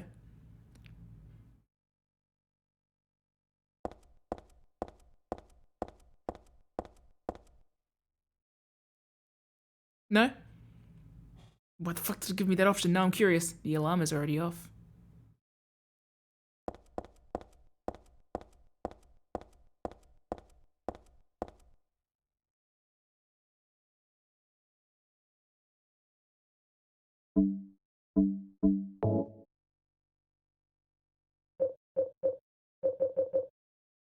Leaving it on to make your ears bleed? Maybe.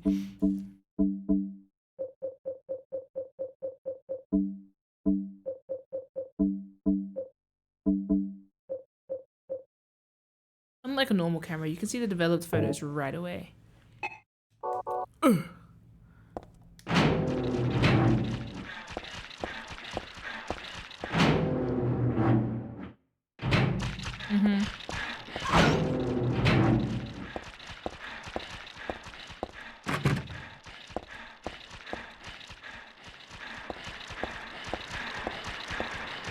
Duck and weave! Duck and weave! Whoa, you got a gun? Why she got a gun?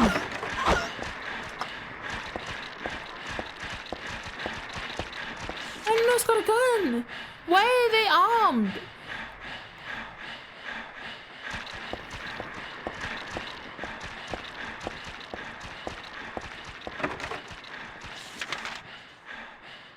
Girl power. I thought that was horsepower. Open season.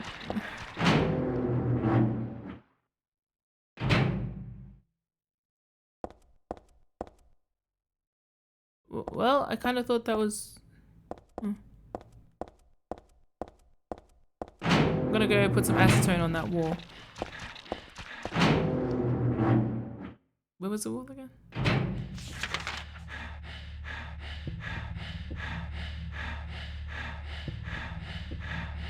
In the elevator somewhere?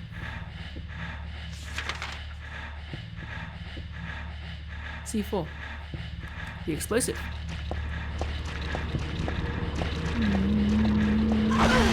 Ow! I hit my face! Aren't you meant to help?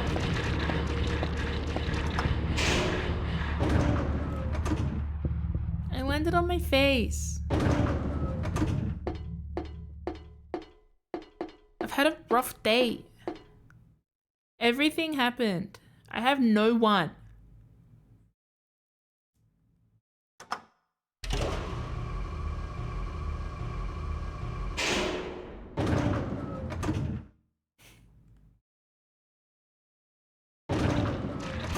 When's the last time I had fun playing a game? I'm having so much fun. It's just a different kind of fun. Oh boy.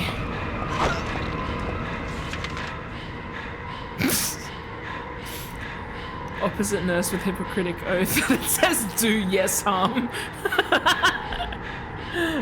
Can you please quote all that? Thanks, E. The nurse like gotta make some wounds to nurse you. Thanks, Katie. Piss us, piss and us, piss us, piss and us. Don't hit me, piss.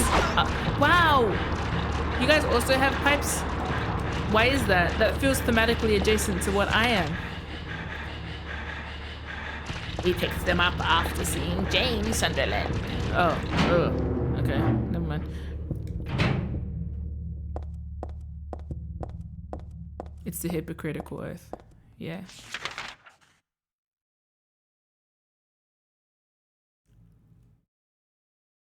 Funny.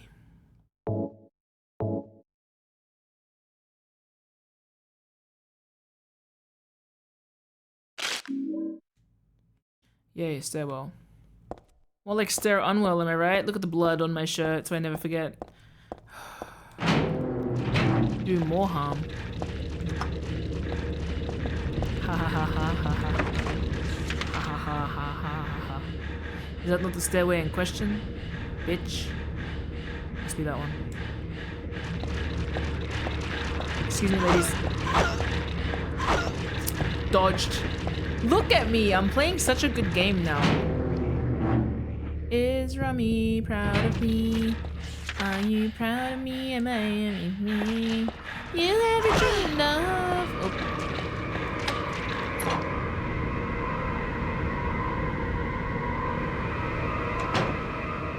I need some health. I need some save point. I need some health. I need some save point. I need some health, some health. I need a save point. But then I see the quote and I'm like, not you. Health. Save point. Health.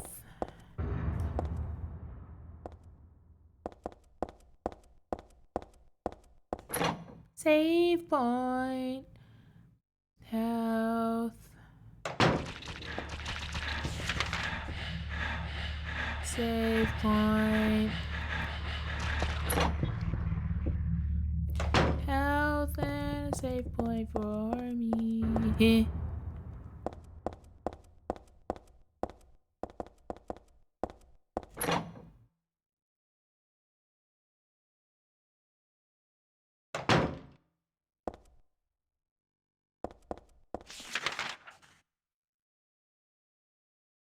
So much.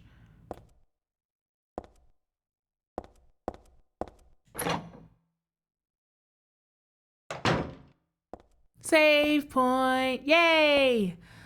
Alright, fellas, I think I call it here. Health and a save. I have stun gun. Oh, I forgot. Oh, yuck. Let me save the game first. I don't want to end on a note from Stanley. But what? But what?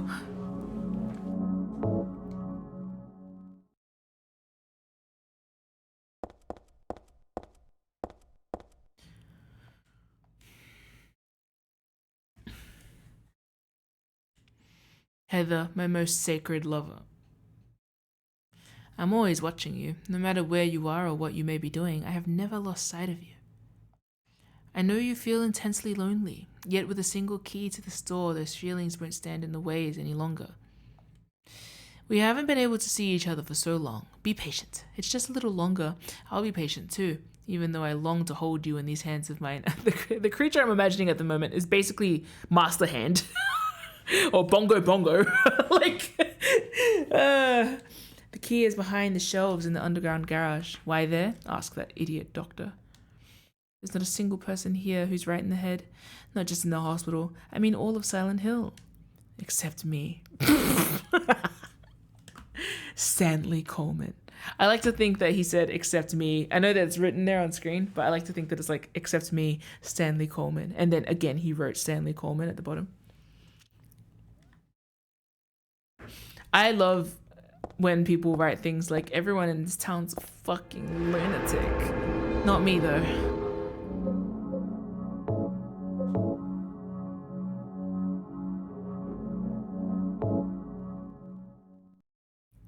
Let me just get any other input beyond that before I finish the stream. Oh. Why'd I catch the stairs here? If there's an elevator working. I could go to the basement. But what if I don't want to go to the basement? Because it's gross. The other day I was showing Rom my room and Rom was like, oh, I guess that storage is what can't go in, like to make up for what doesn't go in the basement. And I was like, I've never thought of a basement in my life. Only when I'm watching American shows do I think of basements. It's never been something that I think is absent from my life. You know what I mean? I guess the Australian shed is the Canadian basement. Except we can't build Airbnbs in our sheds. That's illegal.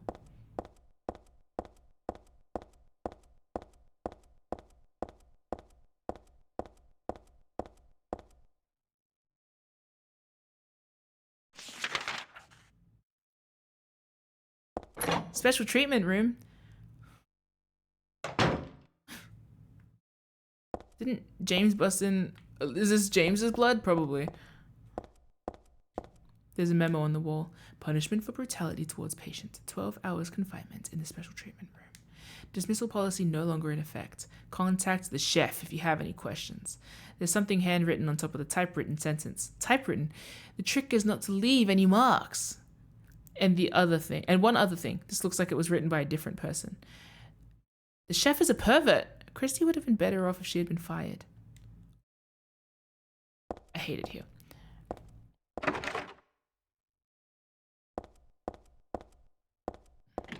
It's unlocked. Ugh! Mm-mm.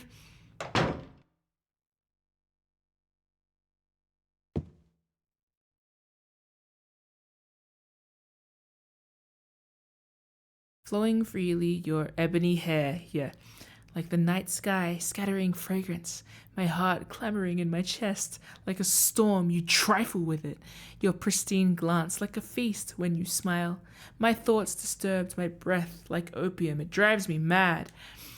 Eric, a great poet who conveys my feelings so well. I shouldn't have let this place get to me. I should never have gone crazy.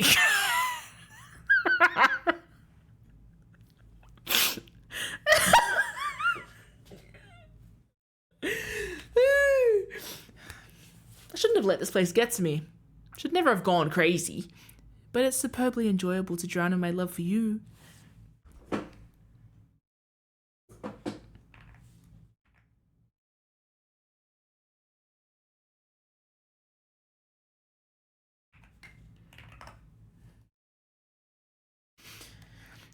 But why won't you accept proof of my love? Don't stand on ceremony now. After all, you and I exist as one. What I give to you is the same as what I give to me. Stanley Coleman. I should read that name again. I feel like I have memories of the name Stanley Coleman. Why is Coleman Street or something? Ah! Oh, I thought it was me!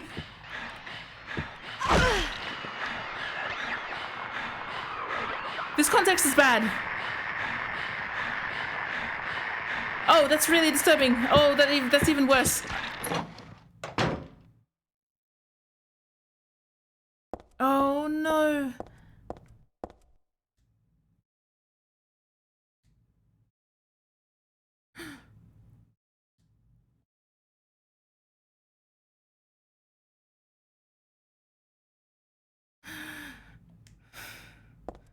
Oh. I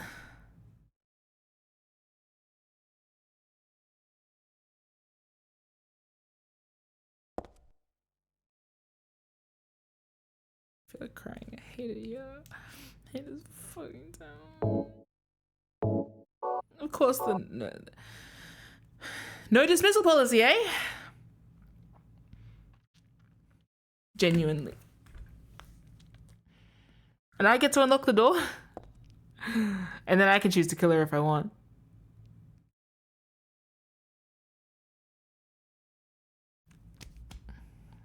I think it's interesting how the nurses put in a scenario where it seems that the chief might not be all that he is chiefed up to be, are now all armed and hostile towards anyone that passes their way. I kind of want to see if there's anything else in that room except for my abject misery. I'm pretty sure it's just misery. I actually, again, sometimes the angles take place and I think that I am briefly seeing Heather. I, again, thought I walked into that room and saw a Heather doppelganger.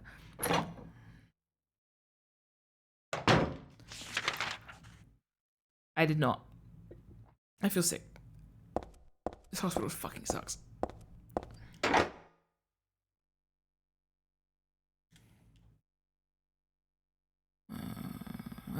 Isn't this... What? Didn't I already do this? Another one? Huh? Is this an idiot doctor that uses the same pin for everything?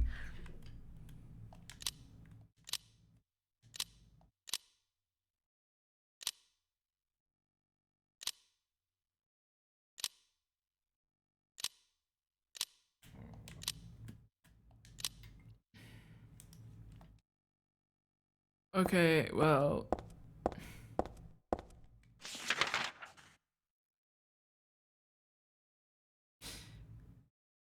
Let's go to the basement. Sorry, this game sucks. I don't want to like carry my tummy ache away from the game. I want my tummy ache to stay in Silent Hill.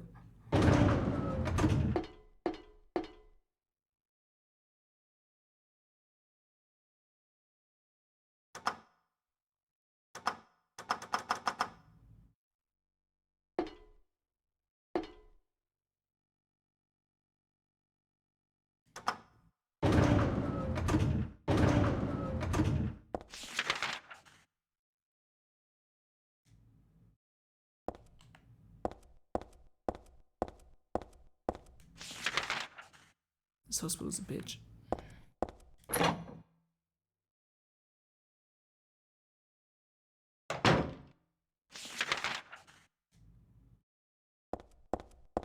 Every time we're at the... Wait, was there more up? Kind of sounds like it.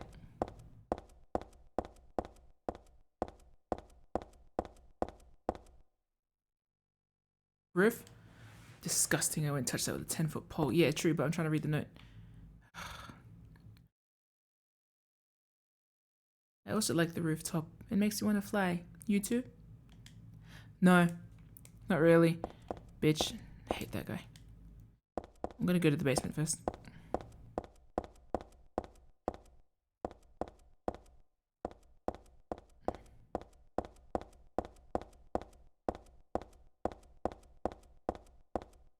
Hold on.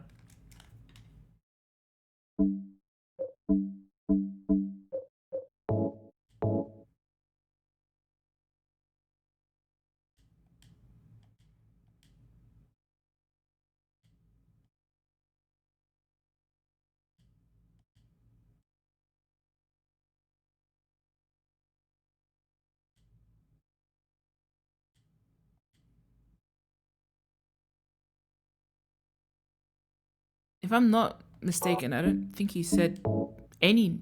I don't think he said my name either. Hold on. To my dear daughter.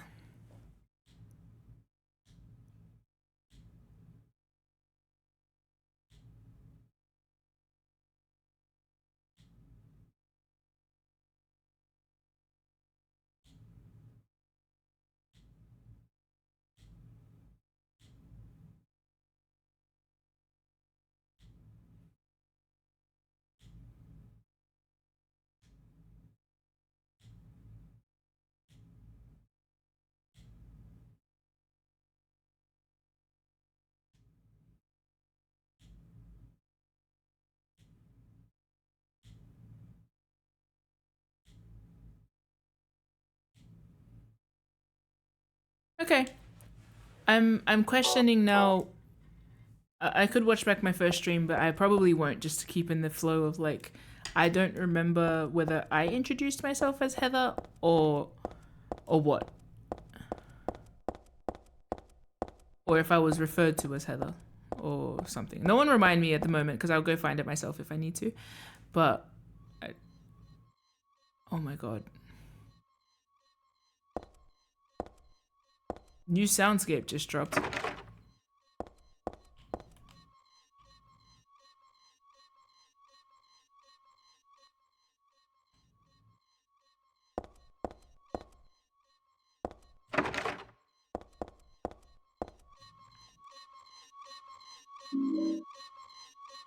Submachine gun bullets.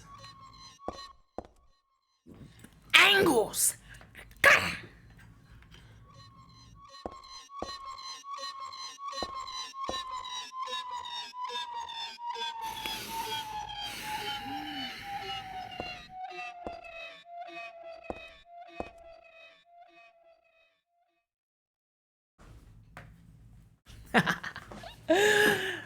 That is one of my favorite audio things ever.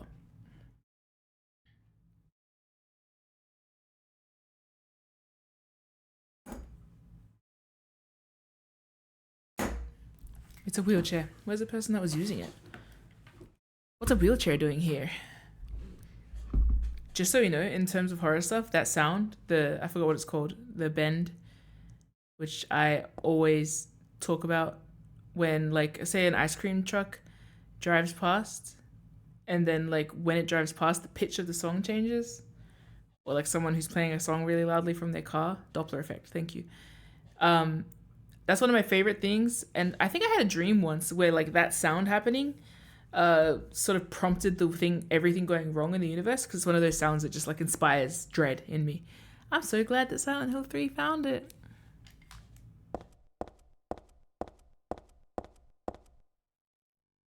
Why does everything and everyone explode into blood around here? Oh my god, a submachine gun, hell yeah. Was that in the game or in real?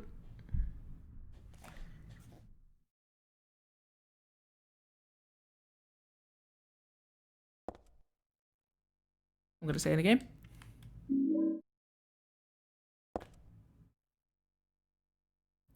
Oh.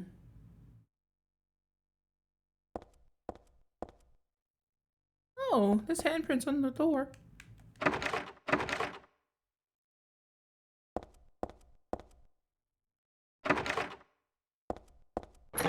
Oh, it opened.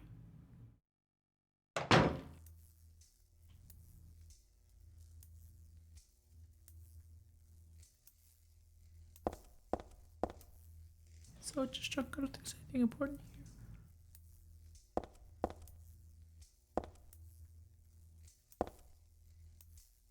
Suspicious space between the shelf and the wall. But I can't squeeze into there, and there's no way I can move the shelf either. What if I submachine gun blasted it?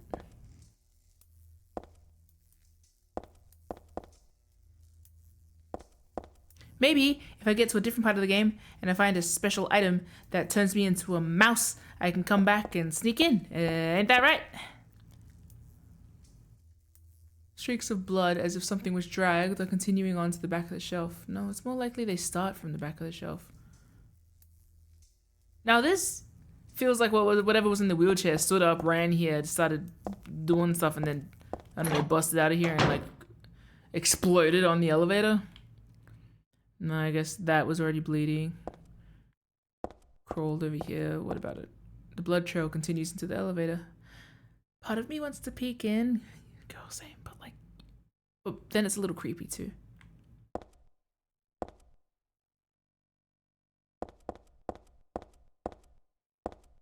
That wheelchair, I guess they must be in that elevator. What a fun thing to say. What if oh.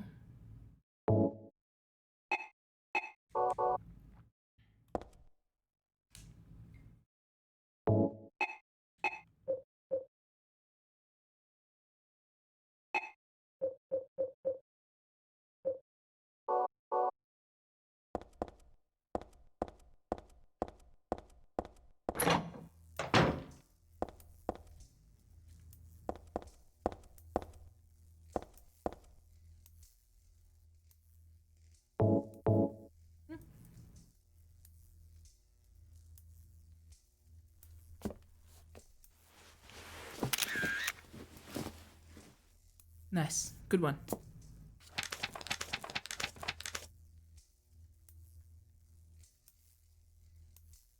Nice!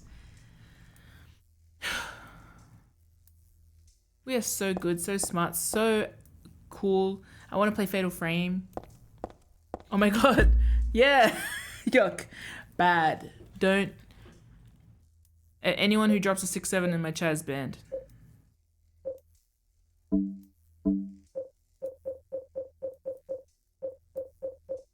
I forgot what the fucking photo was. I forgot what the number was. Was it 986? Oh no, it's in memos.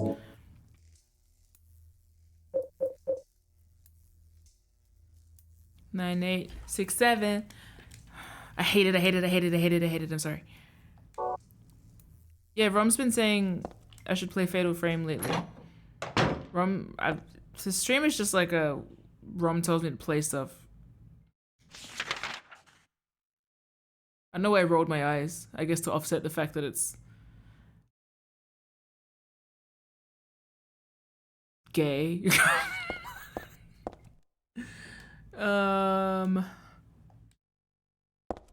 Anyway, let's get out of here. I love to skedaddle.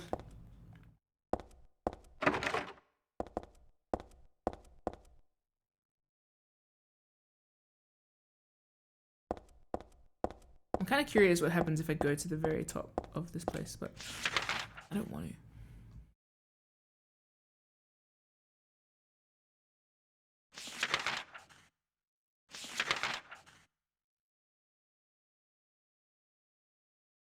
Three.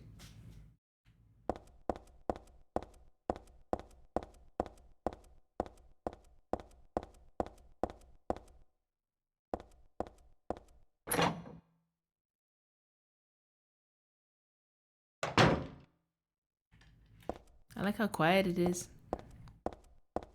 Finally, some silence in this fucking hill.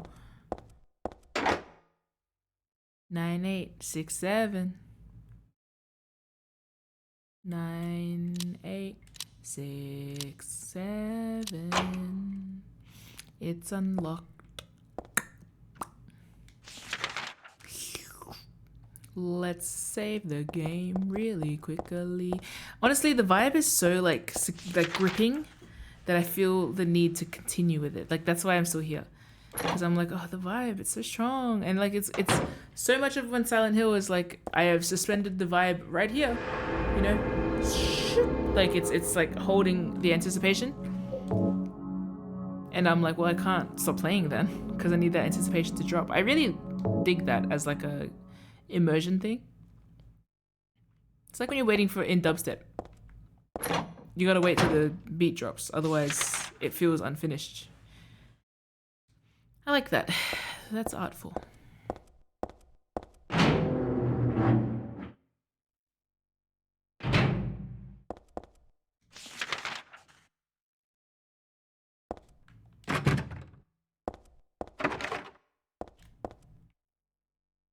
Oh.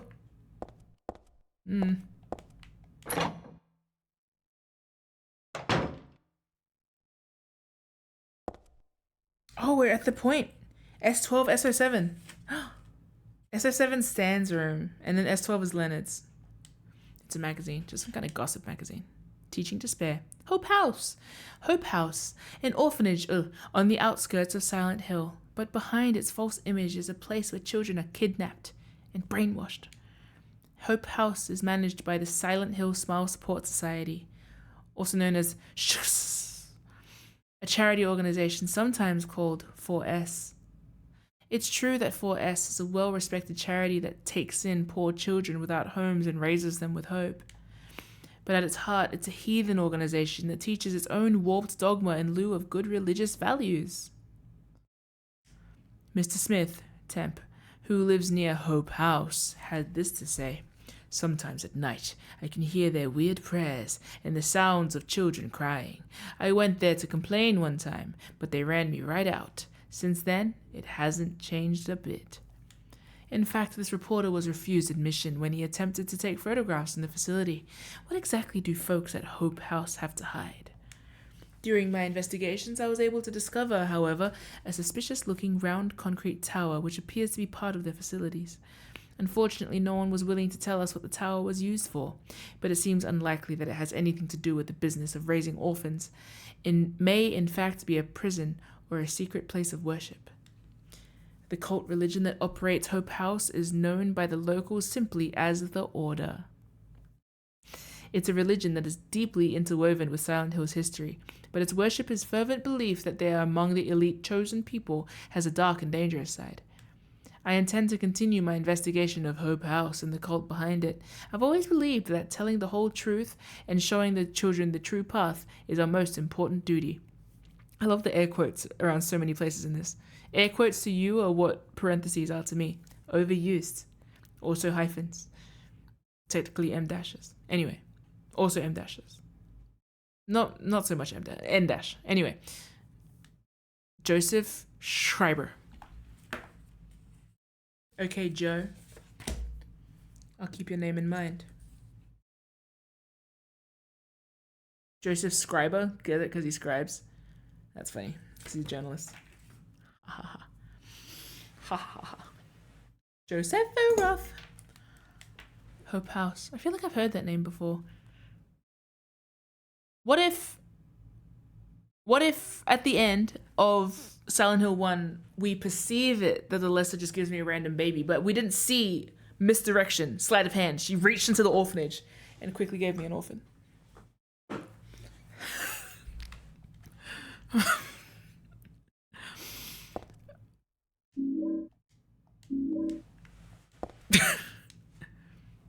Tissue and an alarm clock. Huh.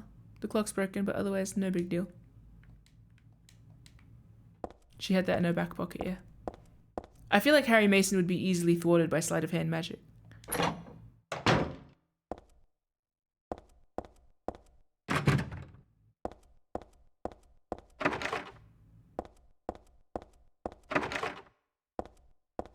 There was something in that stood out to me, but I forgot what it was.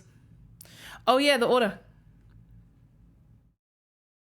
You should read my favorite webcomic, so it's called. It's not anything to do with this order, but yeah. There is an order there. It's not very orderly. I got a beef jerky. Why? There's no dogs here. Only bad bitches. I guess there's Stanley. He's like...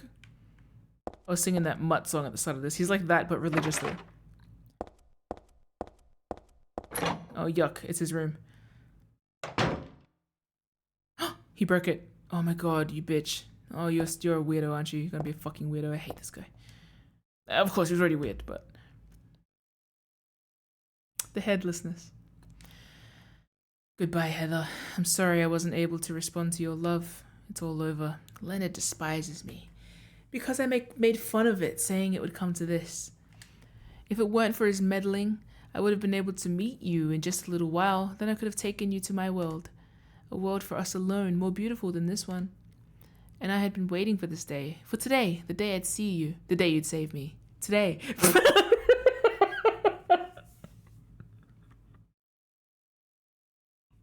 Kuzco's poison. The poison specifically designed to kill Kuzco. That poison? Oh, and I've been waiting for this day, for today. The day I'd see you. The day you'd save me. Today. This is the day. Heather, watch out for him. Leonard is no ordinary guy. Farewell. I loved you. Heather, my goddess. Heather, my lover. Heather, my...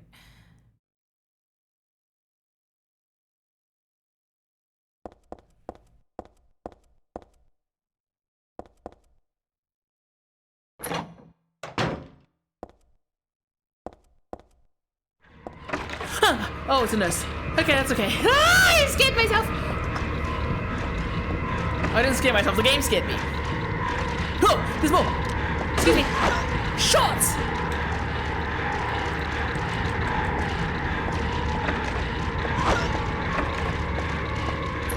S12. Leonard time. The nurses scared the shit out of me and then shot me. Oh, Lord above. Oh, there's a phone here. Please don't ring. Huh. Okay. gross. The whole bed stinks like year-old sweat.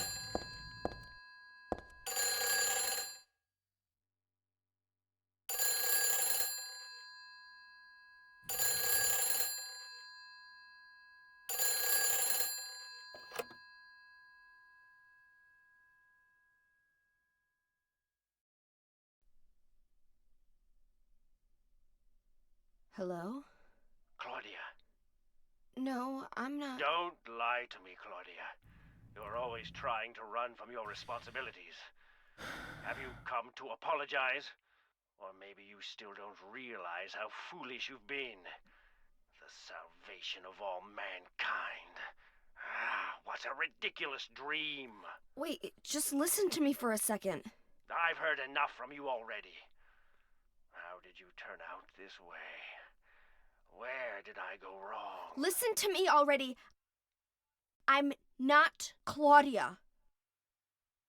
You're not Claudia. My name is Heather.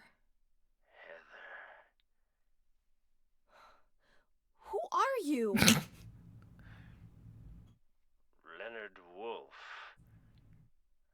I'm sorry. I thought you were my daughter.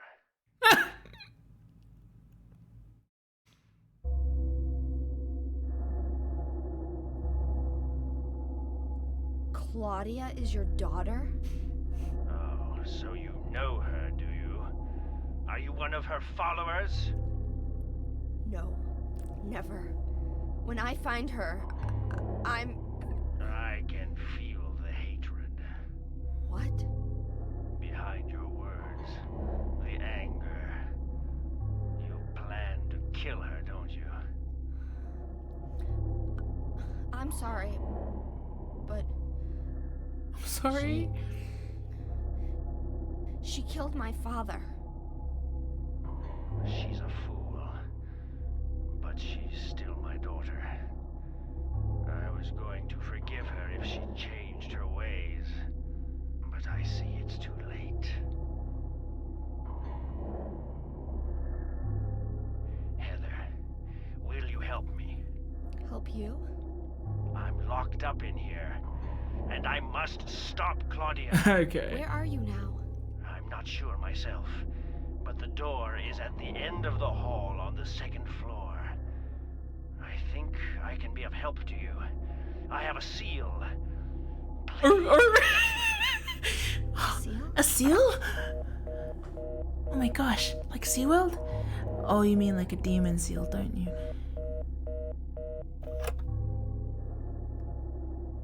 The end of the hall on the second floor.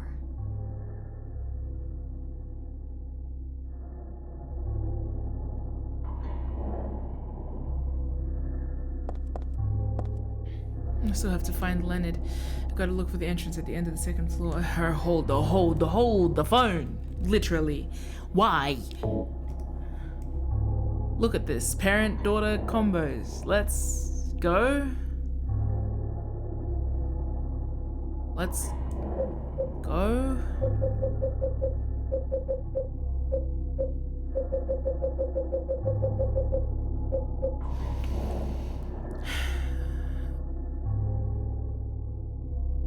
Basically calm and cooperative with a strong sense of justice. Becomes very violent when overexcited. Well, I hope the idea of me trying to kill his daughter doesn't excite him too much. Sometimes shows attached to a particular woman. Violent incidents. Do you stop being a parent just because your child is stage? Am I not still my mother's daughter? Am I not still the daughter of all the witches you failed to kill? Anyway. Cycles. The idea, the context of a guy that calls and starts berating his daughter before he's even aware that he's talking to his daughter is funny. I mean, on the outside, you can say like he hears a young girl and so he starts berating his daughter, because I was like, in my mind, I'm like, Claudia's a grown-ass woman. Why would you think that this teenage girl who has a teenage girl voice is your daughter? And then I'm like, well, a dad that disrespects his daughter will always hear her as a little girl, regardless of if she's older now, right? Like that kind of thing. And he clearly, like, I thought I raised you better. Well, she's a cultist, so you're fucked up. But also, who knows? Because she's also doing her own bullshit business. No one asked her to do that. Maybe you did. I don't know. It's really loud in here. I can't actually hear what oh, one of the nurses has a Glock. One of the nurses has a Glock. Oh my goodness, there's a lot of nurses. Oh, you shot me. What happened to, you know what I like? There is no solidarity in this town. None of the ladies ever go like, oh, I didn't check one of the doors, two of the doors. Fuck. What if I hit you with a submachine gun? What if I want to check those doors.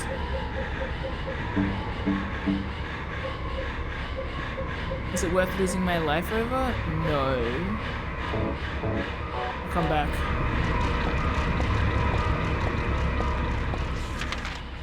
Level 2. 1, 2, 3, 4, 5, 6, 7, 8, 9. Was that right?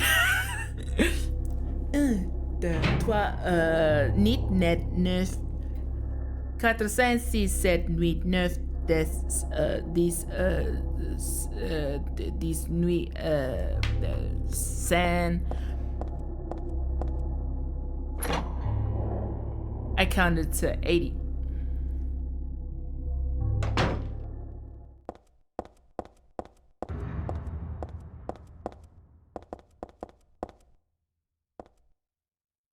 This is my power stance. She made a One Piece sound effect in my mind when I saw her standing like that. Hey, like, oh, my stream is so dark, by the way. I don't know how I could switch up the brightness for you guys. Oh, is it fine? Are you guys, I'm sure you would have brought it up by now if it was shit. I don't want to...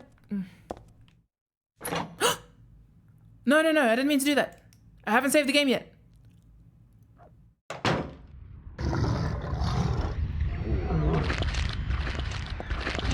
No! Why? Why did I come out here? Oh, I'm stuck.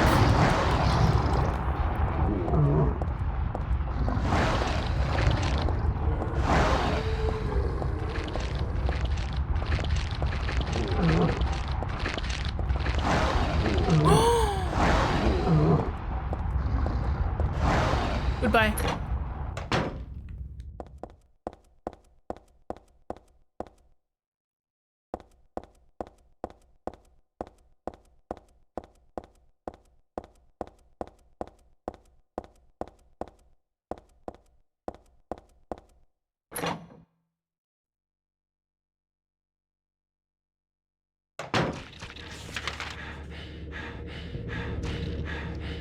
There's a Tyler the Creator song that starts out like this.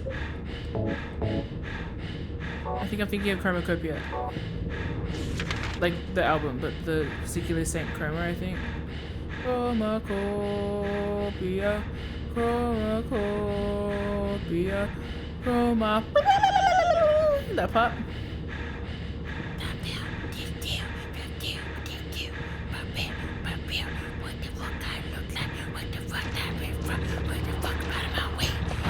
You want to talk about? What to say about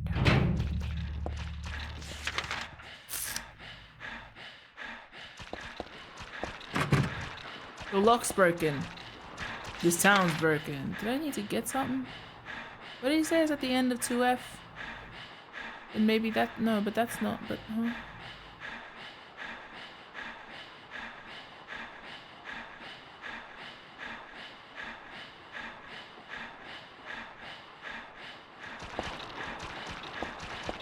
Leonard. I don't remember what he said. Nah!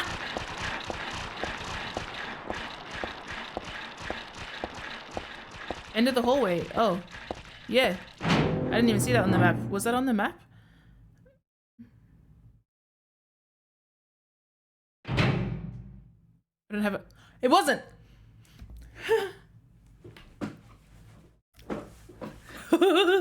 Ooh.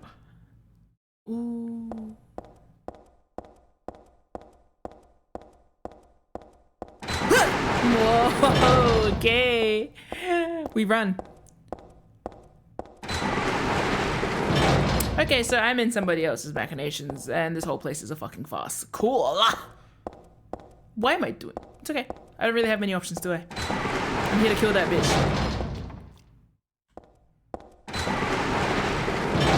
Whew, this is a nice demonstration of like me just being in someone else's kind of playing someone else's game. I proceed because they let me. This is very timely for the kind of situation that we're in presently, the world that we're in. Yeah.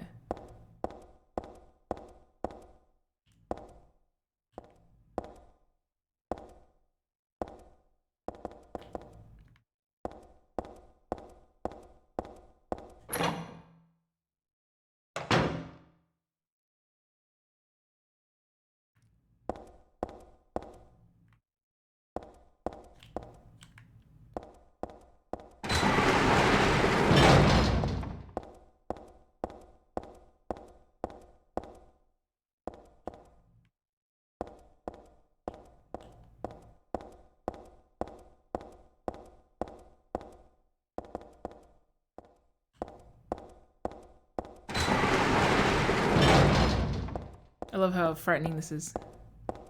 Illusion of free choice.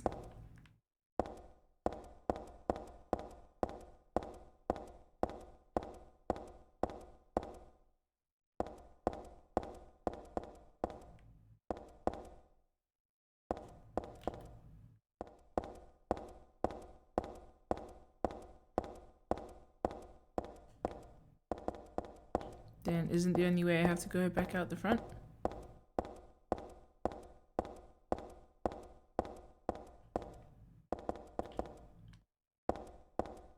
Oh, I love how meta this is for video games too. Because technically all the choices that you make, even in a sandbox video games, are predetermined. It's like what I was saying about the graffiti. It's manufactured. They're kind of like flexing their game design knowledge at the same time, because deep down you know that they coded this, that after you visit this, this and that, then like it's showing you how easy it is to actually machinate your life. If they close the door over there, you will inevitably have to come back to this one. You're just a rat in a maze, you know?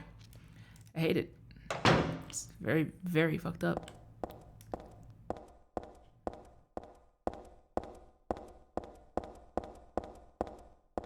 It's like counting cards.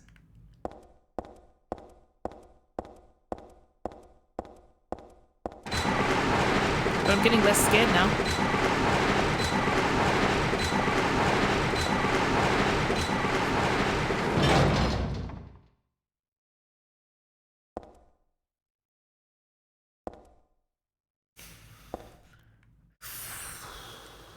This picture. This one doesn't make my head hurt when I look at it. But I know this one. It must be... There's an unusually high beat. Eyes don't open. Getting a pulse, but just barely breathing. Why? What is keeping that child alive?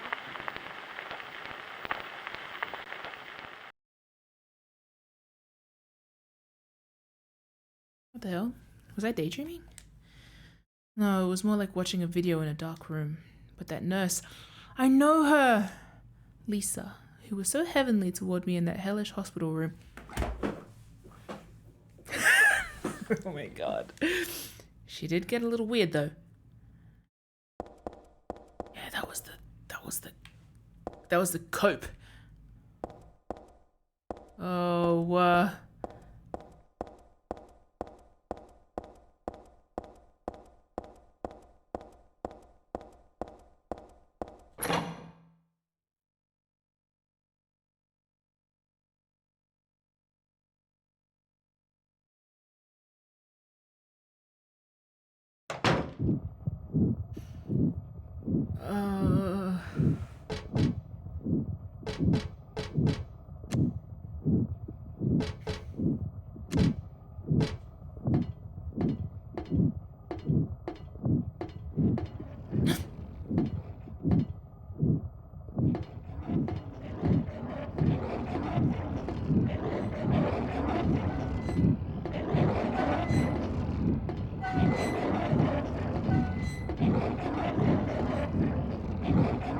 Hold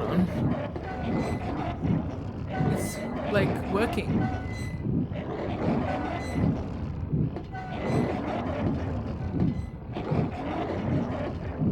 Oh.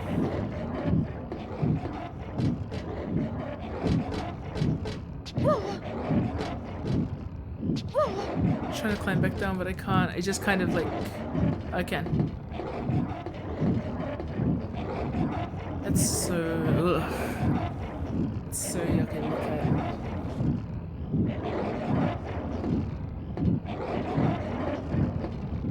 It's got no arms.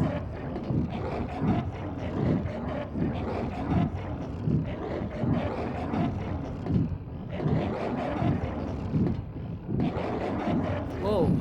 I think one interesting thing about this is realizing how much I have been spared of the gore by not having to see the women with heads or personalities this entire time. Which is disturbing and exactly the point, right?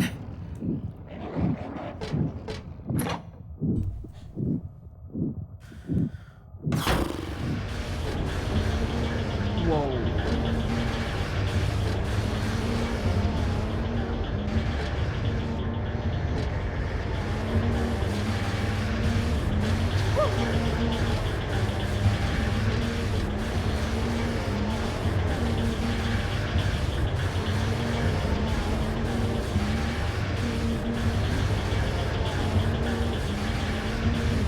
Whatever's on top was being brought in here.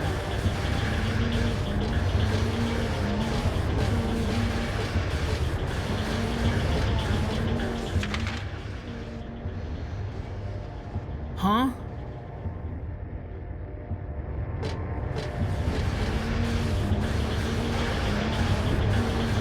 It's really disorienting in here.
I just...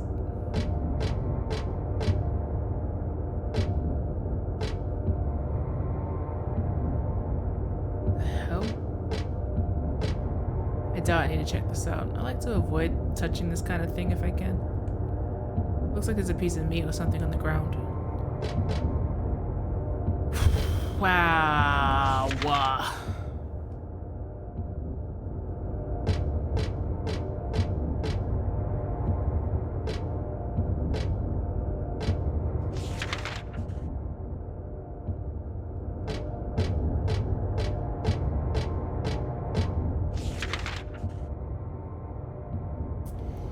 Brand new. I don't think I've felt this type of discomfort. Oh, good.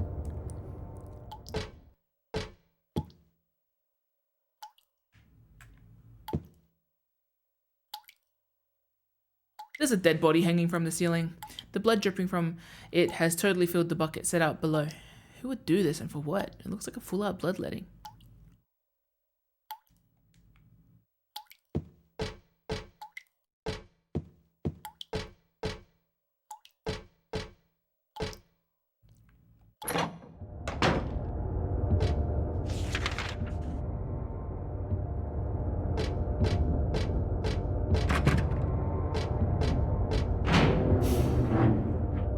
so queasy in a way that I'm like almost impressed.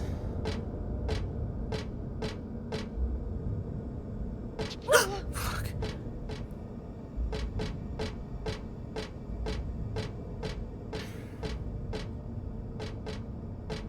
What is that? I'm impressed that this combination of textures and vibes and music is making me feel like nauseous.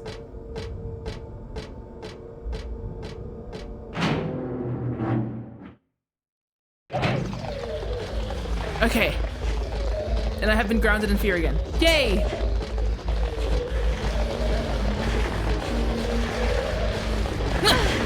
Oh, you guys! Everything is so bloody. You guys want something tricky?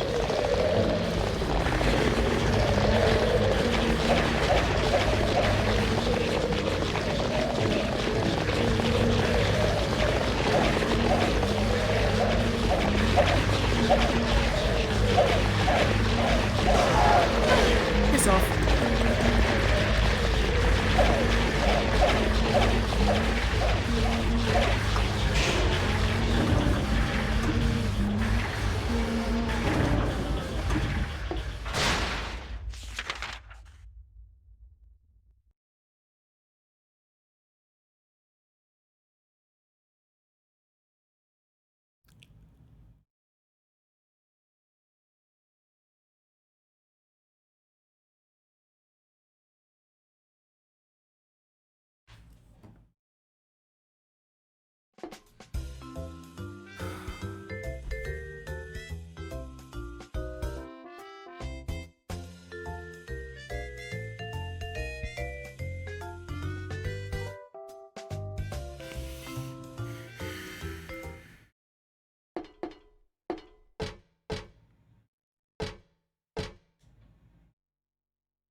Oh my god, that is the coolest fucking visual. Yuck! Oh, I love it. It makes me so unpleasant. Oh, it's coming out.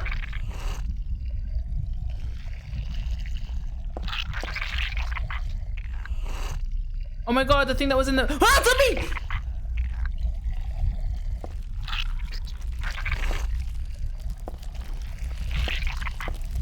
Where did it...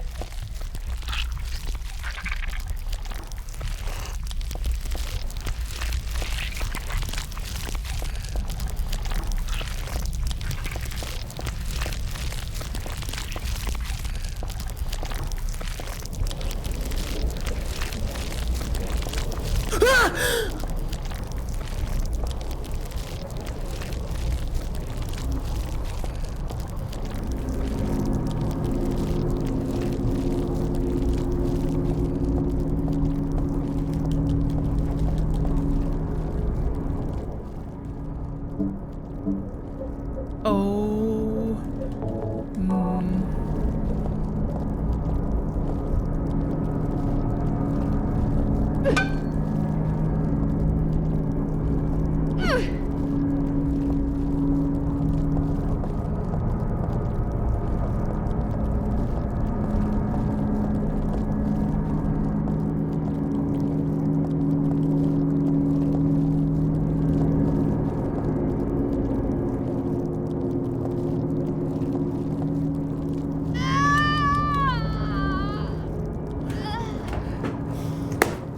That might be my favorite, like one of my favorite video game experiences I've ever had. That's crazy.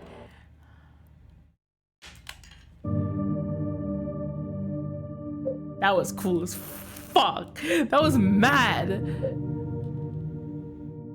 That was so good. I feel it all the way like in my legs, you know, like on my, like my calves are feeling it. Like the hairs on my legs are standing up is what I'm trying to That was so good. I can't even wrap my head. Bespoke.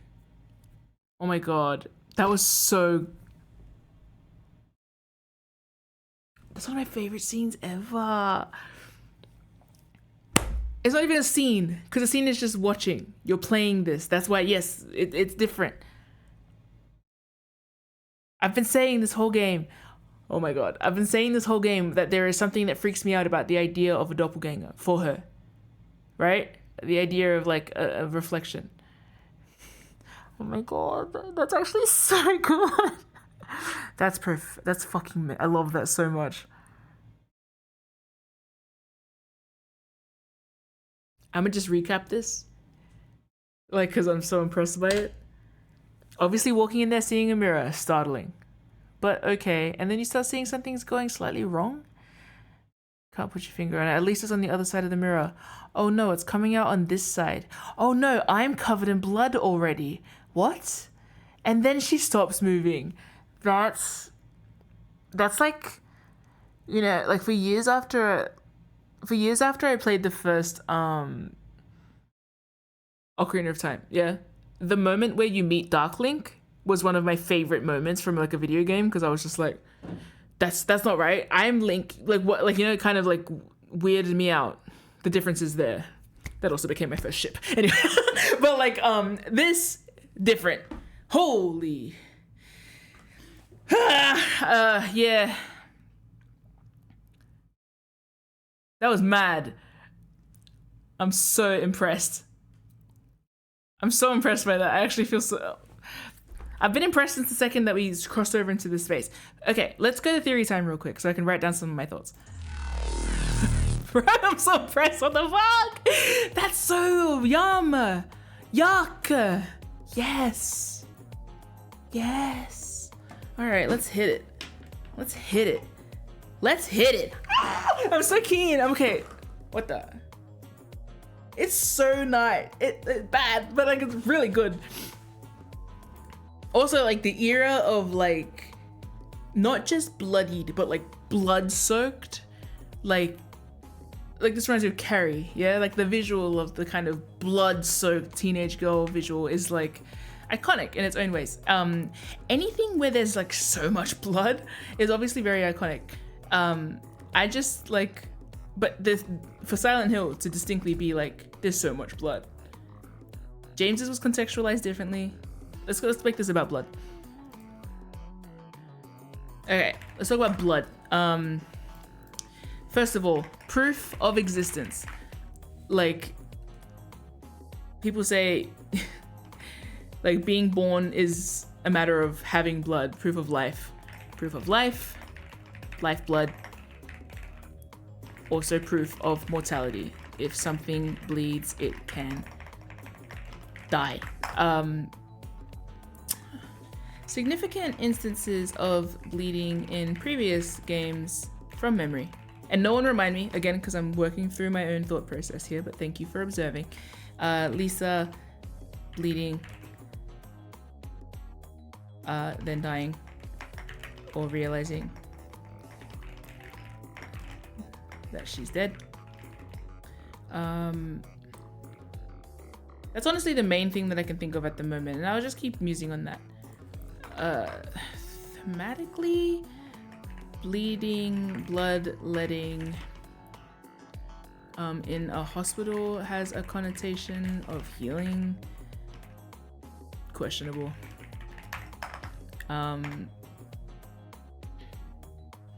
Bleeding as it relates to womanhood, I say. Pardon me using obviously very like gendered wording at the time, womanhood or like female adolescence, let's say. I'm keeping it very biological because that's actually what I'm like referring to, is that whole process, especially because we have brought up the idea, even though, and I said the big thing about this before, there isn't like a particular focus on like the whole concept of birth, there is an element of even like the idea of the womb that is innately tied to bleeding. including birth. The whole process is blood, you know? And I don't know. This feels, I guess, in the same way that Bloodborne had that kind of thing going, you know, where it's like the blood. What is womanhood? Well, bleeding. You know, I'm gonna write that down because that doesn't feel unrelated. I'm gonna include my intonation. But disregarding that too, yes. Wait, Barker, stop saying stuff. I'm thinking. I don't want to be led by people who have had years to think about it. But yes, I will add that thought because destined for a certain fate as it relates to womanhood. Baku. Implication. Not Baku. I don't really want to quote Baku because it's not really a quote. But yes, it is kind of have that relative Baku. I say Baku prompted thought.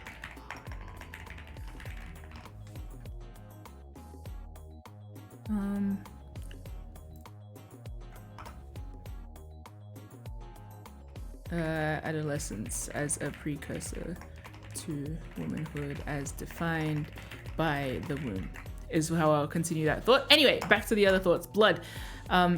Alchemy. I'm gonna bring that up because Heather's always mixing shit.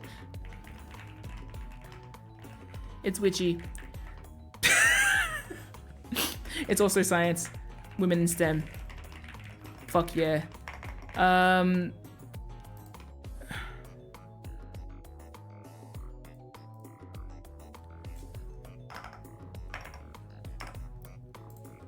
Viscerally unpleasant. Like quite literally viscerally unpleasant. This game has more fleshy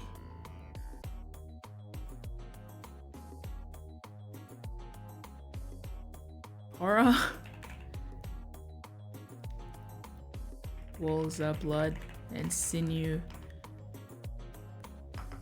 Interestingly, for a game where I doubted the reality or realness of the protagonist, this game continues to refer to meat and blood and thus gore.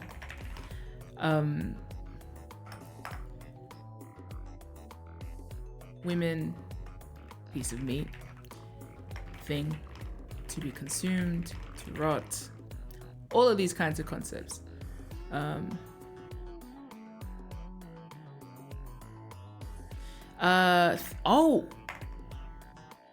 Themes of eating. Dungeon meshi. Survival horror. Eat or be eaten. This is a bloody world.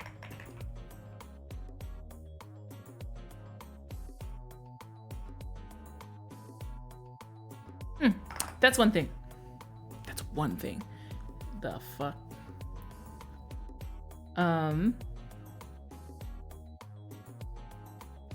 Reflection. Mirror. Other. Self. One of my favorite concepts and why I'm scared of mirrors. Is the version of you seen in a mirror just a reflection, or does it take on a life of its own? What is a reflection in this context philosophically? Is Heather only a reflection of Alessa? If Cheryl was a fragment of Alessa, like a broken mirror, then is Heather the reinstated reflection of her? Question mark. Question mark.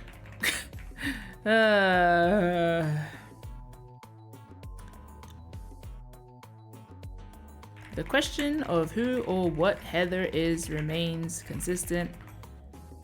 I'm also going to say headlessness. because the feeling of seeing the nurse now with her, now I think it was nurse with her head but still arranged in a distorted and disturbing way, restrained, doesn't feels malicious, also feels, that's one of those ones where it feels a tad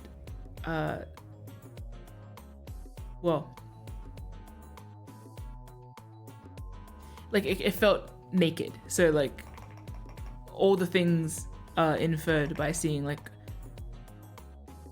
yeah.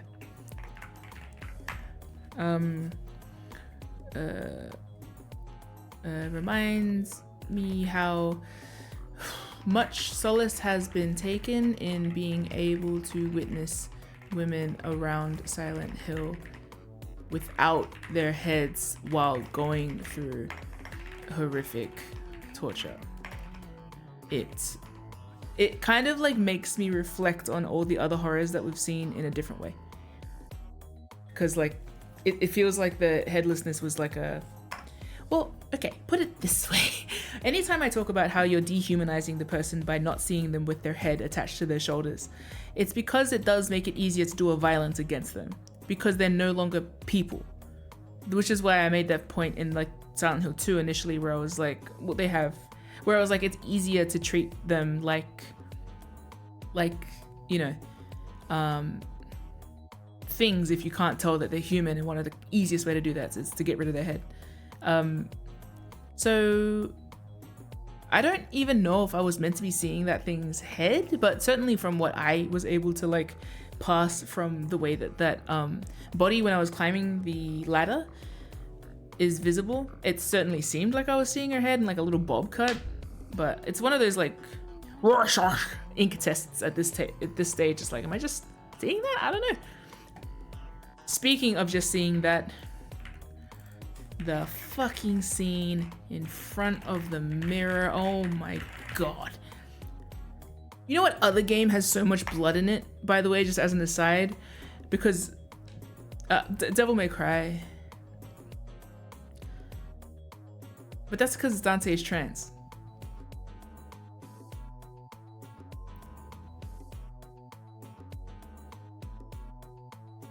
Anyway, fucking scene in front of the mirror, one of my favorite scenes. The reason I brought up Devil May Cry, by the way, is that the moment that I had with the jackpot scene in Devil May Cry 3 was kind of like one of the, like, weirdly, the feeling I had in the mirror scene. I think just because I'm like, yeah, it just goes down as one of those like, oh, this is, yeah. And we're not even finished the game yet. Okay. One of my favorite scenes, we'll unpack Tumblr tag style. One moment. I'm also going to say the illusion of choice. The maze that responded to me going through it highlighted a core tenet of video game production that also applies to cults. This is that all avenues are predetermined, and the way that you move through them is predicted and guided by a power that knows more than you in whatever space you find yourself in. For example, you might try a door and find it locked. They know that there are only 2 more doors for you to try. After you finish checking those doors, the first can unlock. You feel like you've explored 3 different options. They know that you only ever had one, and that path would lead you to them. This kind of reminds me of the fact that like when we ask the question of like, why did Harry end up driving back through the town? Why did Harry end up crashing? How come Cheryl knew to return to town at this time? It's kind of like, well, you never were in control of that situation. Powers that be had it under control from a distance. I also like to think about this in terms of marketing. There's also that scene in The Devil Wears Prada where Meryl Streep's like, you think you chose blue because you had free choice? No, we plugged your mind into it a while ago. And the fact that like cult behavior and marketing and capitalism is also closely interwoven, that's fun too, because now at this game we find a junction between Resident Evil and Silent Hill, which is, we should just totally blow up the fucking mansion. But anyway, yeah, so cults. Illusion of choice. I think that's really neat because by the game, like, I'll write this down, by the game stripping down all of the other aspects of the game, other aspects of game play, we are forced to focus on the way that Heather is navigating a restricted map. This restricted map is proof of the larger machinations. I'm also going to say the maze also operates as a gate, many gates, and gates are thematically relevant to Leonard and whatever he has chosen to show Heather. If Claudia is a big bad witch, is Leonard also a big bad witch? Big bad witch. I am a big bad witch, I think. But which question mark? Oh, and speaking of cult circle video tape, it's kind of like coding to me. It's difficult not to see it in that way where it's like, you know, what is the difference in a video game between Heather picking up a video and that video playing a thing versus you seeing an abstract set of symbols, clicking on that, and then it activating the video? There's actually, in coding, if you put it into the text, into the bare bones, it's gonna just be a set of letters. Like, it's the same thing when it comes to a game.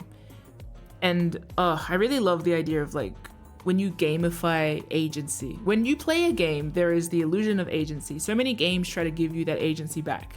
So many games chase their own tails trying to make the whole thing of like, this is a sandbox game, look at how many options you have. And I feel like I love how Silent Hill plays with the idea of like, look how many options you have. You can check all the doors, only 3 of them open. Look, you can freely decide which doors to go through. Like, it just kind of has that vibe. But anyway, speaking of the flattening of the world into code, that itself, like, that circle that didn't give her a headache. The circle didn't give her a headache. She seemed to remember Alessa's memories of this woman. Alternatively, she might have memories of Harry's. After all, he is her father. I think we will learn more about the nature of Harry's relationship to Heather by studying Leonard's relationship to Claudia. For starters, Leonard seems like a bitch. Anyway, I'm gonna say here the coding thing, which is just videotape being put into VCR and you read cult sign on wall, is technically all the same motion. It's just pressing X. The game, Silent Hill 3, depicts like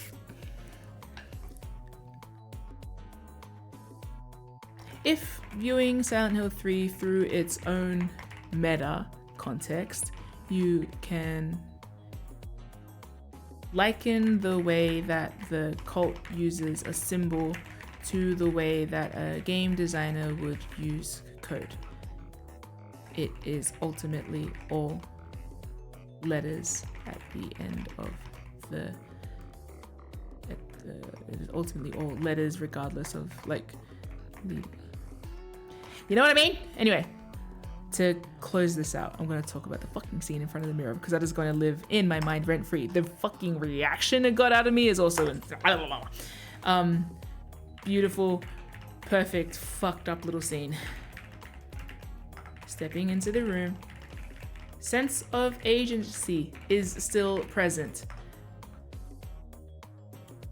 Seeing reflection. Bit unnerving in this context. I still do not expect the reflection to do anything other than reflect. Note, we've seen a reflection in Silent Hill 2 that served the purpose of only reflecting. It did not subvert.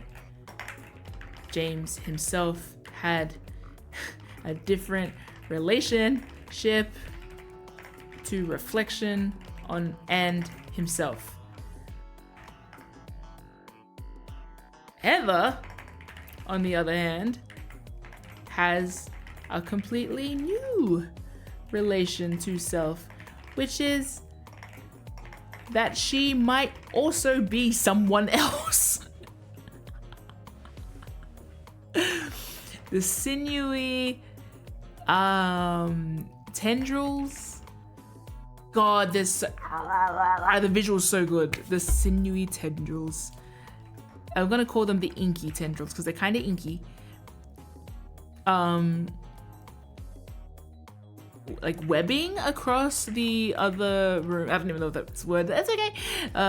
The reflection room are so perfectly timed to stir up the unease of realizing that what's happening in the reflection is not happening to you yet. However, dread, it starts emerging from the sink.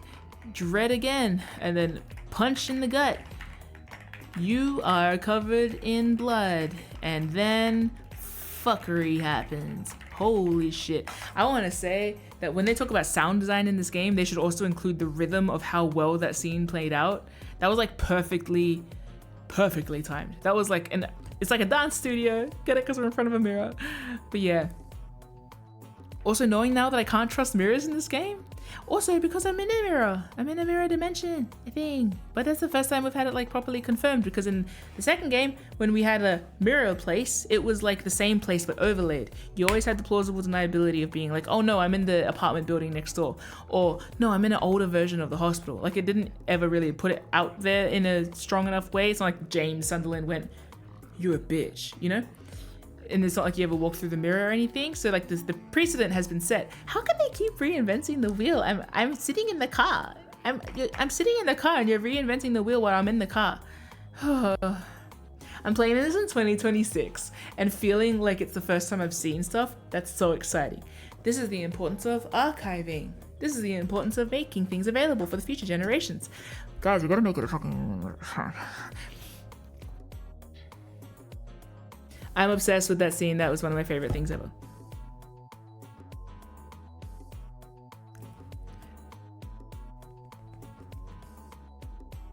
And now we're gonna find a seal.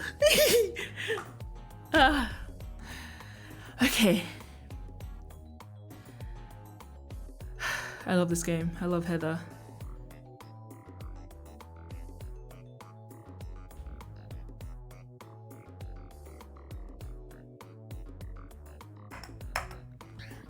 I am so wholly impressed by the way that visuals are being used in this game.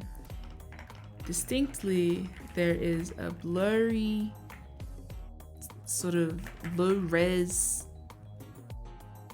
smeared look since entering the more fleshy places that is unpleasant to look at, and I've never seen it before. You know, like I can't remember another game where I've been able to see like a low res kind of smeared, layered, low opacity kind of undulating wall pattern, and like the way that it's kind of gross but also kind of like cool looking. That's the thing about the inky sinew stuff from the mirror. It was kind of like, it was like interesting to look at. So it's like captivating to look at first, and then you see it start happening in the room, and then that's like, ugh. And then like when you see it happening to Heather, and it's like, oh, and you can't really turn away. Oh, sorry. The moment the reflection stops moving, it's completely subverting the expectation of what a game should let you do. This is an experience only accomplishable by video games. And that's what is so special to me about this series thus far. It's just reminding me so much about what I love about interactive media and the kinds of experiences you can only stir up in interactive media that has precedence. This is like the most perfect arrangement of like a sequel, because you have just enough precedent to have some expectations. And you know how I was talking about how horror has an interesting thing where like it has to reinvent itself, but it has to also abide, because like you can't have the same scares. I'm so like, this is so new. This feels so Silent Hill 3. Oh, yeah. I'm so excited. Oh my god. I'm gonna be thinking about that forever.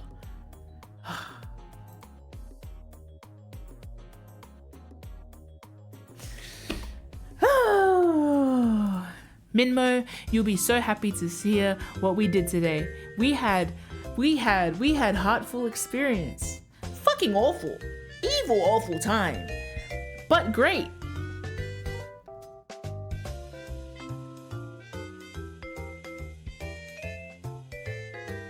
Oh my god, Minmo is all of these cats in the same way that Alessa is Heather. Wait. You know what I mean? When I say Minmo, I mean I love this cat and that cat and the other cat. They're all distinctly different cats, but they're still all my Minmo, and I love them very dearly. When I say I love... No, we're ending on a high. You can't make me cry like that, Minmo. You're my cat, and I love you. Just like I love Cheryl, and I also love Heather. Minmo, are you proof? You're special. It's okay. You don't have to answer that. Minmo is Minmo.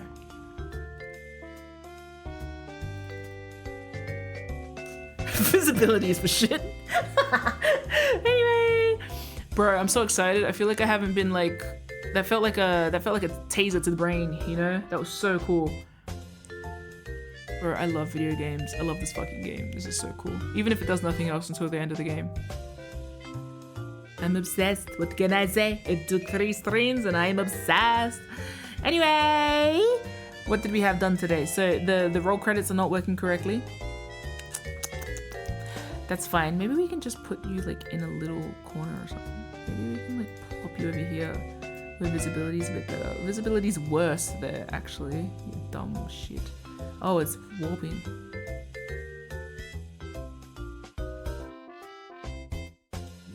Well.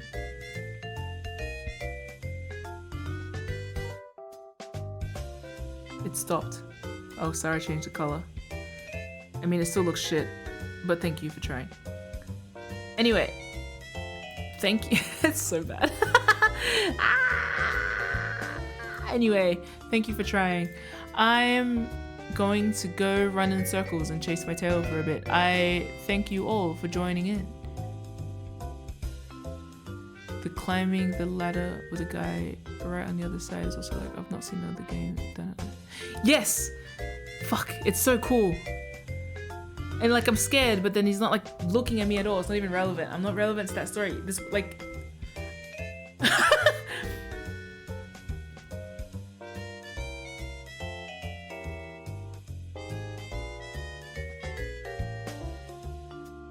I love it here. This game's so fucking cool. Anyway. If you make a dedicated roll credit scene, it can be set to roll automatically when you switch to that scene. Thank you. That'd probably be a good idea. For now, I'm gonna make this bullshit here. So, thank you to anyone who interacted with today's stream. We had a gift sub from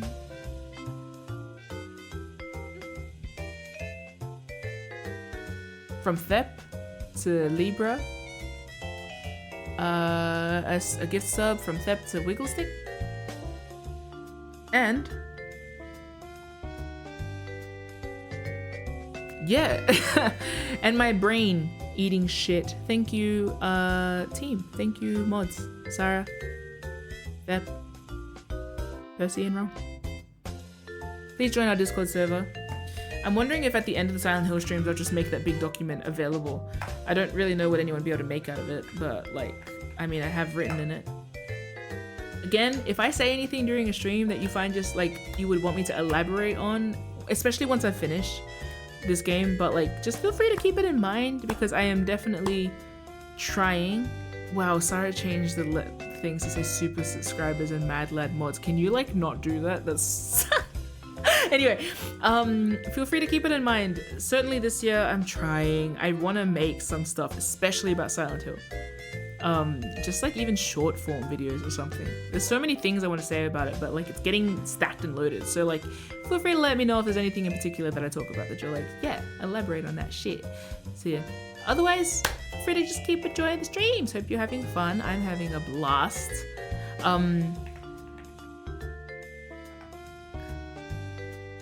Please read Soul to Call, my favorite webcomic of all time. There was a visual in this where I was like, oh, I've never seen this before in any other video game, but I have actually seen it emulated in a webcomic, and it was the kind of idea of something that is both a tendril but ink, and like the way it kind of like spreads, like the way that like something injected into the bloodstream spreads. And I was like, oh, it's not like a tangible tendril, it's like liquid. Blood. It's blood, like, you know, but it's also like tangible enough in the way that if you're, in the way that blood's tangible. Anyway, so interesting. So please feel free to read my favorite webcomic, and I will be back as soon as I can be to continue being fucking terrorized by this bullshit town. But we're gonna kill Claudia, maybe, or we'll join forces. And oh no, I don't do that either. Maybe we'll burn down the whole town with us inside. Maybe the reason Silent Hill F couldn't take place in this town is because we killed it. Anyway, I'm gonna go now. I'm gonna see if we have any friends live. See if we have anyone to ride. Oh my god, 10 viewers. Hello, friends. How are you?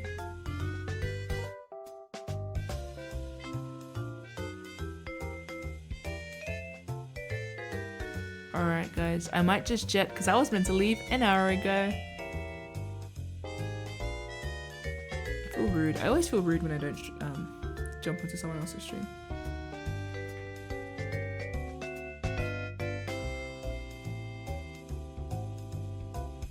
You know what? I'm going to be a bitch. No, I've had so much kindness today, I won't do it. Sorry. No, you know what? None of the friends are live. I think we'll be good. Okay, I'm gonna go. Oh, GM's live. Fuck, I already committed to it. Sorry. Alright. So bad at figuring out to raid. We'll go raid GM. See you later, guys. Miss you already. You'll never know. We're already raiding. Fuck. I want to go have dinner so bad. Anyway, let's go. Thank you everyone for tuning into the stream. Chat later. Okay. All the best. All the rest. See you later. Goodbye.